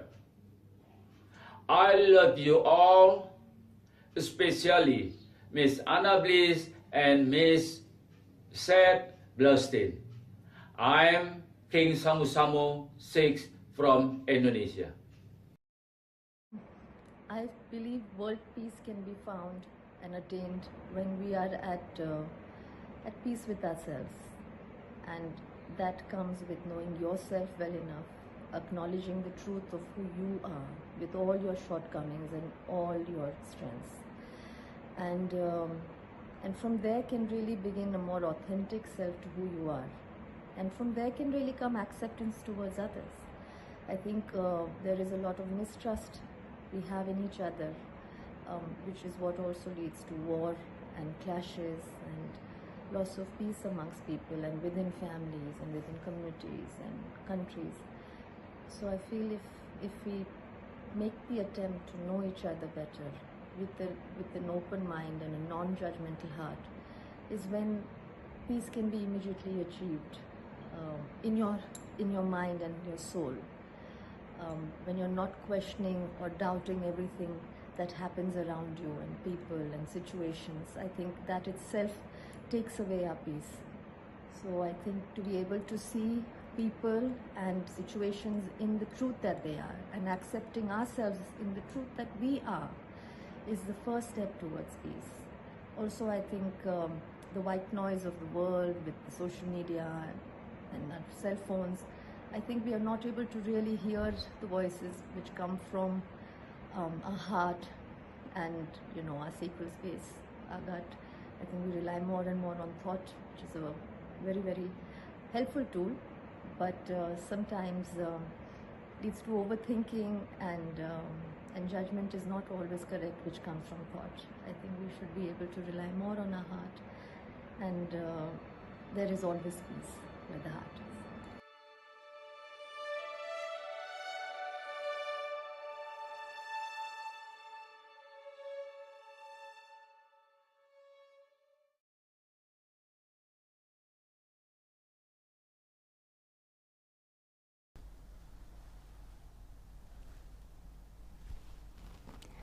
I am Yogmata Keikaikawa. I was born in Japan and I met yoga around the age of 18. Then I practiced yoga for health. I learned a lot of things because I wanted to know everything. Oriental medicine, acupuncture, hypnotherapy, NLP, jazz dance, psychological therapy, and so on. After that, I met Himalayan saint Pilot Baba, who came to Japan for TV program. As I had more than 50 yoga classes in Tokyo, and I was famous as a yoga teacher. I teach yoga in a famous department and newspaper culture center that is 50 place. And then I was famous. TV producer asked me to help the Pilot Baba Samadhi program. After that, Pilot Baba invited me to Himalayas. So I left everything and went to the Himalayas. In the deep Himalaya, I received a blessing from my master Hari Baba and practiced in intensive training for 7 years. Finally, I attained ultimate samadhi. Through deep meditation, reached the enlightenment and become a Himalayan Siddha master. I performed public samadhi all over India. At Kumbh Mela is a saint big festival in India. For the 18th time from 1991 to 2007, in a year one time I did public samadhi. Through public samadhi, I share what is enlightenment, and I share love and peace and truth. I experienced the ultimate truth and discovered the secret of how people can truly grow. Now I know how to make the world of peace. I got inner power.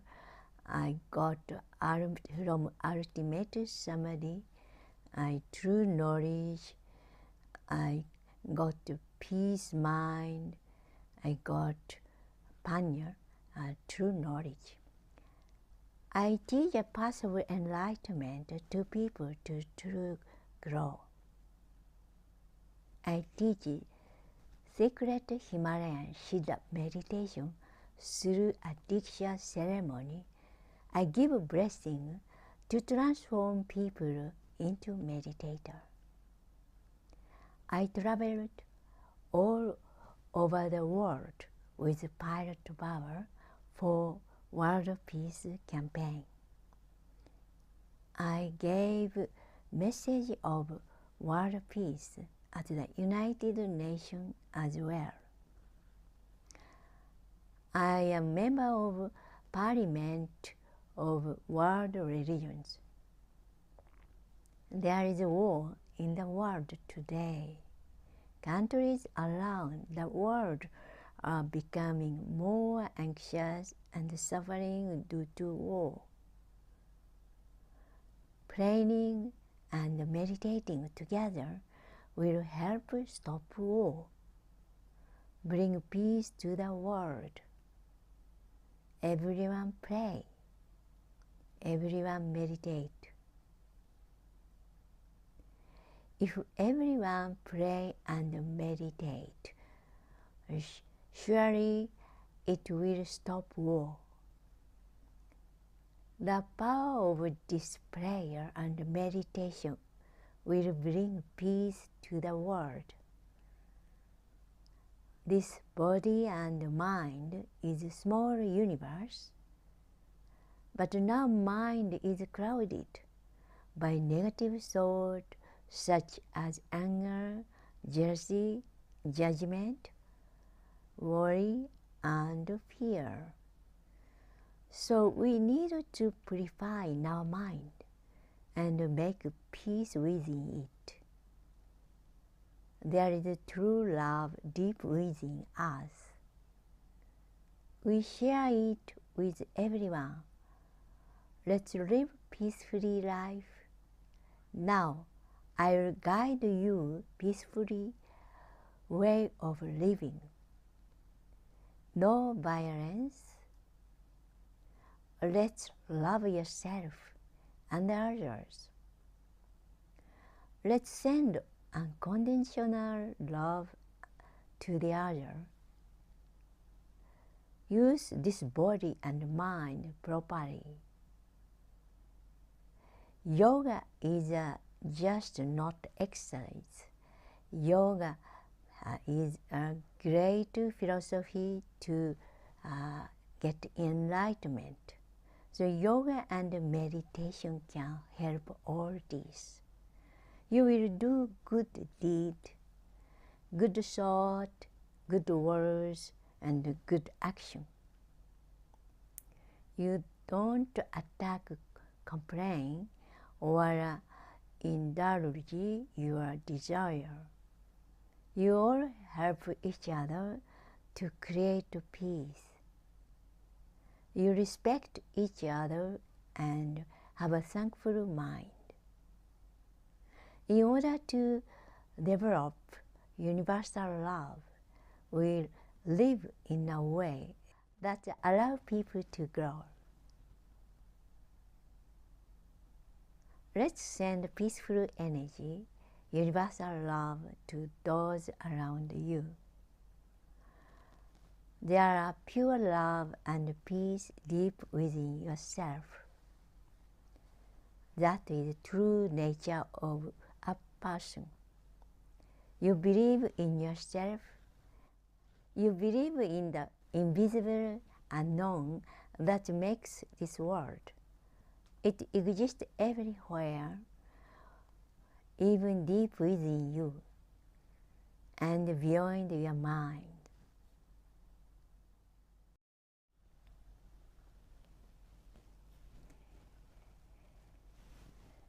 Now let's practice prayer and meditation. First, I explain meditation process. Just listen. You sit on the floor in a comfortable position and relax.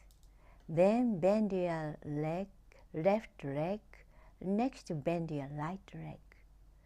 You can also sit on the chair. You put your palm together and pray for world peace. Next, you meditate 5 minutes. During meditation, place both hands on your legs. Then you can meditate. Now, let's start prayer and meditation. Put your palm together, keep your spine straight, and take a deep breath 3 times. Throw away negative thought, taking pure life energy. Breathe out, breathe in, breathe out, breathe in. Great invisible presence, please help us to that there may be no more conflict and this world will become peaceful. May peace prevail on earth. May peace prevail on earth. May peace prevail on earth. Let's pray deeply. Whatever thought come to your mind, let them go. Remain silent. Meditation is to think nothing. Be here now. You don't think about the past. You don't think about the future. Keep silent.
pray silently again. May peace prevail on earth. May peace prevail on earth. May peace prevail on earth. Your mind will become peaceful. Everyone, ego mind will be transformed naturally, and the world will become peaceful. Om Shanti, Om Shanti, Om Shanti.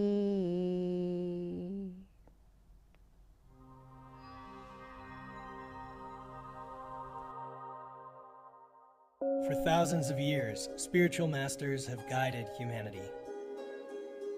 During times of discord and aggression, when we slip into anger, confusion, and misunderstanding, they helped us see the light. Through every tradition, through every lens of consciousness, the light of oneness shines through. As it was thousands of years ago, we call upon all spiritual and religious leaders to ignite the flame of peace anew, to initiate humanity into the practice of peace in every tradition.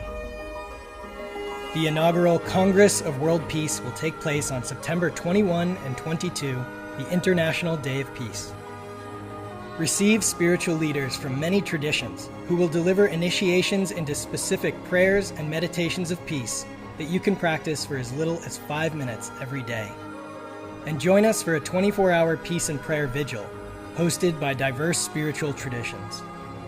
Together, let's turn the intention of peace into the practice of peace.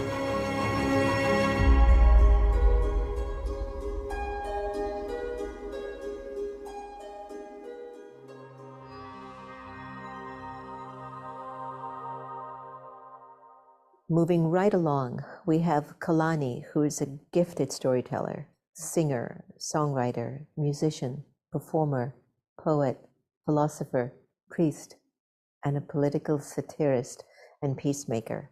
A Hawaiian practitioner and cross-cultural facilitator, he has experience in promoting social justice through conflict resolution. Kalani is the founding and current director of the Olahana Foundation. It's a 501c3 nonprofit based on Hawaii's Big Island since 2008. Olahana focuses on building community, capacity, cohesiveness, resilience, and emergency preparedness around food, energy, water, and knowledge systems. Aloha and welcome. Mahalo ke akua nau hane I kawai.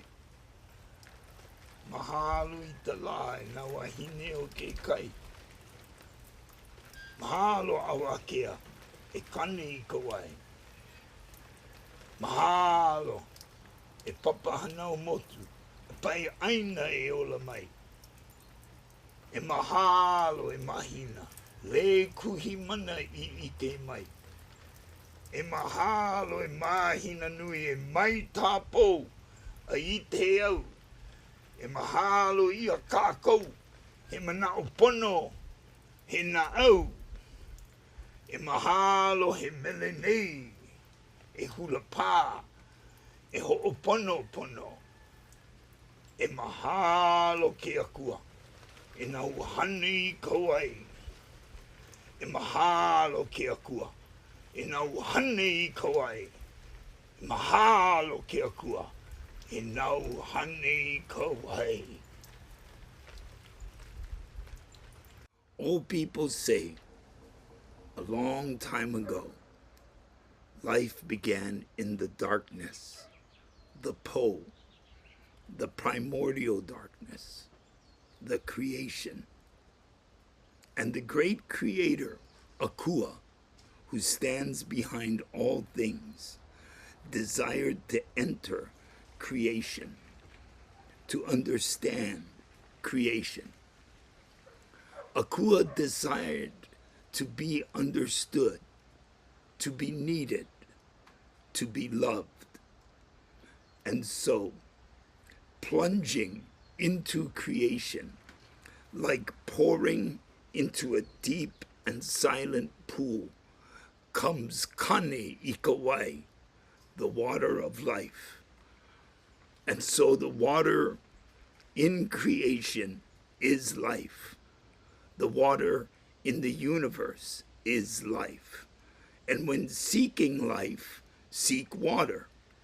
When seeking spirit, seek water. And when seeking truth, seek water. Water as the great-grandmother, from the depths of space, representing the ancestors, both the air and the ice. Even the smallest frozen drop of water, of ice, held within the grasp of the Pohaku Kane, in a stone, traveling through space, carries life. The great-grandmother, who is older than the sun, spreading through space, recreating life, recreating herself, coming to and fro, or from, collecting the drops to rebirth herself as the Earth Mother, plasma, blood, gelatin, and liquid, fluid, water, as the woman who is the sea, the ingenue, the unpredictable maiden, whose tempestuousness gives rise to all. The three faces of Eve, the crone, the matron, the maiden, the mitochondria, descending from grandmother's ovaries to granddaughter's womb, all within the water. And these three, with the one, Kane Ikawai, the water of life, are the four elements. And in truth, in water, we can find all 12 components, the four directions, the four elements, the four stages of matter. Water is ice. The great-grandmother, water as solid. Water is within and without. The Earth Mother, water as plasma. Water surrounds. Water moves through, gives way, ebbs, flows, has currents and eddies, and is sometimes stagnant. The woman who is the sea, water as liquid, water as fire, Kane, the life bringer, the rain cycle, with the grandfather sun evaporating, condensing, raining down and flowing.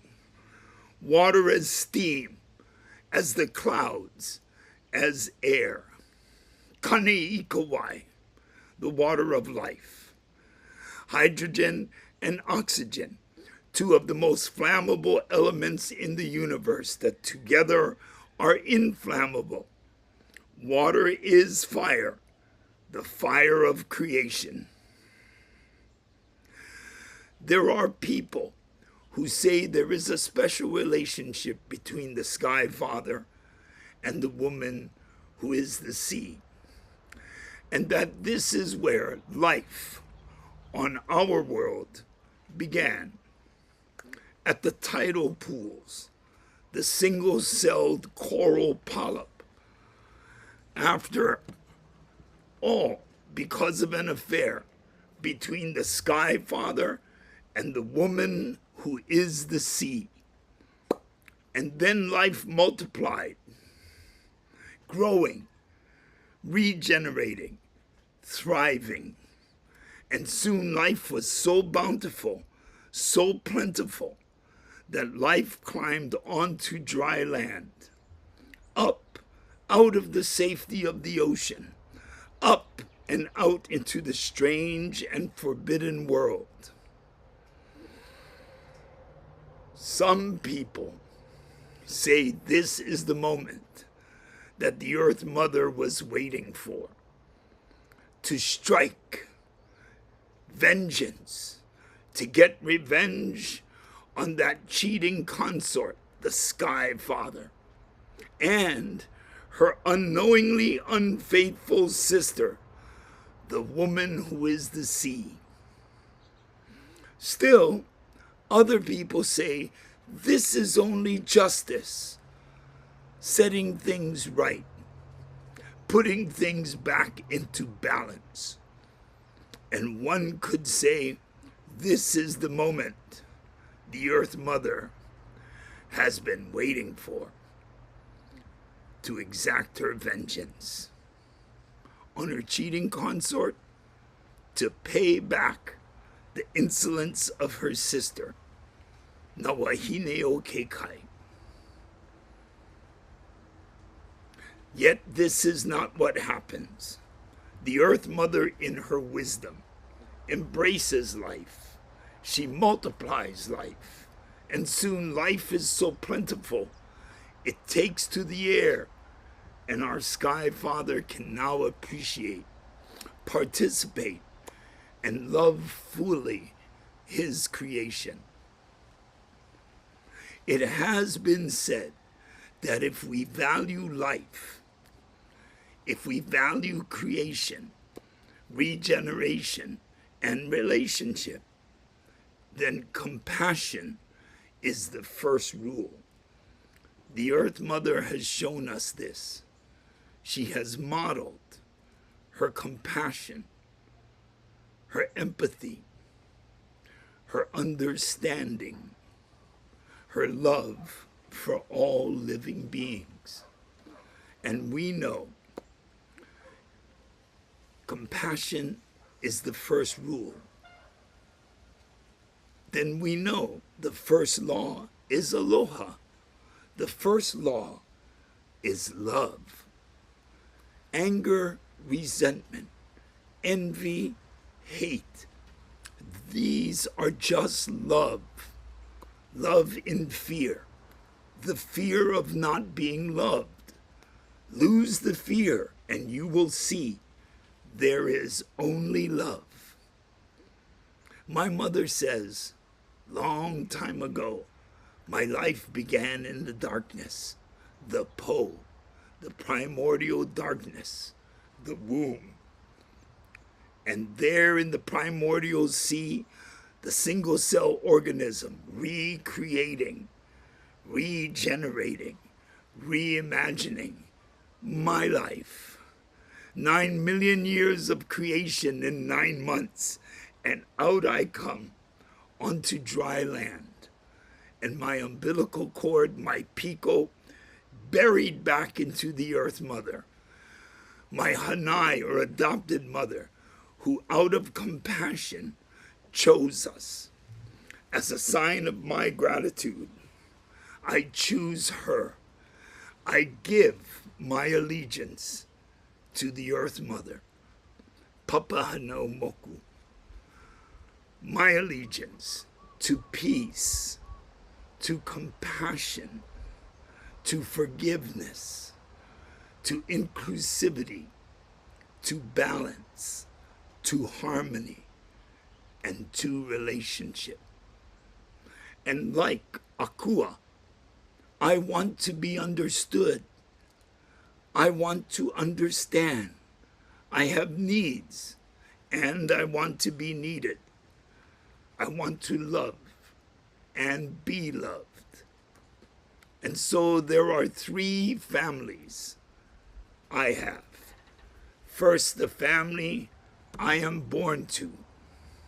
This family, chosen in the spirit world, that becomes my physical family, the family to teach me something specific, lessons about myself, and not all of them easy, and not all of them good, but all of them necessary. Second, the family I choose, here in the physical world that becomes my soul group, my spirit family, including my lovers, my wife, my children, those dear friends that are more than friends.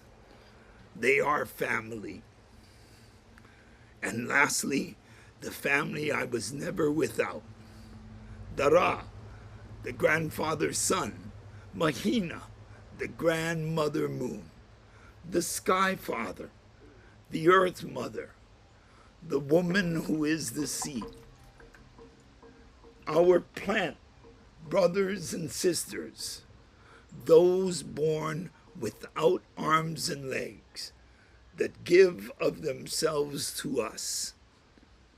The finned, the furred, the feathered, our relations, our relatives.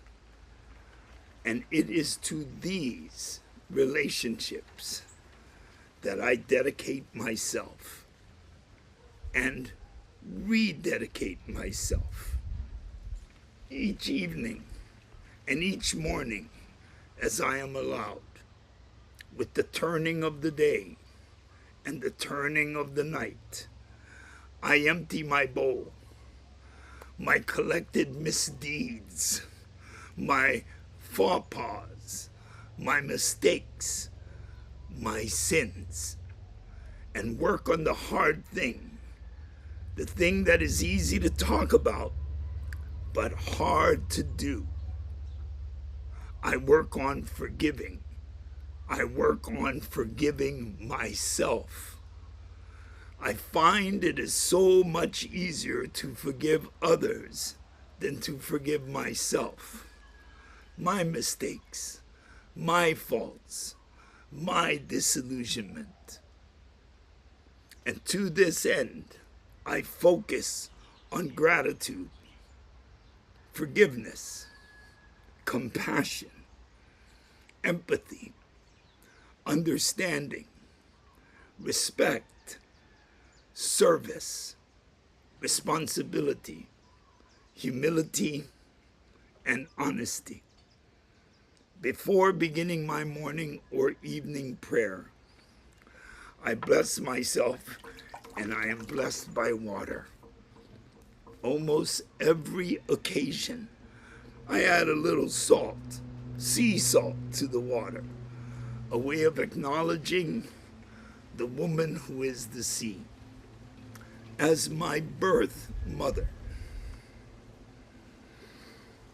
But always, it begins and it ends in gratitude to the spirit in the water.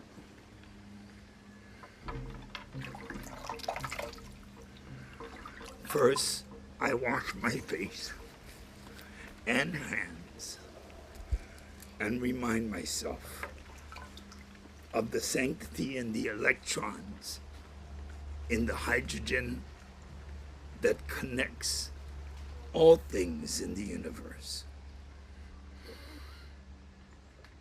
Mahalo ke akua, nauhani I kawai. Mahalo I talai, nauahine o ke kai.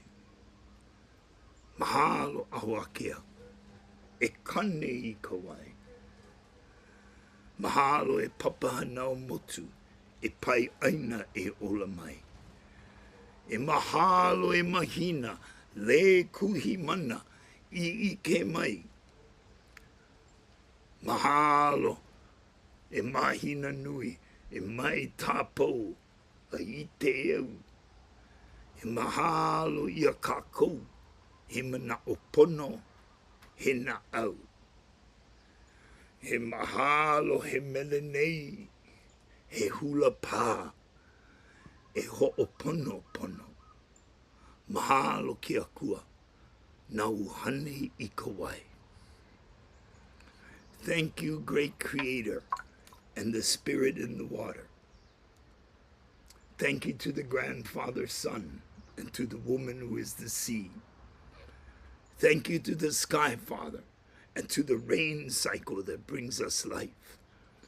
Thank you to the Earth Mother, in whom we all reside. And thank you to the Grandmother Moon who brings us the time and tides. Thank you to the Great Grandmother who from the darkness of space will bring us light. And thank you, all of you, for what you think is right and for how you feel. And thank you for the song, and thank you for the dance, and thank you for the time to heal. Mahalo ke akua, nau hane I kawai. Thank you to the great Creator who stands behind all things. And thank you to the Spirit in the water. Mahalo ke akua, nau hane I kawai. Mahalo, mahalo, mahalo.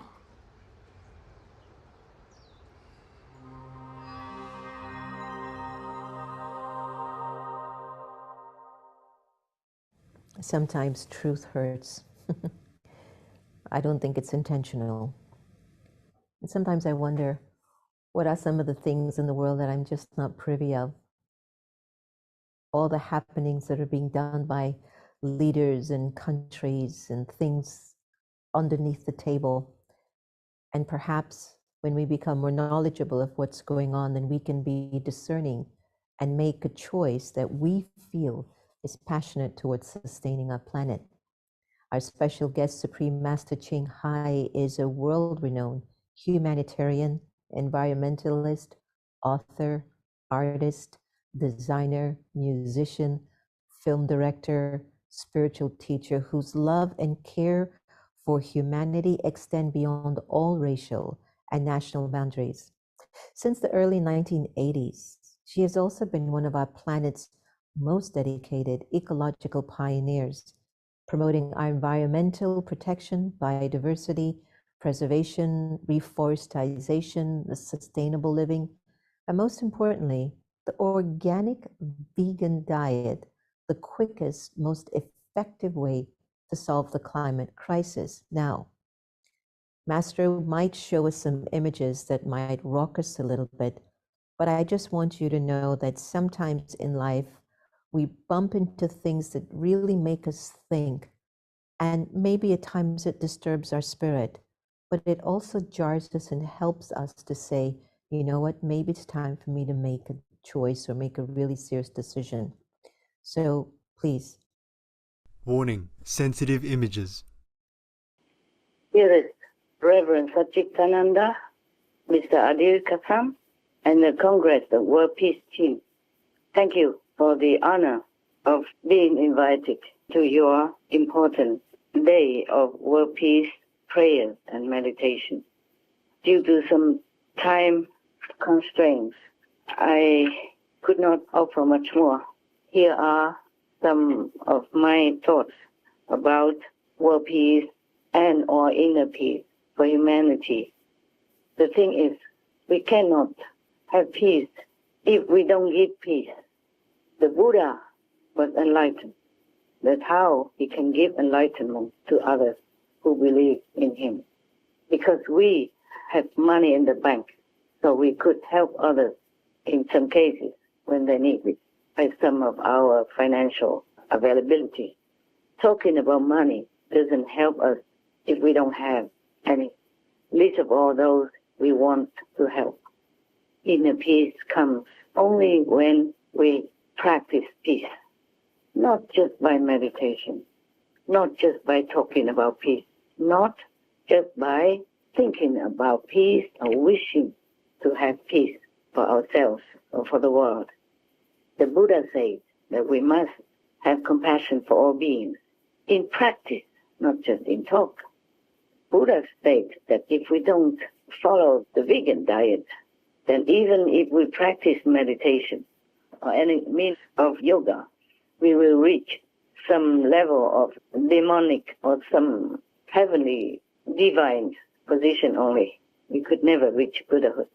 And he even said that whoever eats meat is not his disciple. So I'm a follower of the Buddha. I would not dare to teach anyone any kind of meditation just to have inner peace. Inner peace begins when we give peace to others. We cannot have peace if others are in pain and mostly or indirectly caused by us, by our actions or our way of life. We cannot have inner peace if by our way of life, such as consuming the dead animal people flesh, who has been tortured, who has been imprisoned, who has been deprived of all kinds of freedom, dignity, and peace his whole life in the animal concentration camp. Not just in Buddhism, in all great religions of the world, all the teachings regarding violence towards others and towards the animal people are written very clearly. For example, in the Bible, it states that God made all the fruits and vegetables for us humans as meals, and God also made other things, nutritional herbs and vegetables for the animal people. And God has said, do not kill any more sheep or he-bullocks to make offerings to him, because your hands will be full of blood. And when you pray, God will turn his head away. He will not listen. God says, you have to stop, otherwise God will not listen anymore. That's what we're doing now. We don't listen to God and keep begging God to listen to us for what we want, and we don't care about what God wants. Then how can we have the peace that we so much treasure if we do not listen to God's words as to what to do in order to have God's blessing, to have peace? I can talk forever about this topic, but I just cited some of the teachings of two of the greatest religions on the planet to remind you, and that's all. May my words have some impact on your intellect and consciousness. May your way of life change, you turn to be heaven's way, God's way, so that you can go back to heaven, go back to God. Amen. So the first step for inner peace is to be vegan. Abstain absolutely from all the suffering causing kind of so-called food, so that animal people, our co-inhabitants, our brothers and sisters, and as the Buddha said, our relatives from former life or even this lifetime do not have to suffer. After they die, they might have become animal people, maybe to be with us, to accompany us, or maybe to pay for some little karma they did. Nevertheless, whatever the reason that made them become animal people, they are still our relatives or friends. So we cannot let them be massacred and even en masse, billions per week or millions per hour even, helplessly, agonizingly, and utterly alone, lonely, defenseless, anywhere in the world. We cannot have peace causing all this, directly or indirectly.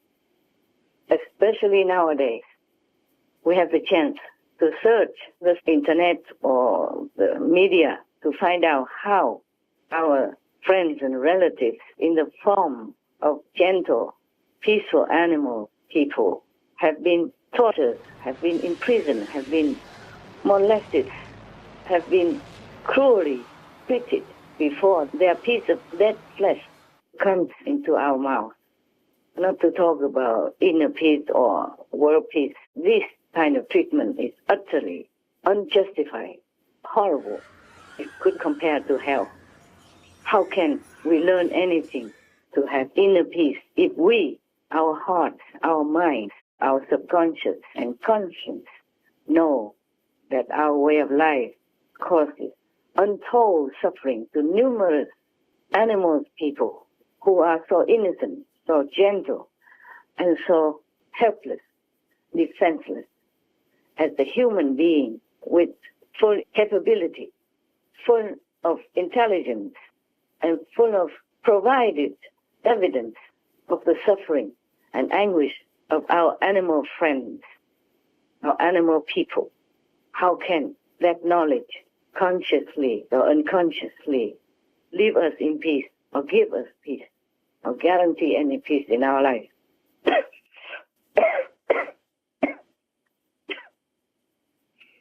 I myself personally cannot cry much longer every time I see all this suffering, even just on the screen.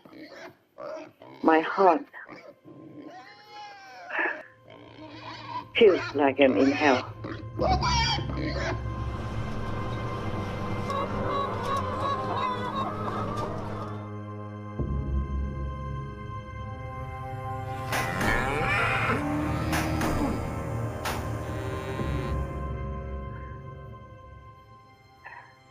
That's why we ask our own association members to pray every day for world vegan. Because if we don't have world vegan, world peace is far, far, far, far away. As all of you know very well. Even, for example, just the war in Ukraine. The whole world supports peace in Ukraine. The whole world asks Russia to leave Ukraine, go home, and leave the people in Ukraine in peace. All kinds of support.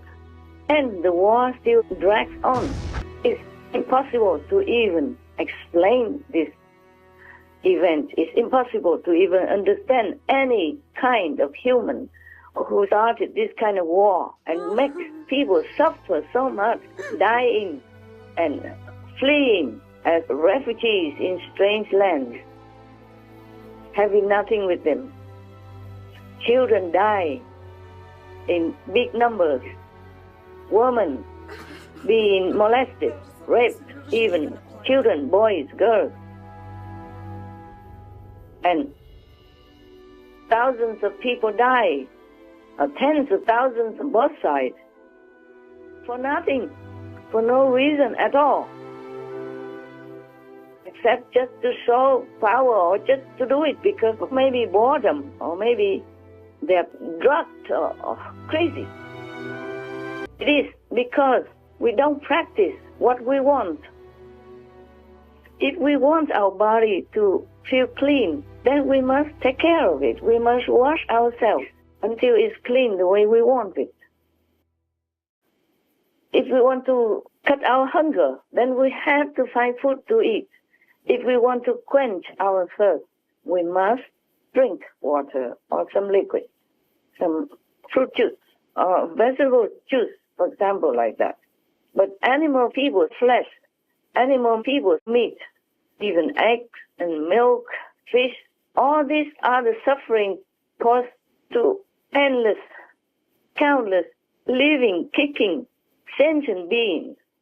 Just because they don't look like us, it doesn't mean they don't have feelings, they don't have intelligence, they don't have consciousness. We all know that by now. If we believe in Buddha, then we must know that Buddha preached that they are sentient beings. Sentient meaning they feel. They can have feelings, they have emotions, they have intelligence, just like us, maybe in different ways. We can see all on the internet or on the films that people make how intelligent animal people are and how much suffering they can feel, just exactly like us. How can we terminate a life who's still breathing, who's still feeling, who has love, who can show affection, not just to their own species, but to other species and to us humans as well? How can we ever have peace if we don't give peace to others? We don't even have to give peace. We just leave them alone. Then they have peace. I am also sorry if I have offended any of you in the audience.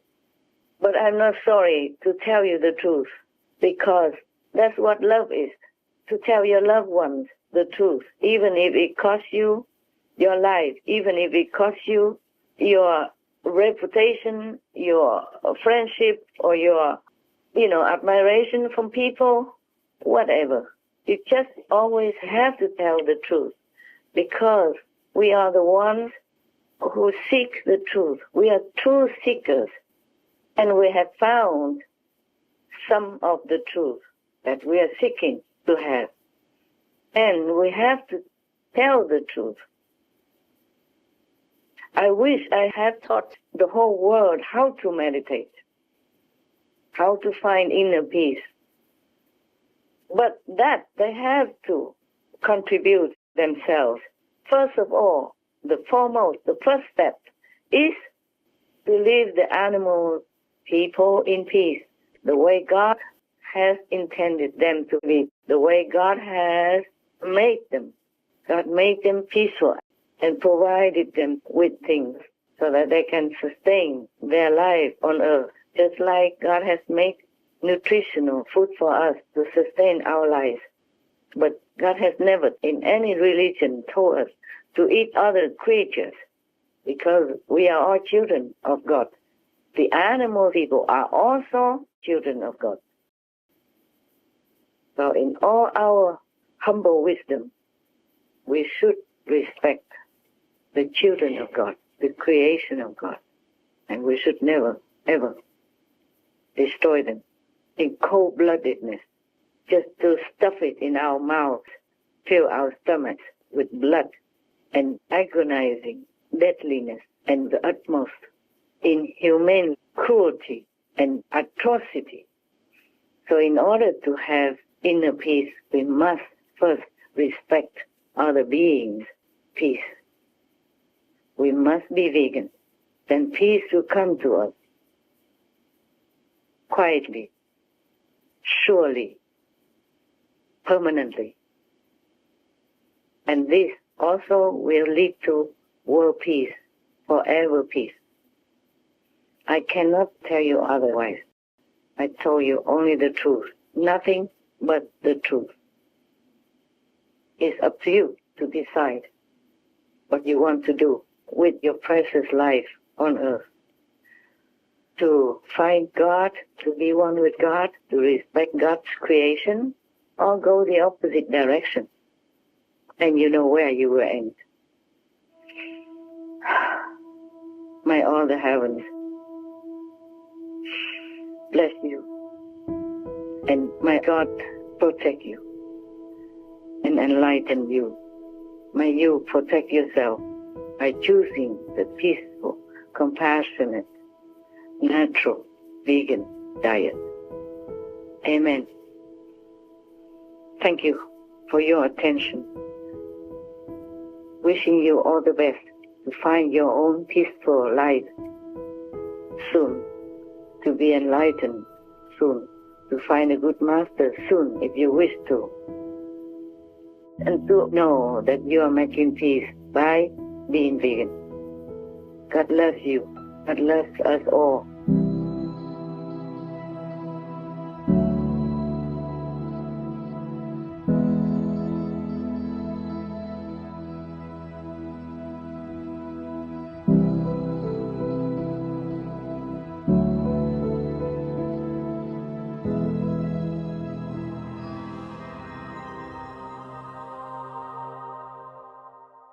For thousands of years, spiritual masters have guided humanity. During times of discord and aggression, when we slip into anger, confusion, and misunderstanding, they helped us see the light. Through every tradition, through every lens of consciousness, the light of oneness shines through. As it was thousands of years ago, we call upon all spiritual and religious leaders to ignite the flame of peace anew, to initiate humanity into the practice of peace in every tradition. The inaugural Congress of World Peace will take place on September 21 and 22, the International Day of Peace. Receive spiritual leaders from many traditions who will deliver initiations into specific prayers and meditations of peace that you can practice for as little as 5 minutes every day. And join us for a 24-hour Peace and Prayer Vigil, hosted by diverse spiritual traditions. Together, let's turn the intention of peace into the practice of peace.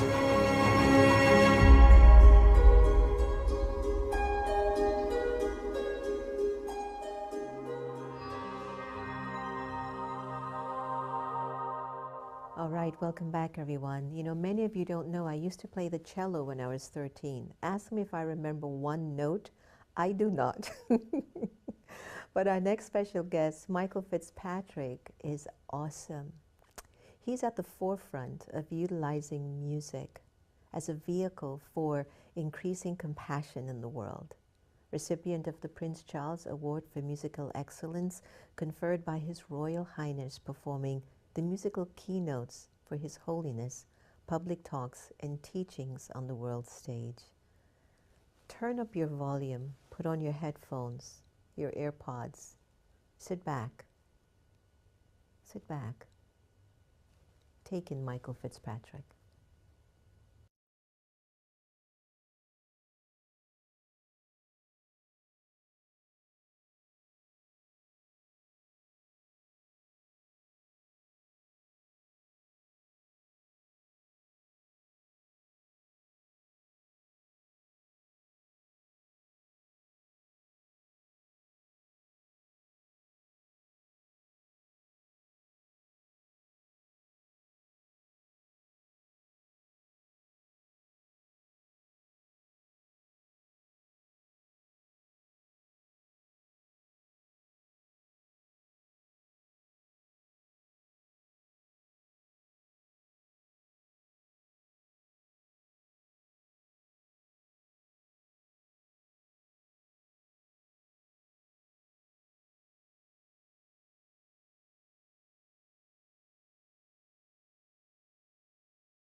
I can't tell you how much I want this to go on and on and on and on. You know, I lost my grandmother a few years ago, and she was the glue to our family. There's something so powerful with sitting next to a grandparent, 80, 90 years old, and just having them tell you about the stories of time and the things that they've seen and endured. Do you know many of our grandmothers actually cannot believe that there's something called an iPhone, this little contraption that you hold in the palm of your hands that connects them to the world. They didn't even have television in my grandmother's days. Can you believe that? Grandmother Edna Fleury, and she comes from the Crow Creek Sioux tribe in South Dakota and is their first tribal peace ambassador. Edna has been practicing meditation for more than 40 years and is a certified meditation teacher and spiritual counselor. She's co-founder of Healing Hearts at Wounded Knee and at the Wounded Knee Global Ceremonies to heal the multi-generational and multilineal effects of massacre, Holocaust, and war upon humanity, other species too, and our beloved planetary home. Please, let's extend our heartfelt respect, love, and appreciation for Grandma Edna. Greetings, everyone, and I want to introduce myself first. Edna Fleury. My lineage is from the Great Sioux Nation, the Oceti Sakowin, Oglala, Hunkpapa, Minikanju, Yangtawan, and I got this invitation about peace. And I'm just so honored, and it's so fortuitous that it's just after midnight where I am right now. And this is the International Day of Peace for the World Congress of Peace. And we're being able, have the honor to share about our experience, our relationship with peace. And I'm realizing that this is actually like a love offering. For me, this is a love offering for what has come to me about peace. So I want to name this. I want to name this, that this is honoring peace. And peace for me is an absolute attribute of the divine. There are lots of attributes of the divine. There's the joy, the love, and beauty, grace, wisdom, and consciousness, movement, life, creativity. But peace is something that we want to honor, or I want to honor, because this is something that we are actually seeking and in need of so much, individually and collectively right now. Peace is, we think of as like a surcease or a respite in many cases, or it's another attribute is openness and calm and quiet, and probably one of the attributes we don't think so much about is beauty. And then the oceanic nature of peace. When you really start to really experience peace, it's an ocean, and the grace that is there. So, and for me, peace and love go together. And then peace also, because once you begin to build a relationship with peace, you discover that it is something that grows, and that peace is actually a teacher.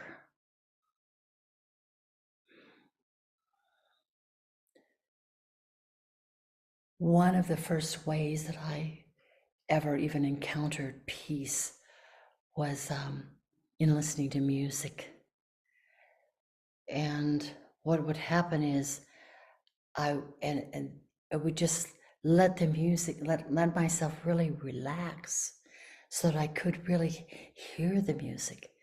And then the music, and just be with the music. I don't care if it was opera or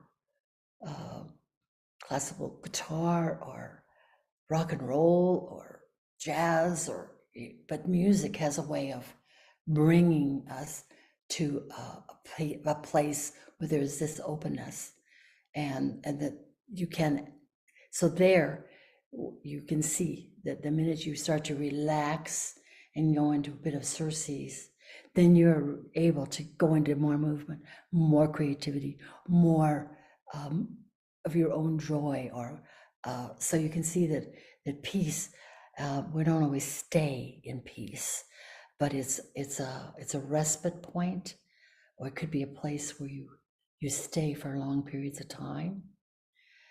And so I'm going to dwell first on individual peace, because peace in the life journey, peace being a teacher, and meditation is one of the greatest ways that I have learned to gain peace. But meditation, there are many, many, many forms of meditation. There are meditations where you have a gong, or you listen to a bell, and then you let that sound carry, and so you deepen into your auditory faculties. Or you might have a mantra, and you repeat that mantra, and the mantra is able to calm the mind, and you go deeper and deeper into your quietness, and so the emotions can let go, and the will can let go, and the monkey mind, of course, that's always, we call it that, but even calling it monkey mind is sort of a denigration that keeps the monkey mind in place. So I would say to let go of the whole idea of monkey mind in order to gain peace with the mind. And there are also meditations where you can gaze at water. You gaze at the water for like maybe 5 minutes, and then you close your eyes and you discover that there's a difference in your beingness by having been with the calm water. And then there are the breath meditations where you be with your breath. And there are so many levels of your breath, and where you notice your breath, maybe in your nose or in your lungs. And then as you gain more consciousness, the breath, you can feel the wave of the breath enter not just your lungs and your nostrils, but the wave of breath is actually entering your whole body and then leaving as an oceanic wave. So this is another meditation. And then there's the meditations of each of the chakras, where you need to learn the attributes of your chakras, and all of them. And it takes practice to be able to sit and learn from all of the different levels of the energetic agendas of the chakras. And then, of course, your whole being. And it takes practice to come to awareness of your whole being and the toroidal nature of yourself. And you learn that you can even recognize your will and the movement of will itself within your inner environment. So peace comes as you calm your mind and your emotions and your will and your body aches and your habit patterns, so that you can really settle into the magic and the mystery and the beauty of deeper and deeper peace. So there you see right there that peace being a teacher, all these forms of meditation, and I haven't even mentioned all of them because they're guided meditations. We're such complex beings. And we need all these forms of meditation. We need all these different faith traditions. Such complex, majestic, deep, eternal, infinite beings. That's the truth of ourselves. And the only way that we gain even more access to the experience of this is through meditation and becoming familiar with peace, the quiet of peace, so that your consciousness can grow. And consciousness is actually awareness of all of the attributes and beingness of peace itself. And then peace, you begin to notice that peace and love are together. And peace and consciousness, you can feel grace. And grace is actually a power, a spiritual power, as an attribute also of the divine, but it's also an attribute of peace. So you can see that I'm encouraging you to practice many forms of meditation. And there's a sitting meditation, and then there's movement, where you start to move. And as you practice peace and awareness, then and it takes practice, because you're going to get distracted when you start to move with consciousness and peace.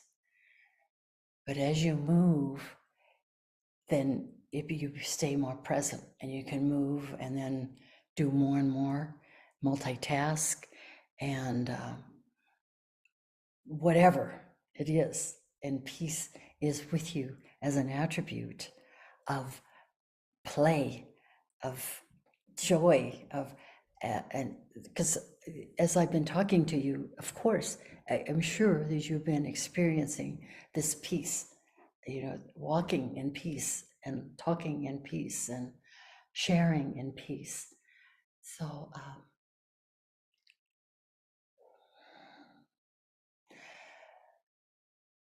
I'm sharing this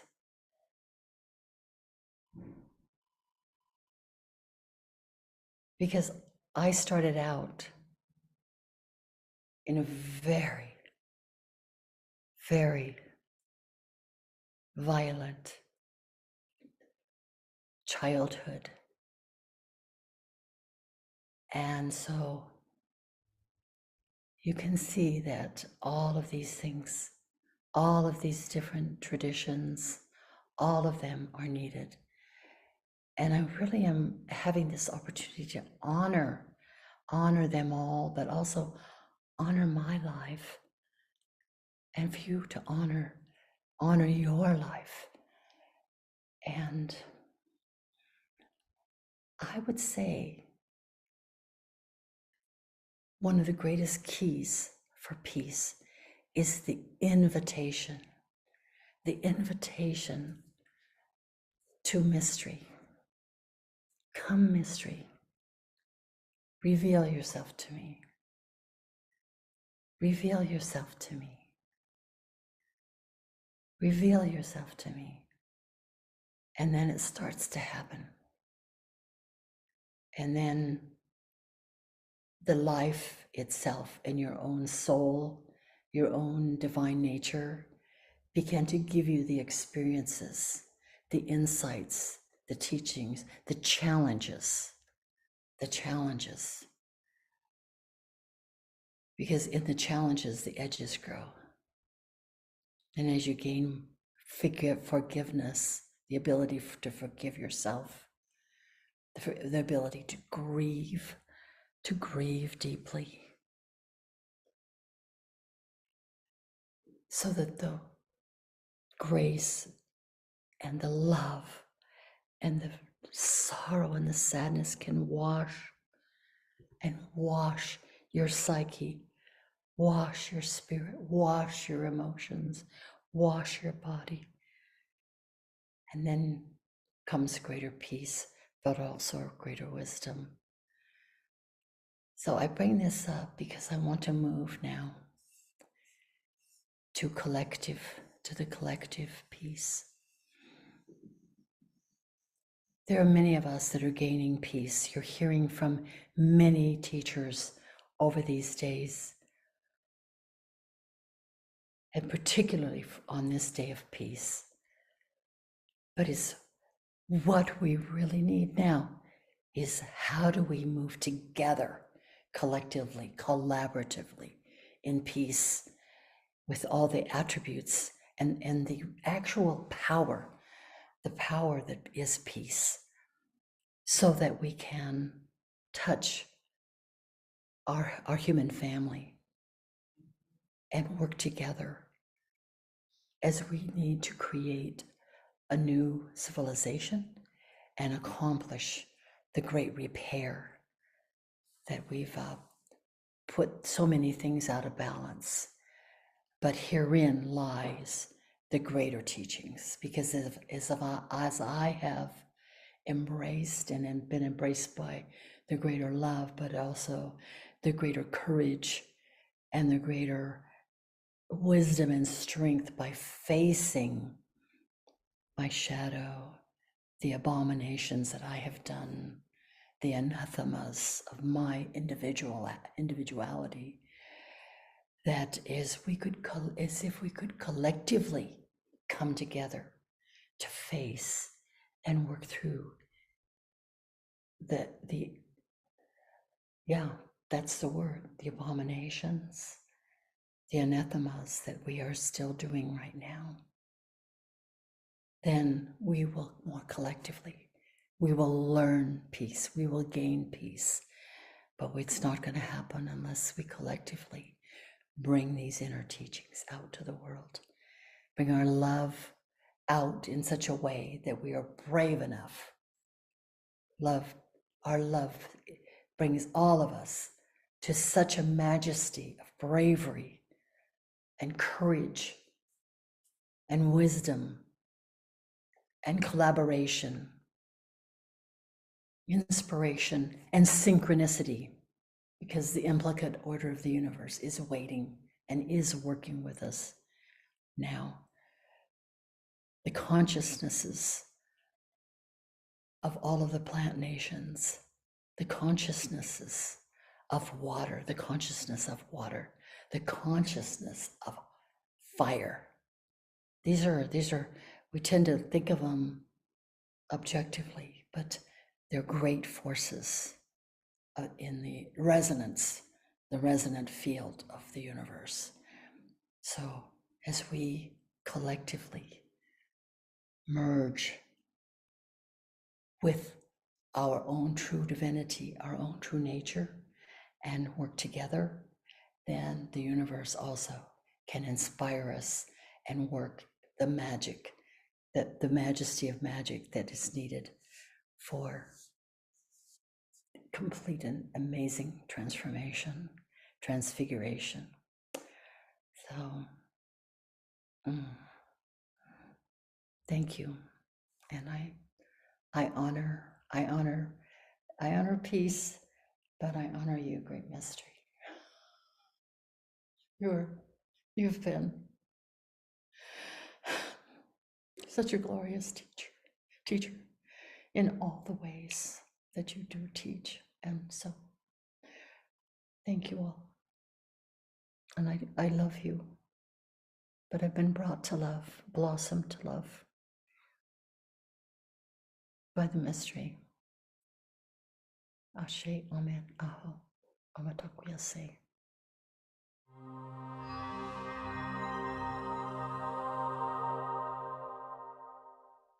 Okay, I am feeling not only spiritually fired up, but deeply, deeply transformed. Phra Pasura Dantamano, someone that I've just come to know a little bit more about. He serves as Chief of International Relations Division of Wat Phra Dhammakaya Temple. It's where the Million Monks in Thailand is located, and he's also the Vice President of the World Buddhist Sangha Youth. He represented his organization and spoke in many Buddhist and non-Buddhist conferences and is held in many countries. But he also conducted more than 1,000 meditation workshops, courses and retreats in more than 50 countries to people of diverse backgrounds and beliefs. Don't you love that? Who can actually count how many meditation programs they've actually done? Phra has. He has shared his insights on mindfulness, meditation, and Buddhist philosophy for living full, enriched and balanced life of happiness in modern era to individuals, NGOs, governmental agencies, universities, you name it. He's been there. Today, it's my great honor to welcome this very open, unlimited, vast presence of wisdom as we go deeper into our World Congress for Peace.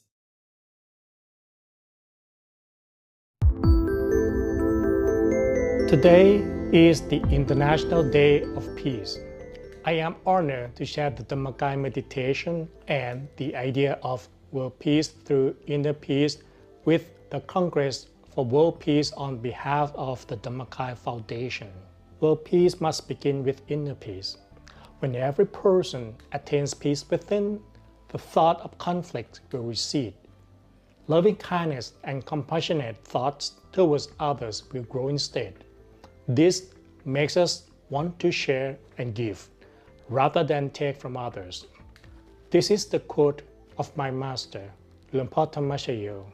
He has spent over 50 years in his monkhood promoting and instilling inner peace in the minds of people around the world through meditation practice. He steadfastly believes in the vision, world peace through inner peace.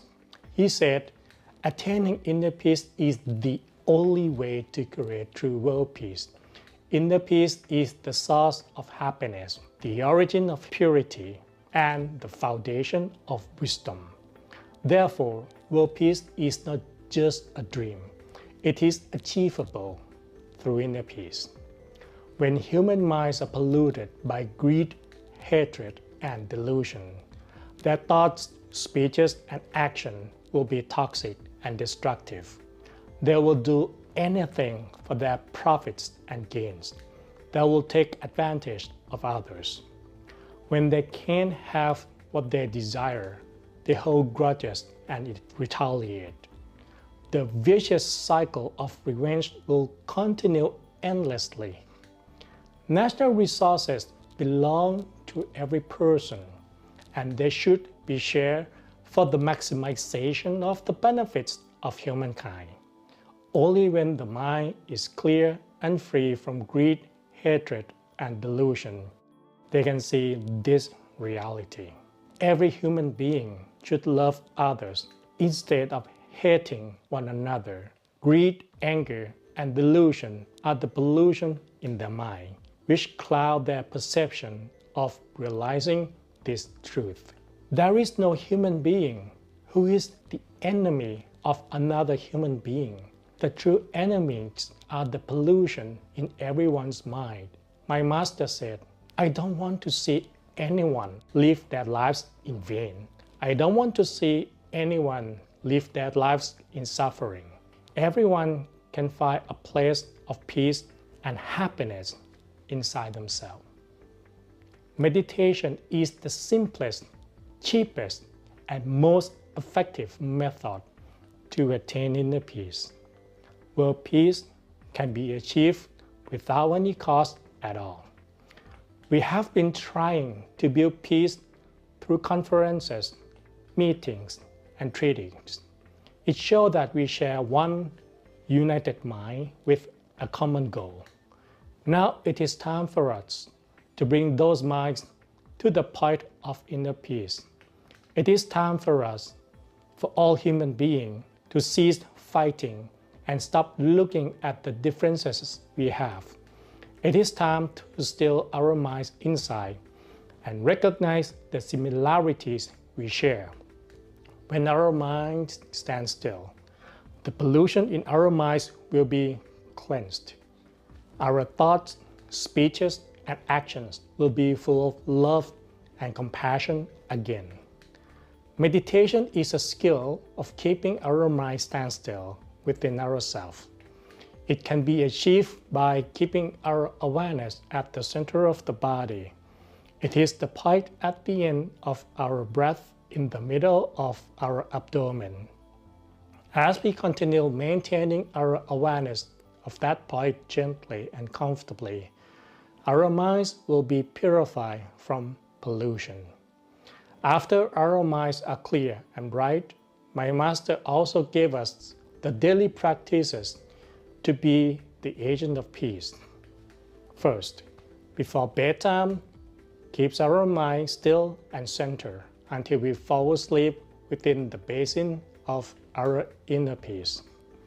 Second, after getting up, keep our minds still at the center. Remind ourselves how fortunate to be alive for another day and wish all beings to live happily. Third, always keep our minds centered while we carry on with every activity.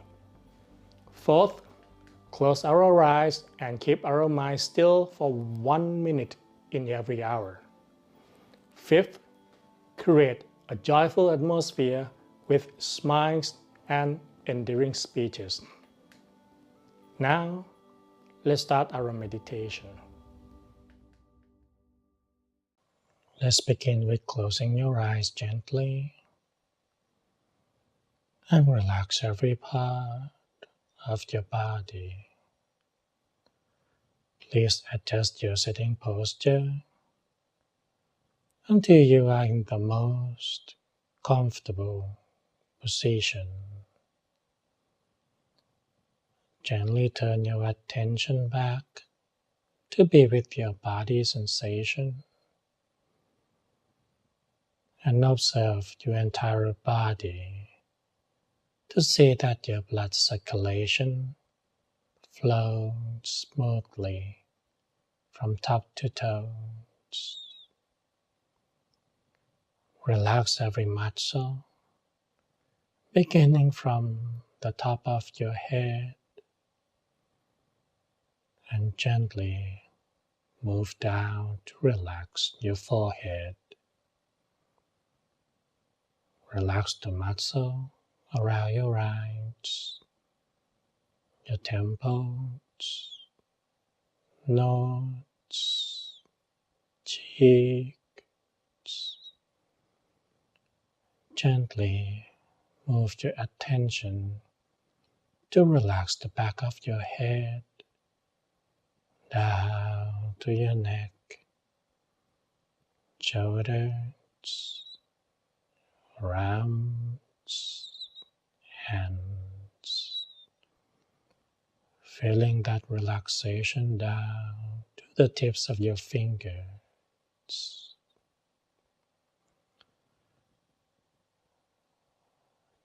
Relax the muscle at your chest and move it down to the abdomen. Relax the muscle in both of your legs, feet, down to your toes. Softly keep your attention with the feeling of your entire body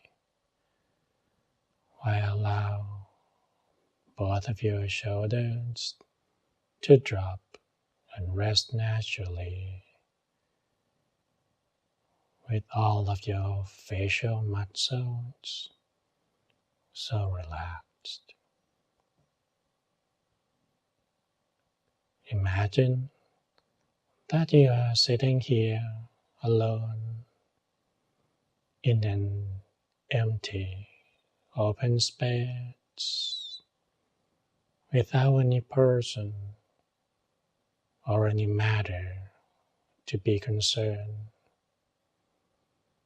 Just yourself sitting alone in this open space. Imagine that you are in the middle of your own space, where you can extend your attention until it touches the horizon. Here in this spot, you may set your mind free from all matters and affairs. Whatever thoughts or any worries you have inside, gently relieve them all. Let them be blown away into your surrounding space, while keeping aware of how comfortable and relaxed you are.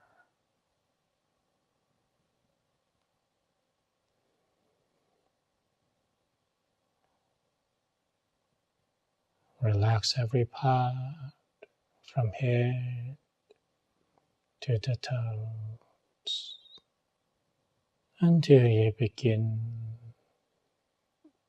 to feel the calmness and comfort coming from inside, where you can gently turn your attention back to the point within your body. Gently bring your attention down to the center of the body, which is in the middle of your abdomen. It is the point where you can feel inner comfort radiating from. It is the home of the mind, where the mind can rest and can dwell deeper, deep in inner peace. So let your mind stay still with the inner peace inside at the center. You may imagine a shining bright sun to symbolize your mind standing still inside. Imagine the sun shining bright at the center of your body. Keep aware of the sun. Feel its warmth, glowing, radiating. The radiation of the sun inside is expanding along with your peace energy and your loving kindness for all beings.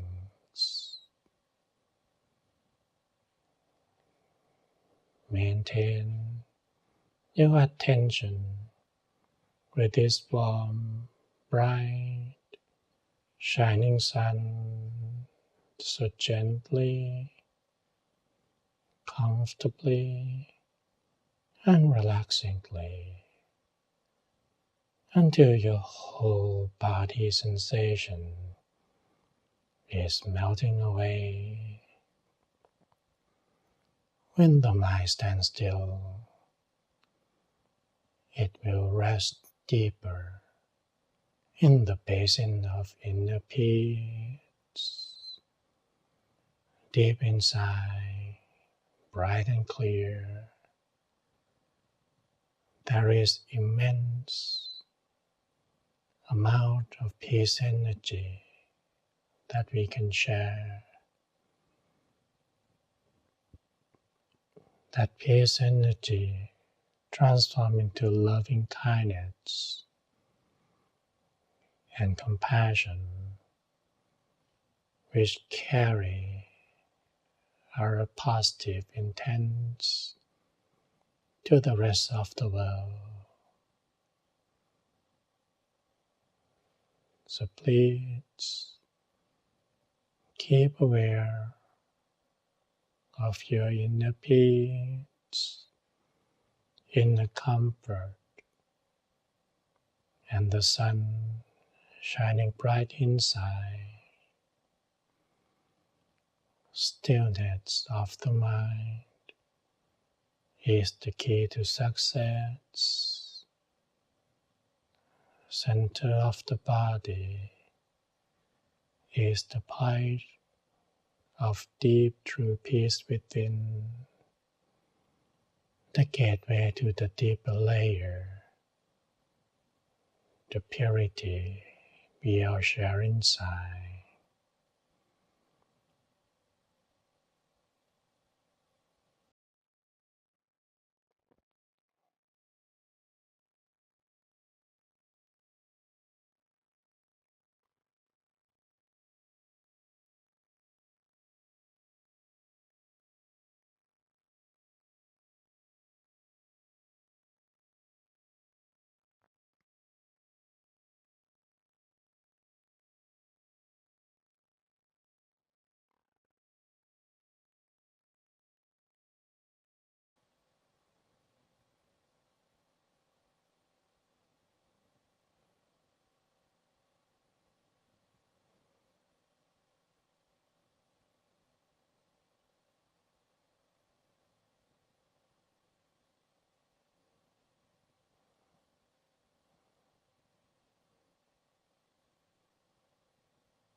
Now, you may gently turn your attention back to be with your body sensation. Observe the feeling on your face, your skin, your hands, feeling your breath as you are inhaling gently and softly, and exhale. Breathe deeper, gentler than before, and exhale. Now that your mind rested deep in inner peace, you may now open your eyes and share your smile. World peace cannot be achieved by one person. It requires a collective effort to attain inner peace. If every person realizes that the goal of life is to attain inner peace, the world will truly be peaceful.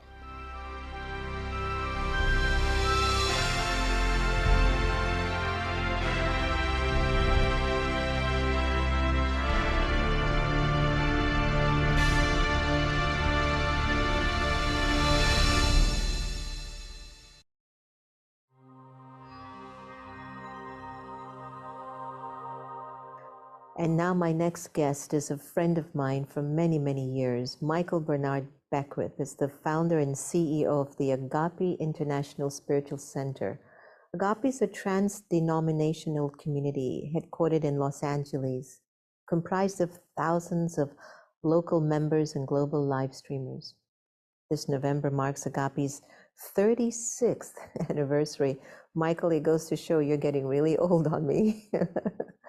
Anyway, highly regarded for his teachings on the science of inner transformation, Dr. Beckwith embraces a practical approach to spirituality utilizing meditation, affirmative prayer, and life visioning, a process that actually he originated. These practices teach us to take the experience of inner peace and awakened awareness into our everyday lives. Michael, take it away. Peace and richest blessings to you on this International Day of Peace. I'm Michael B. Beckwith, the founder of the Agape International Spiritual Center, and it is my joy to be with you and all of these beautiful people celebrating something that's intrinsic within us. As most of you know by now, peace is not merely the absence of conflict. It's actually what I call the dynamic of harmonizing good. It's intrinsic, it's something within us, it's a quality.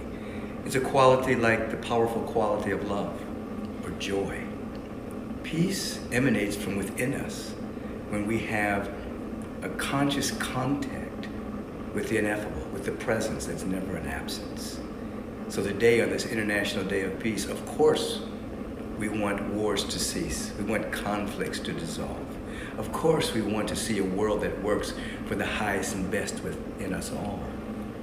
However, that begins within us, so that our thought, our conversations, and our deeds are an emanation of the peace that's active within us.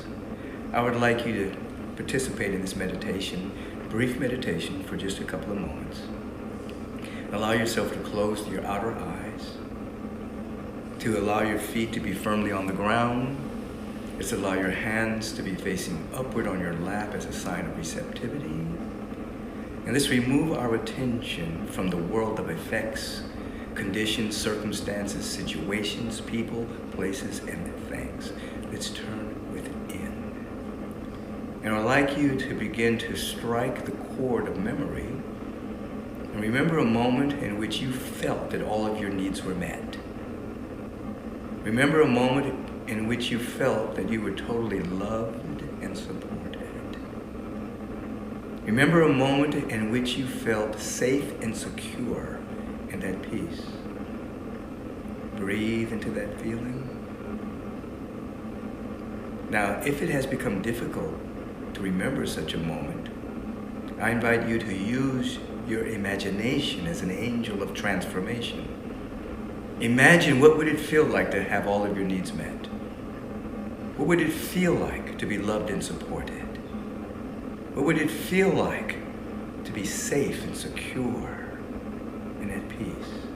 Just imagine that, if you can't remember that, or do a combination of both. Memory and imagination. Your mind won't know the difference, but your body will begin to release a cascade of tonic chemicals that will amplify your immune system and create a greater coherence for your brain, and your heart will emanate more love. Just imagine that for a moment. Feel that for a moment. Remember that for a moment. Breathe into it. Now take a deep breath. Suspend the breath at the apex. Hold the breath right there. Don't let it out. But feel all needs met.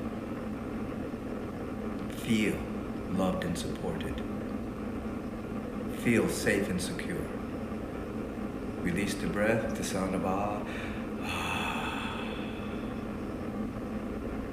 At that particular moment, you began to recalibrate your nervous system. For very often when we are startled or get what we call bad news, we hold our breath. But the thought that we were thinking at that moment goes into the nervous system, and it is stuck there very often. What you've done is recalibrate the nervous system to a state of all needs met, love and support, safety and security. Let's do it again. With your eyes closed, remember or imagine that state of all needs met, love and support, safety and security. Take a deep breath. Sustain it. As long as you can, just sustain that breath with that feeling tone.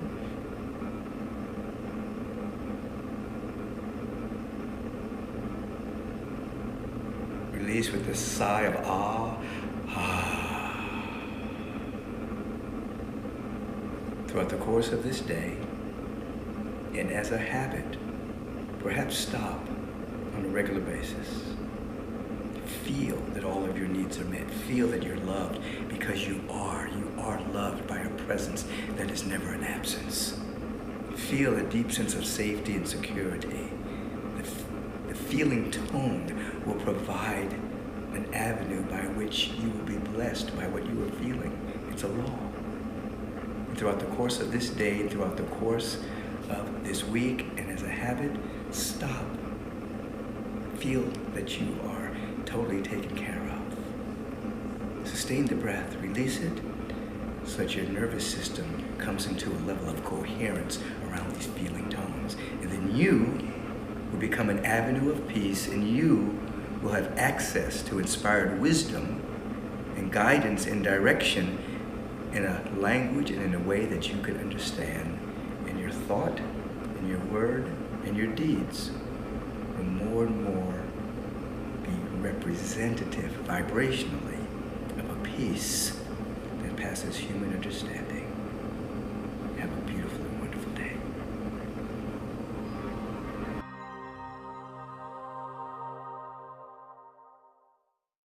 It's been so wonderful, the journey so far, huh? All the presenters have given us so much. I hope you're calling all of your friends to join in, because this is it. This is our moment in time together. We could be doing anything, but at least we're here, amplifying the energy of peace together with many leaders from around the world. Technology, the internet, all of these programs are helping us to come together finally, once and for all. Our next special presenter, Candy Maku, is the guardian and a spiritual leader from the Kogi tribe, one of the indigenous tribes of the Amazon. His name symbolizes guardian of ancient trees.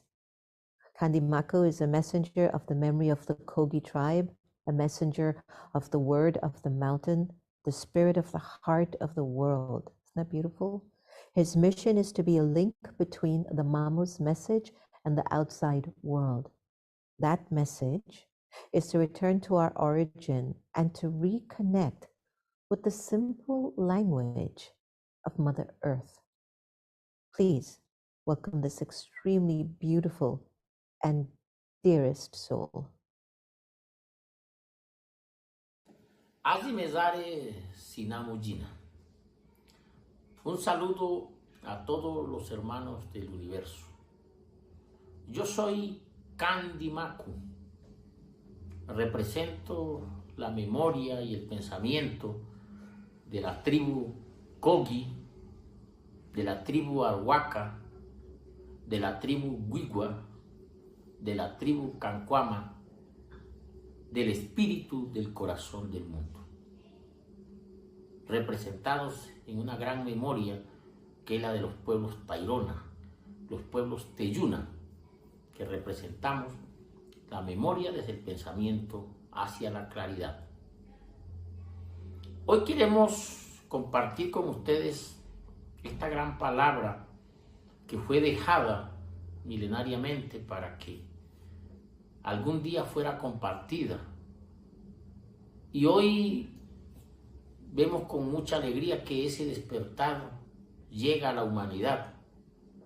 Es cierto que todo este momento evolutivo que está viviendo el universo nos ha llevado a que despertemos nuestra conciencia y busquemos algunas alternativas y soluciones para desarrollar nuestro buen vivir. El mensaje siempre ha estado, porque fue dejado en espíritu, fue dejado en la oscuridad. Y es hora de que esa humanidad retorne a la oscuridad para que volvamos a entender esa nueva claridad que se viene a este gran universo. Eso fue lo que nos dejaron como misión a nosotros. Por eso lo hemos tenido guardado durante millones de años, pero hoy es necesario que se comparta, que la gente lo escuche.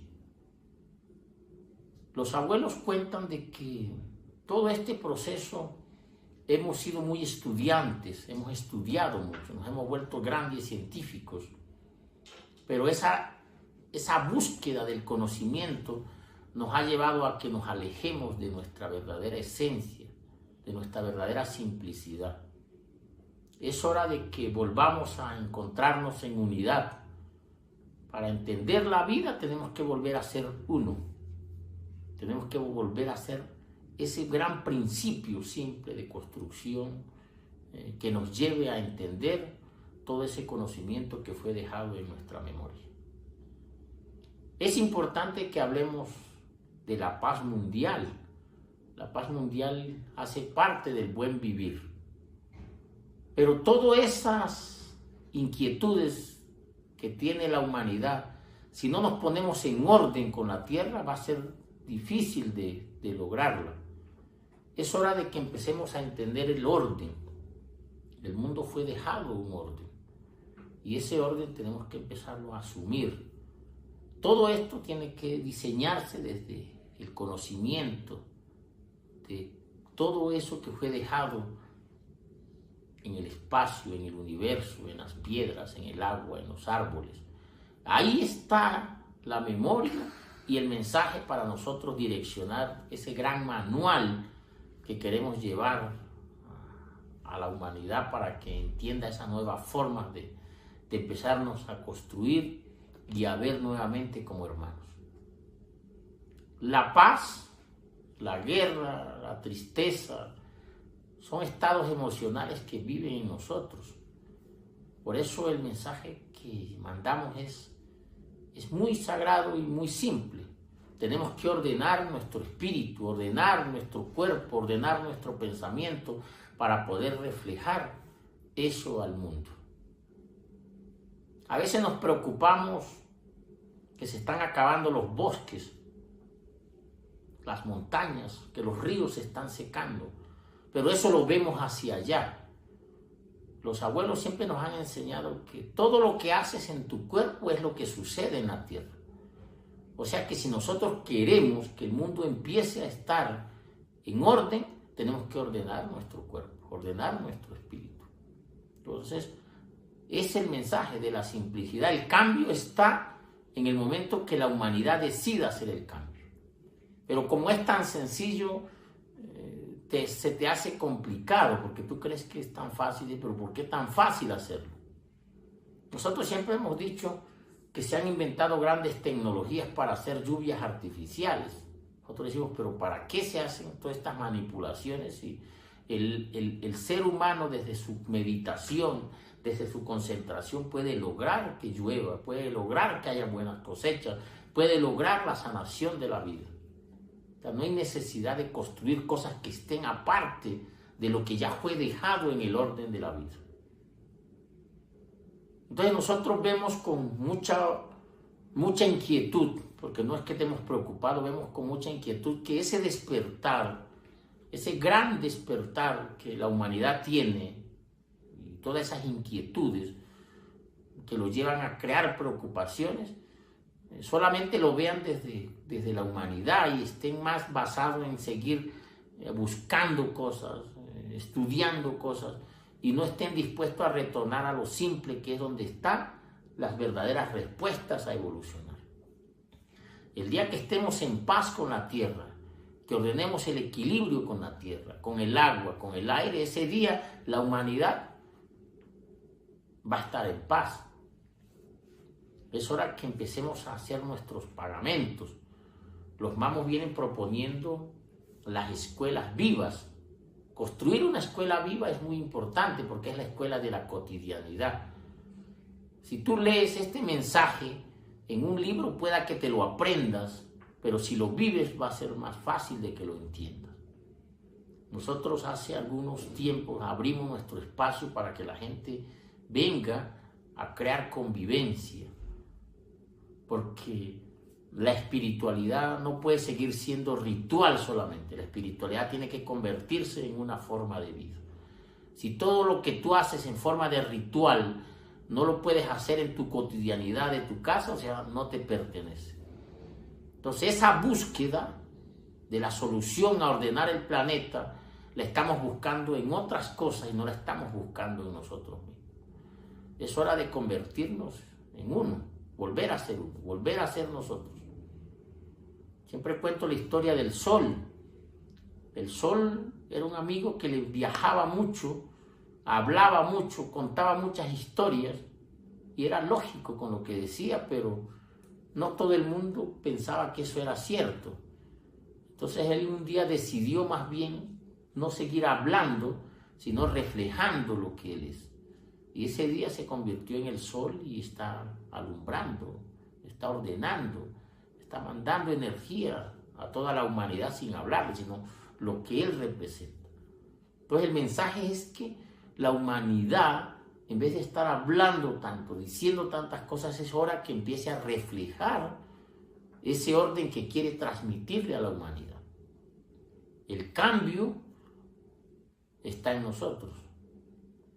Decidir nosotros mismos qué es lo que queremos transformar en esta nueva evolución que se viene para el universo. Volver a ser nosotros mismos. Ser muy importante, el nativo, nosotros los pueblos ancestrales hemos preservado durante muchos años algo que se llama, que es muy importante, que es la memoria, nuestra autonomía.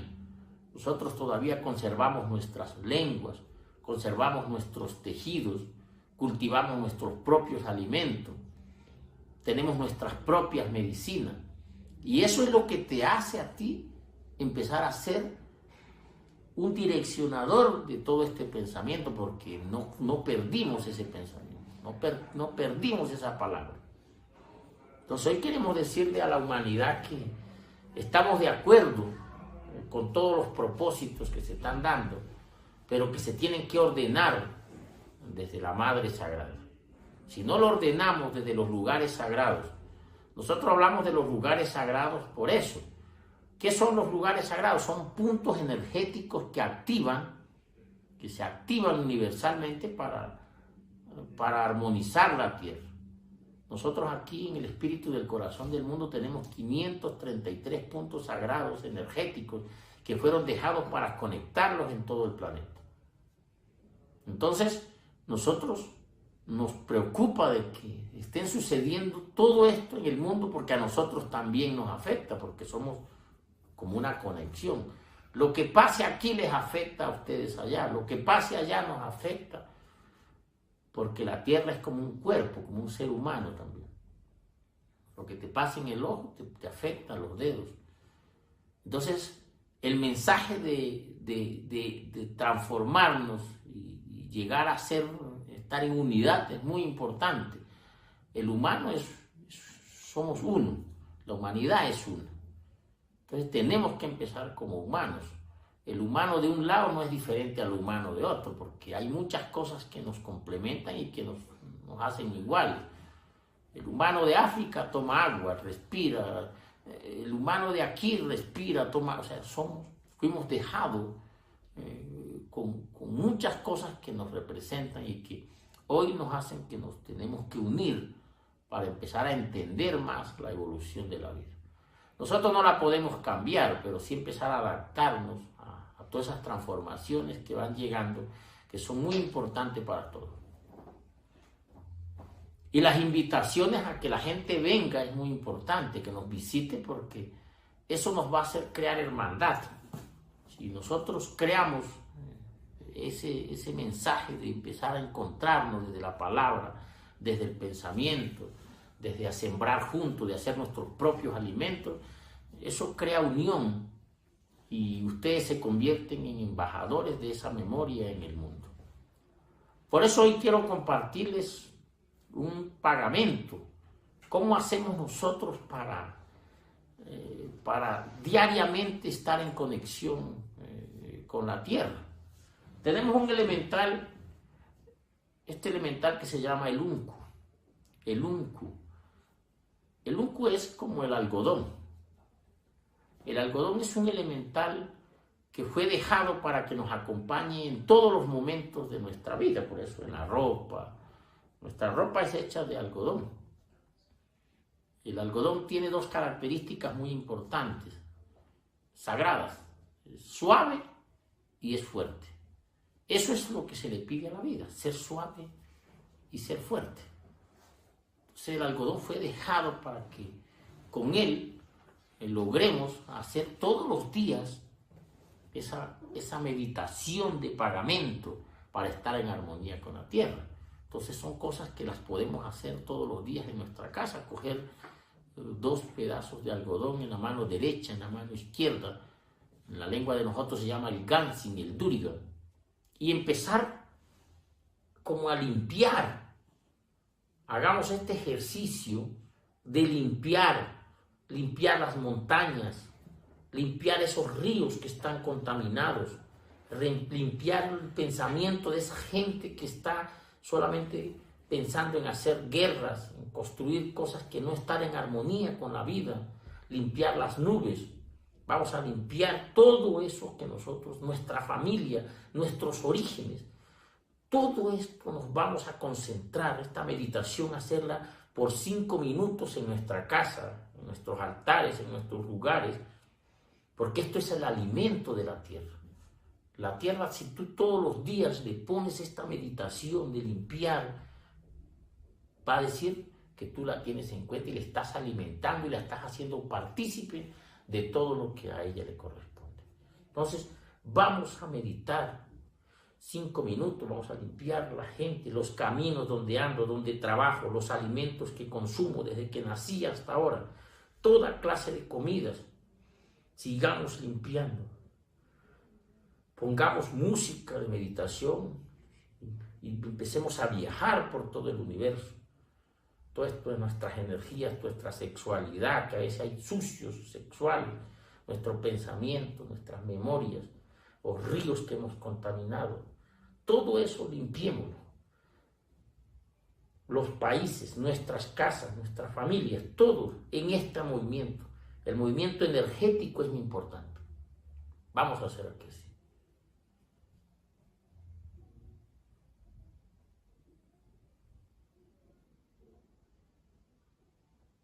Esto, que es un mensaje simple, con 2 elementales tan sagrados como es el algodón, que fue dejado para que nos acompañe en todas las partes de nuestra vida, hace que estemos conectados con la tierra. Porque después que terminemos de poner toda esa limpieza, de limpiar todo, lo llevamos a un árbol, lo podemos sembrar en una piedra. Para nosotros los árboles se llaman los morunduas, árboles mayores, los árboles mayores. Entonces este algodón, después que hagamos la limpieza, que hagamos todo esto, lo llevamos a un lugar sagrado que puede ser un árbol, una piedra que para nosotros son los caducuas, piedras mayores, los biachin, que son pozos grandes. Esos son como antenas energéticas que ponemos esto ahí para que ese alimento vaya al mundo. Entonces nosotros con esto así no lo hacemos pasado meditando todo el tiempo. Entonces es muy sencillo. Entonces este es el ejercicio que yo les recomiendo constantemente. Ya nosotros poporeamos, también tenemos el poporo. El poporo hace parte de conectarnos espiritualmente con la tierra. Entonces aquí tenemos, pongamos, si ven, la hoja de ayo. El ayo es la hoja que representa lo femenino, el orden de la palabra femenina. Por eso nosotros la llevamos a la boca, la mascamos,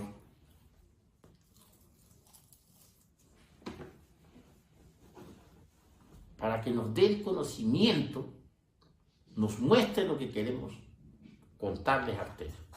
El poporo, este se llama el poporo. El poporo es grabar toda esa memoria que hoy queremos que el mundo entienda.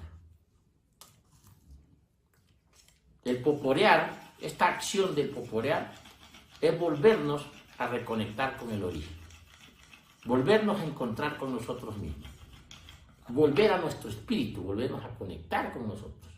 Es muy importante. La espiritualidad está en tu corazón. La espiritualidad está en ti. Entonces el poporear, si ustedes ven aquí, hay un polvo blanco, son conchas de caracol, conchas que están en el caracol, en el mar, y ese caracol es el que representa la memoria del origen. Para los pueblos ancestrales de la tribu Kogi, la tribu Arhuaca, la tribu Wigua y la tribu Cancuama, todo lo que existe en el mundo está representado en femenino. Por eso la tierra se llama Seinekan, la luna se llama Tima, la mujer se llama Amia. Todo fue hecho en origen. El mar, que ustedes dicen el mar, se llama Atijimu, que es una mujer. Es una mujer. Fue dejada para sostener toda la memoria y el legado del pensamiento. El orden de la vida se va a dar desde el agua. Entonces nosotros queremos de que todos los que escuchen este mensaje hoy vengan, convivamos, compartamos nuestro pensamiento y que se pueda expandir por el mundo. El despertar es muy importante. Este despertar de conciencia es muy importante, pero si no lo ordenamos, también vamos a causar un caos. Volver a meditar, pero con los elementales, el algodón, con las hojas sagradas, con las plantas sagradas, volver a danzar, muy importante. Nosotros somos grandes danzadores. Desde que dejamos de danzarle a la vida, no volvió a llover como llovía ordenadamente antiguamente. Entonces tenemos que volver a danzar, volver a cantar, volver a ser nosotros. Ese es el pensamiento y nuestro mensaje que queremos compartir con todos ustedes. Muy importante. Nosotros le hemos dicho a la humanidad, hay que recuperar la tierra. El mundo piensa que nosotros queremos recuperar la tierra porque queremos tener muchísima tierra, ¿no? Sino que la tierra la tienen personas que le están dando un uso totalmente diferente al que fue dejado, a lo que realmente tiene que representar estos lugares sagrados. Entonces, nosotros aquí tenemos que recuperar, pongamos, 1 millón de hectáreas de tierra donde hay 533 puntos sagrados que representan la vida y que tienen que ser liberados para poder apoyar las otras misiones de los otros pueblos y de las otras personas que están haciendo misión en todo el planeta. Y eso tiene que ser desde la tierra, no tiene que ser desde nosotros, porque ya nosotros hemos hecho muchas cosas. Es importante que volvamos a leer la tierra, es importante que volvamos a leer los sitios sagrados, volver a leer el poporo, volver a leer los tejidos. Estos tejidos son la memoria, esto lo hacen las mujeres, esto no es una bolsa, esto es una memoria que fue dejada. Aquí está escrito todo cómo tenemos que caminar nosotros.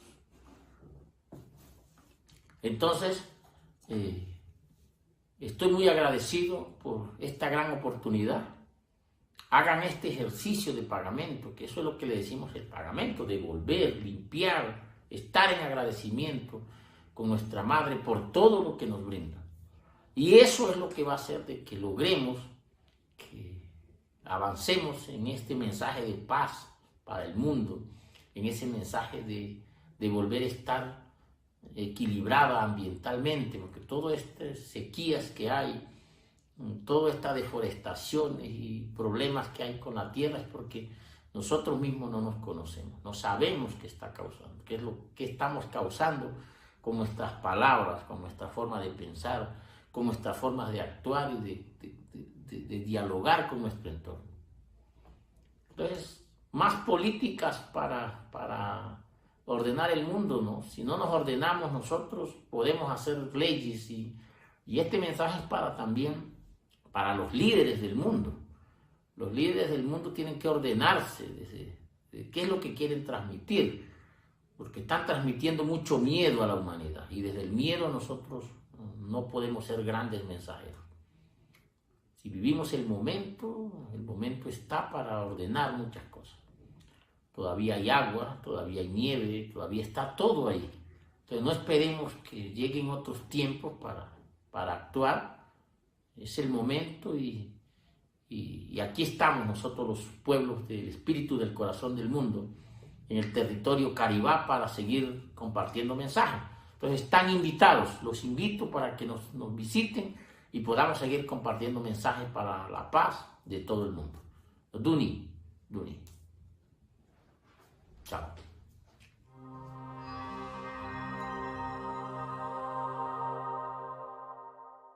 I'm so honored to introduce this special segment of our program today.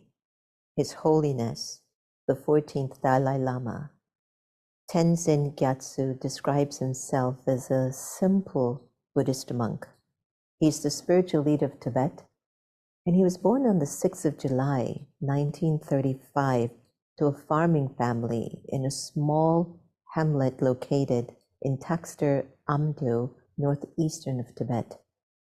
But at the age of 2, the child, then named Yamo Dundup, was recognized as the reincarnation of the previous 13th Dalai Lama, Thubten Gyatso.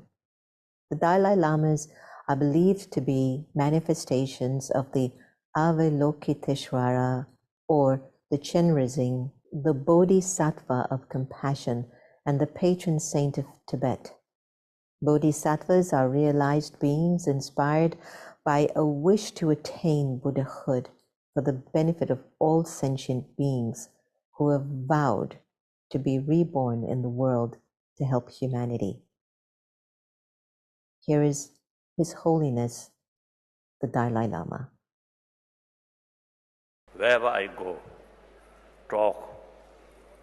Number one, I consider myself as one of the 7 billion human beings.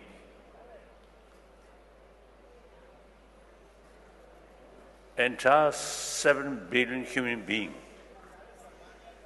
mentally, emotionally, even physically, basically same. Nobody wants problem. However, a lot of problems which we are facing, east, west, south, north, some nature disaster will happen. But many of the problems which we are facing is our own creation. So now, here, big contradiction. Nobody wants a problem, but ourselves, you see, creating a lot of problems. How? Here, our emotion.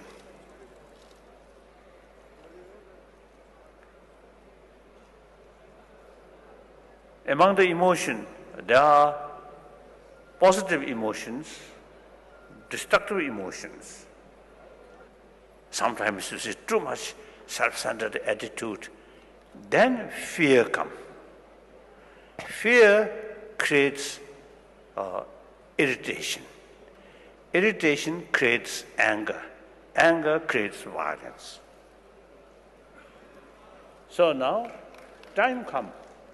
You see, when we talk peace,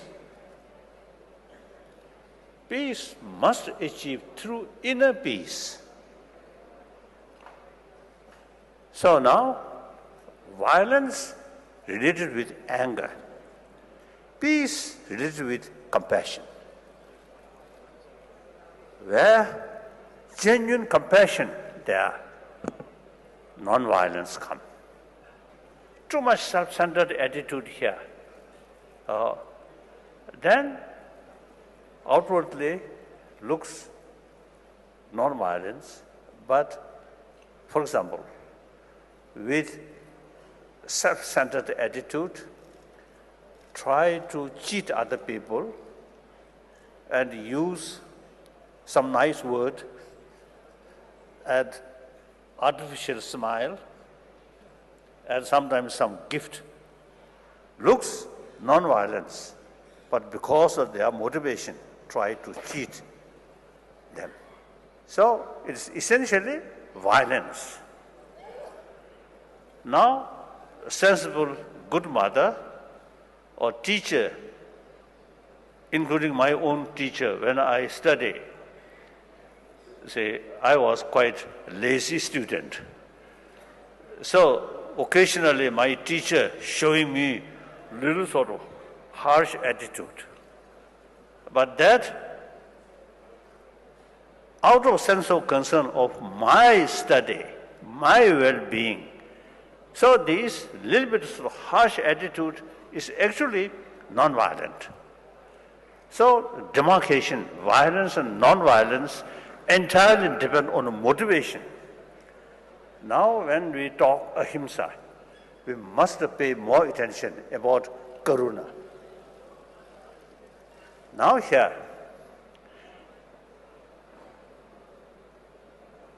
over 30 years, I have several sort of discussion with scientists, mainly cosmology, neurobiology, and then physics, particularly quantum physics, then psychology.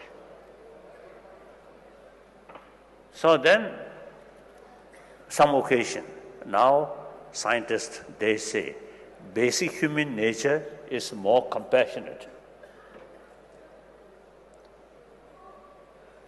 They have sort of a lot of reasons to describe human basic nature is more compassionate. Now, for example, one occasion, I also participate in the discussion. So one picture, cartoon picture, you see, one picture, you see two young children helping each other with smile. When that cartoon show to one infant child, 6-month-old, language not yet developed. I saw, you see, when that cartoon show or seeing by the infant smiling, that infant enjoy the action of love, showing affection. Then another cartoon, you see two children, negative attitude, one another. That picture, you see, showing to that infant child. Oh, child, also, you see, looking unhappiness, resentment, something like that. Then, of course, most important, constant anger develop, fear develop, actually eating our immune system. Whereas more compassionate feeling there, your health will be good. So healthy body, healthy mind, very close. Then our common experience, 7 billion human beings come from their own mother. And of course, again scientists, they say, after birth, born, next few weeks, simply mother's physical touch is key factor for proper enlarging brain.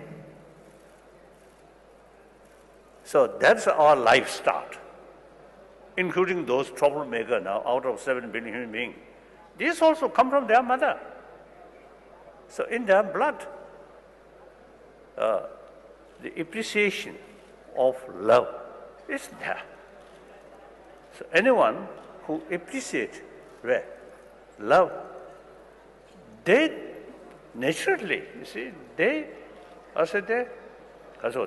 cherish love and all have the seed of compassion. So from scientific finding and our common experience, then common sense, when I heard basic human nature is more compassionate, and I really felt now there is hope. Now the problem, existing education system. You know, the existing modern education system is very much oriented about material value, not talking about our inner value. When inner value come, we totally rely on religious, religious faith or religious belief. Now today, out of 7 billion human beings, around 1 billion non-believer.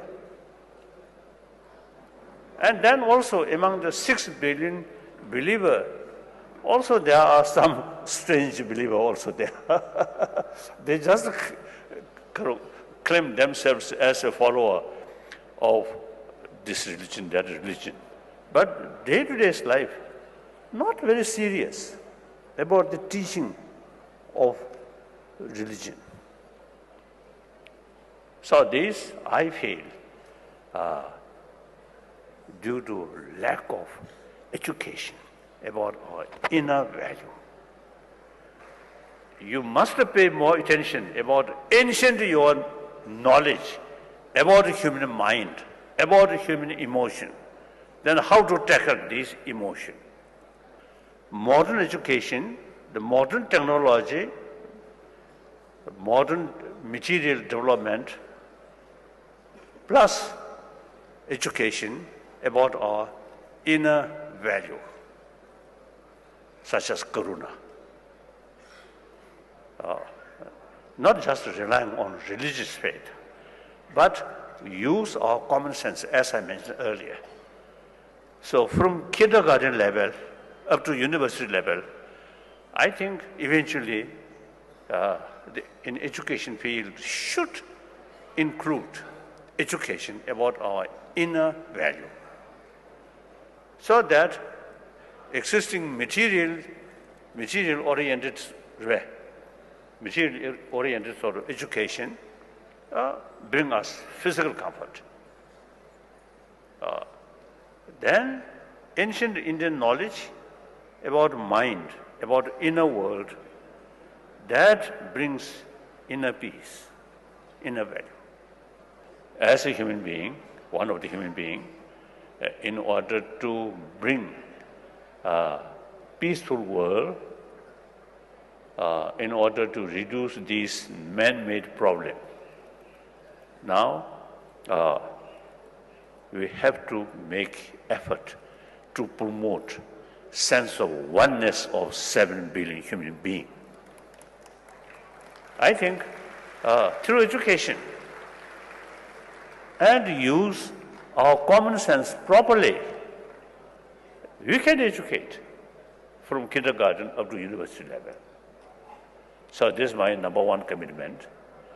Number two commitment, I am believer. I am Buddhist, and particularly follower of Nalanda tradition, Sanskrit tradition. So, then now spent 58 years in this country.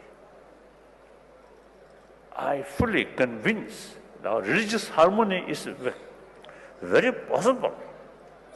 Now in this country, beside homegrown religion, that is Sangha philosophy, Jain philosophy, then Buddhist philosophy, and later Sikhism, these are homegrown different religious traditions. Then beside that, from outside, Zoroastrianism,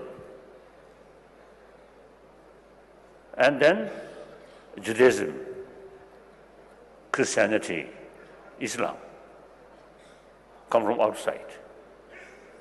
But equally enjoy now in this country. Now today, India, I think where all world major religious traditions live together, occasionally some problem. That's understandable. I usually say telling over 1 billion Indian, not a Buddhist sadhua. Some mischievous people must be there.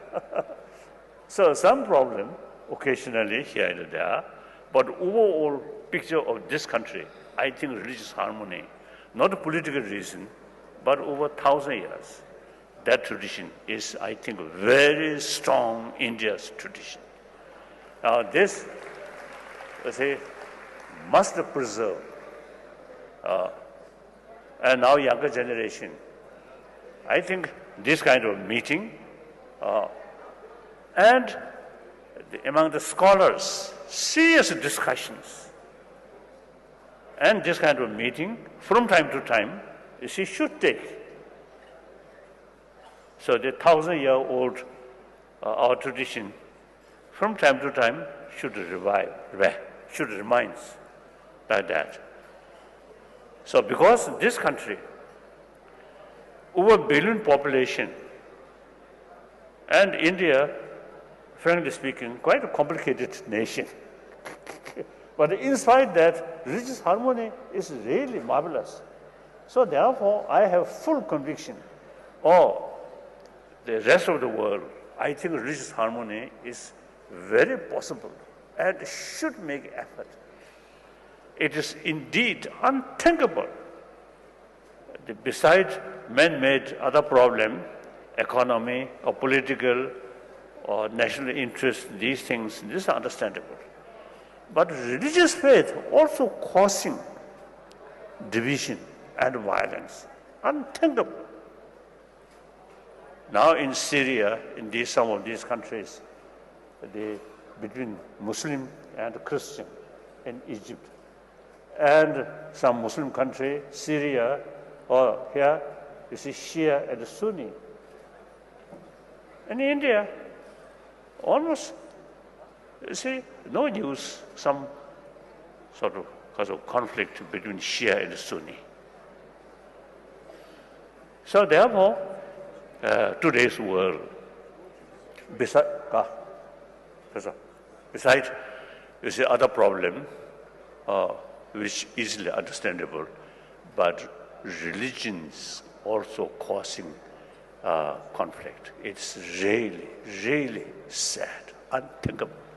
All major religious tradition is a source of the immense inspiration over 2,000 years, and including Sangha philosophy, 3,000 years, like that. So therefore, all major world religious tradition, religion of human being.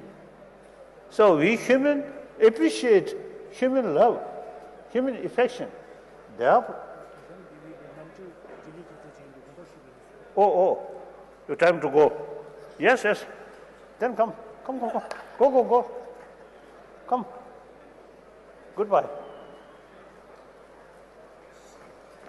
Thank you. Okay. Another occasion. From time to time we will meet.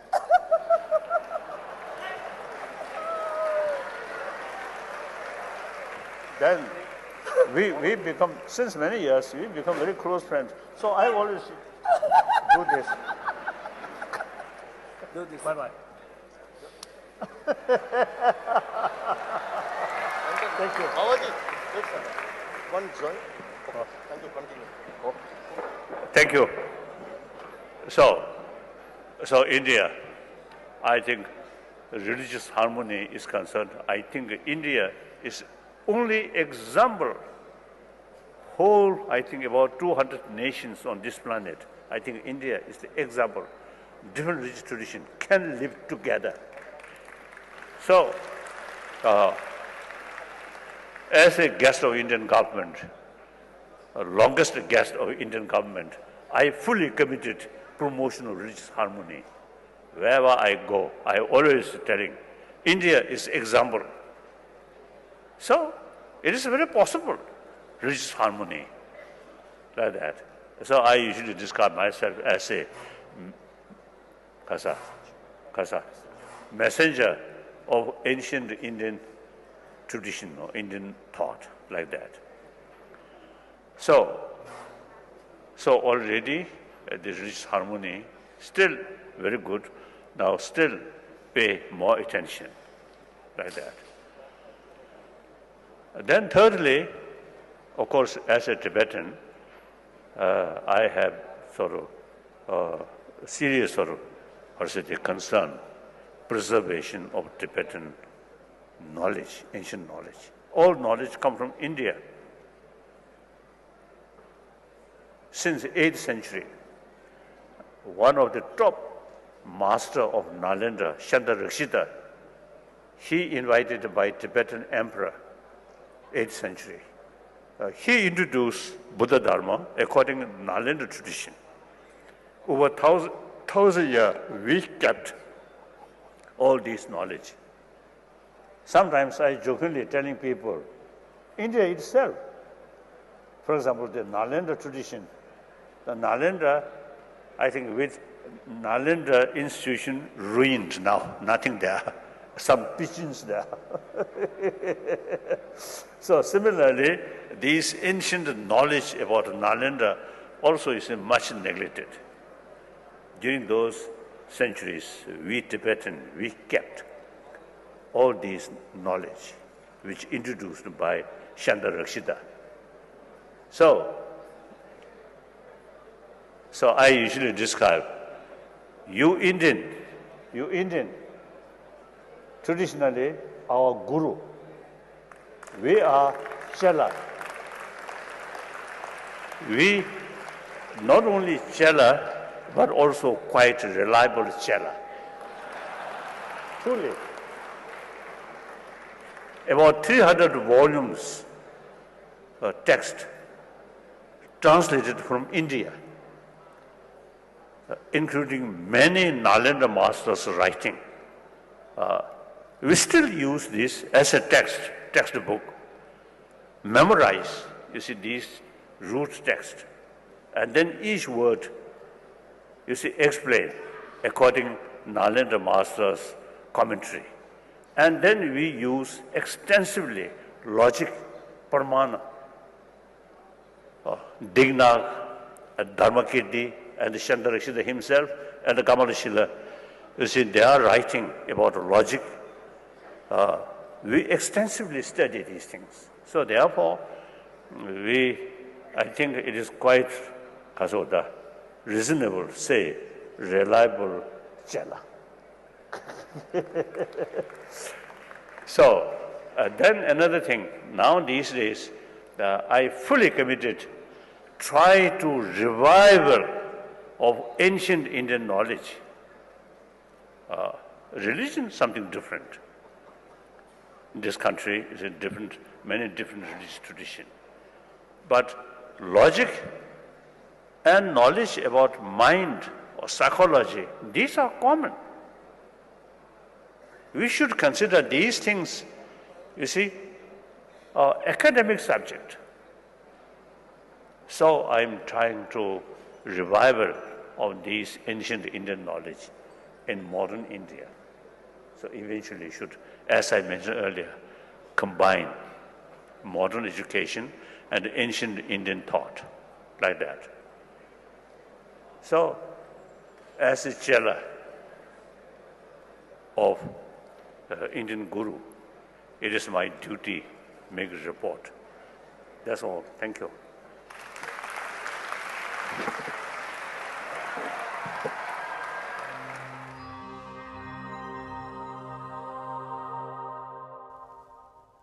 Where do I start from here? Look what we've just shared together as a community. How are you feeling? What are the changes that are occurring in you right now?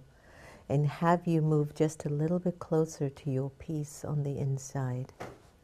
You know, while listening to our latest presenter, I was thinking about the balancing act that I've been doing with my entire life, which is what makes the World Congress of Peace so important, is that my effort is to keep coming from that place in me that is already at peace. If I want to create peace in the world, I have to be at peace. Whether it was through music, the poetry, the messages, the moments of silence, the faces, the smiles. What was it that touched you and brought you back to your truth? What if I were to remind you that your religion is peace? Do you see how we traveled around the world just now? We went through various traditions, spiritual practices. People who maybe when you're walking on the street, you just look at them as different. And those people who were different just served your soul, served my soul. It served our world. At what point, my humanity, will we come together and put down these attachments to our role and our agenda and our religion? You can't squeeze God in a religion and then call him your own. If it was possible, we wouldn't even be having this program for world peace.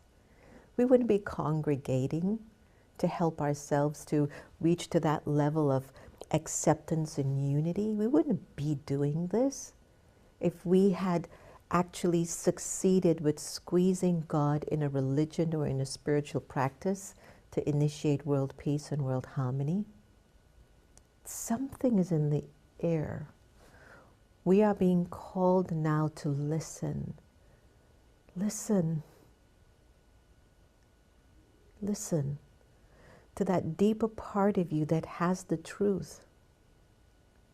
The religion of 7.5 billion of us is peace. And our language was supposed to have been of love this whole time.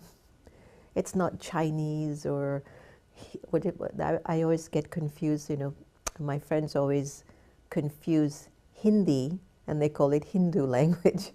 But it's not that we're speaking Spanish or French or Portuguese or Arabic. It's the energy of the intent that you speak your words, regardless of whatever language you're speaking, and the soul can feel your intentions.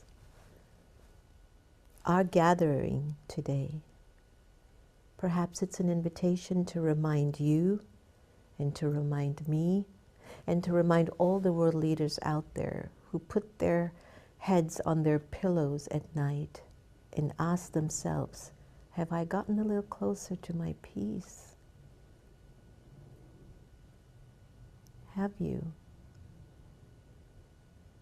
I've been on my path of spiritual practice for 30 years, and I am still working on accumulating and acquiring the natural embodiment of my inner stillness. And I wonder, is it that I'm just a hard nut to crack? But I wonder, how are my brothers and sisters doing on their journey or their path to their inner peace and harmony? I guess only you can answer that in your moments of silence. prophets, seers, saints, religions, spiritual practice, the indigenous ones, folks of royalty, everyone from around the world. There's a calling to become at peace, to recognize our religion of peace and our language of love. And our coming together is to unify our strengths, our gifts, our differences, our lives. On behalf of the entire team, all of us behind the scenes, in front of the scenes, from the tech crew to all the individuals who've contributed to making our time together that which brought us closer to peace. From the bottom of our hearts and with all of you that have joined in, a big thank you.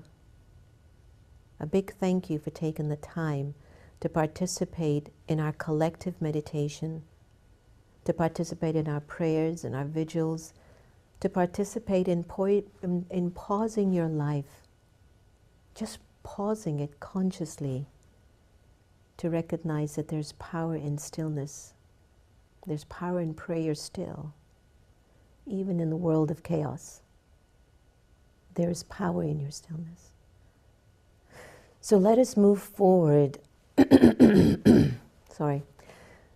So let us move forward together, carrying the experience that we've taken from this time together. And may you one day, maybe on a Saturday morning, you replay this scene. You put it on. You put it on for your kids, for your friends, or you put it on when you're just around the house doing things and you re-listen to these words and these ideas, these messages that are basically calling you to your truth. Here's my closing remark for you. Can you develop the ability to not give sorrow or take sorrow from this day on, from anyone or from anything? And perhaps we're on the pathway of not giving any human being permission to determine if I should be happy. But that's on you. And maybe what the prophets and the seers and the sages throughout time are trying to teach us is to practice to love each other the same. Thank you for joining us. Please take care of yourself and take care of one another. And let us continue to make this world a place of peace.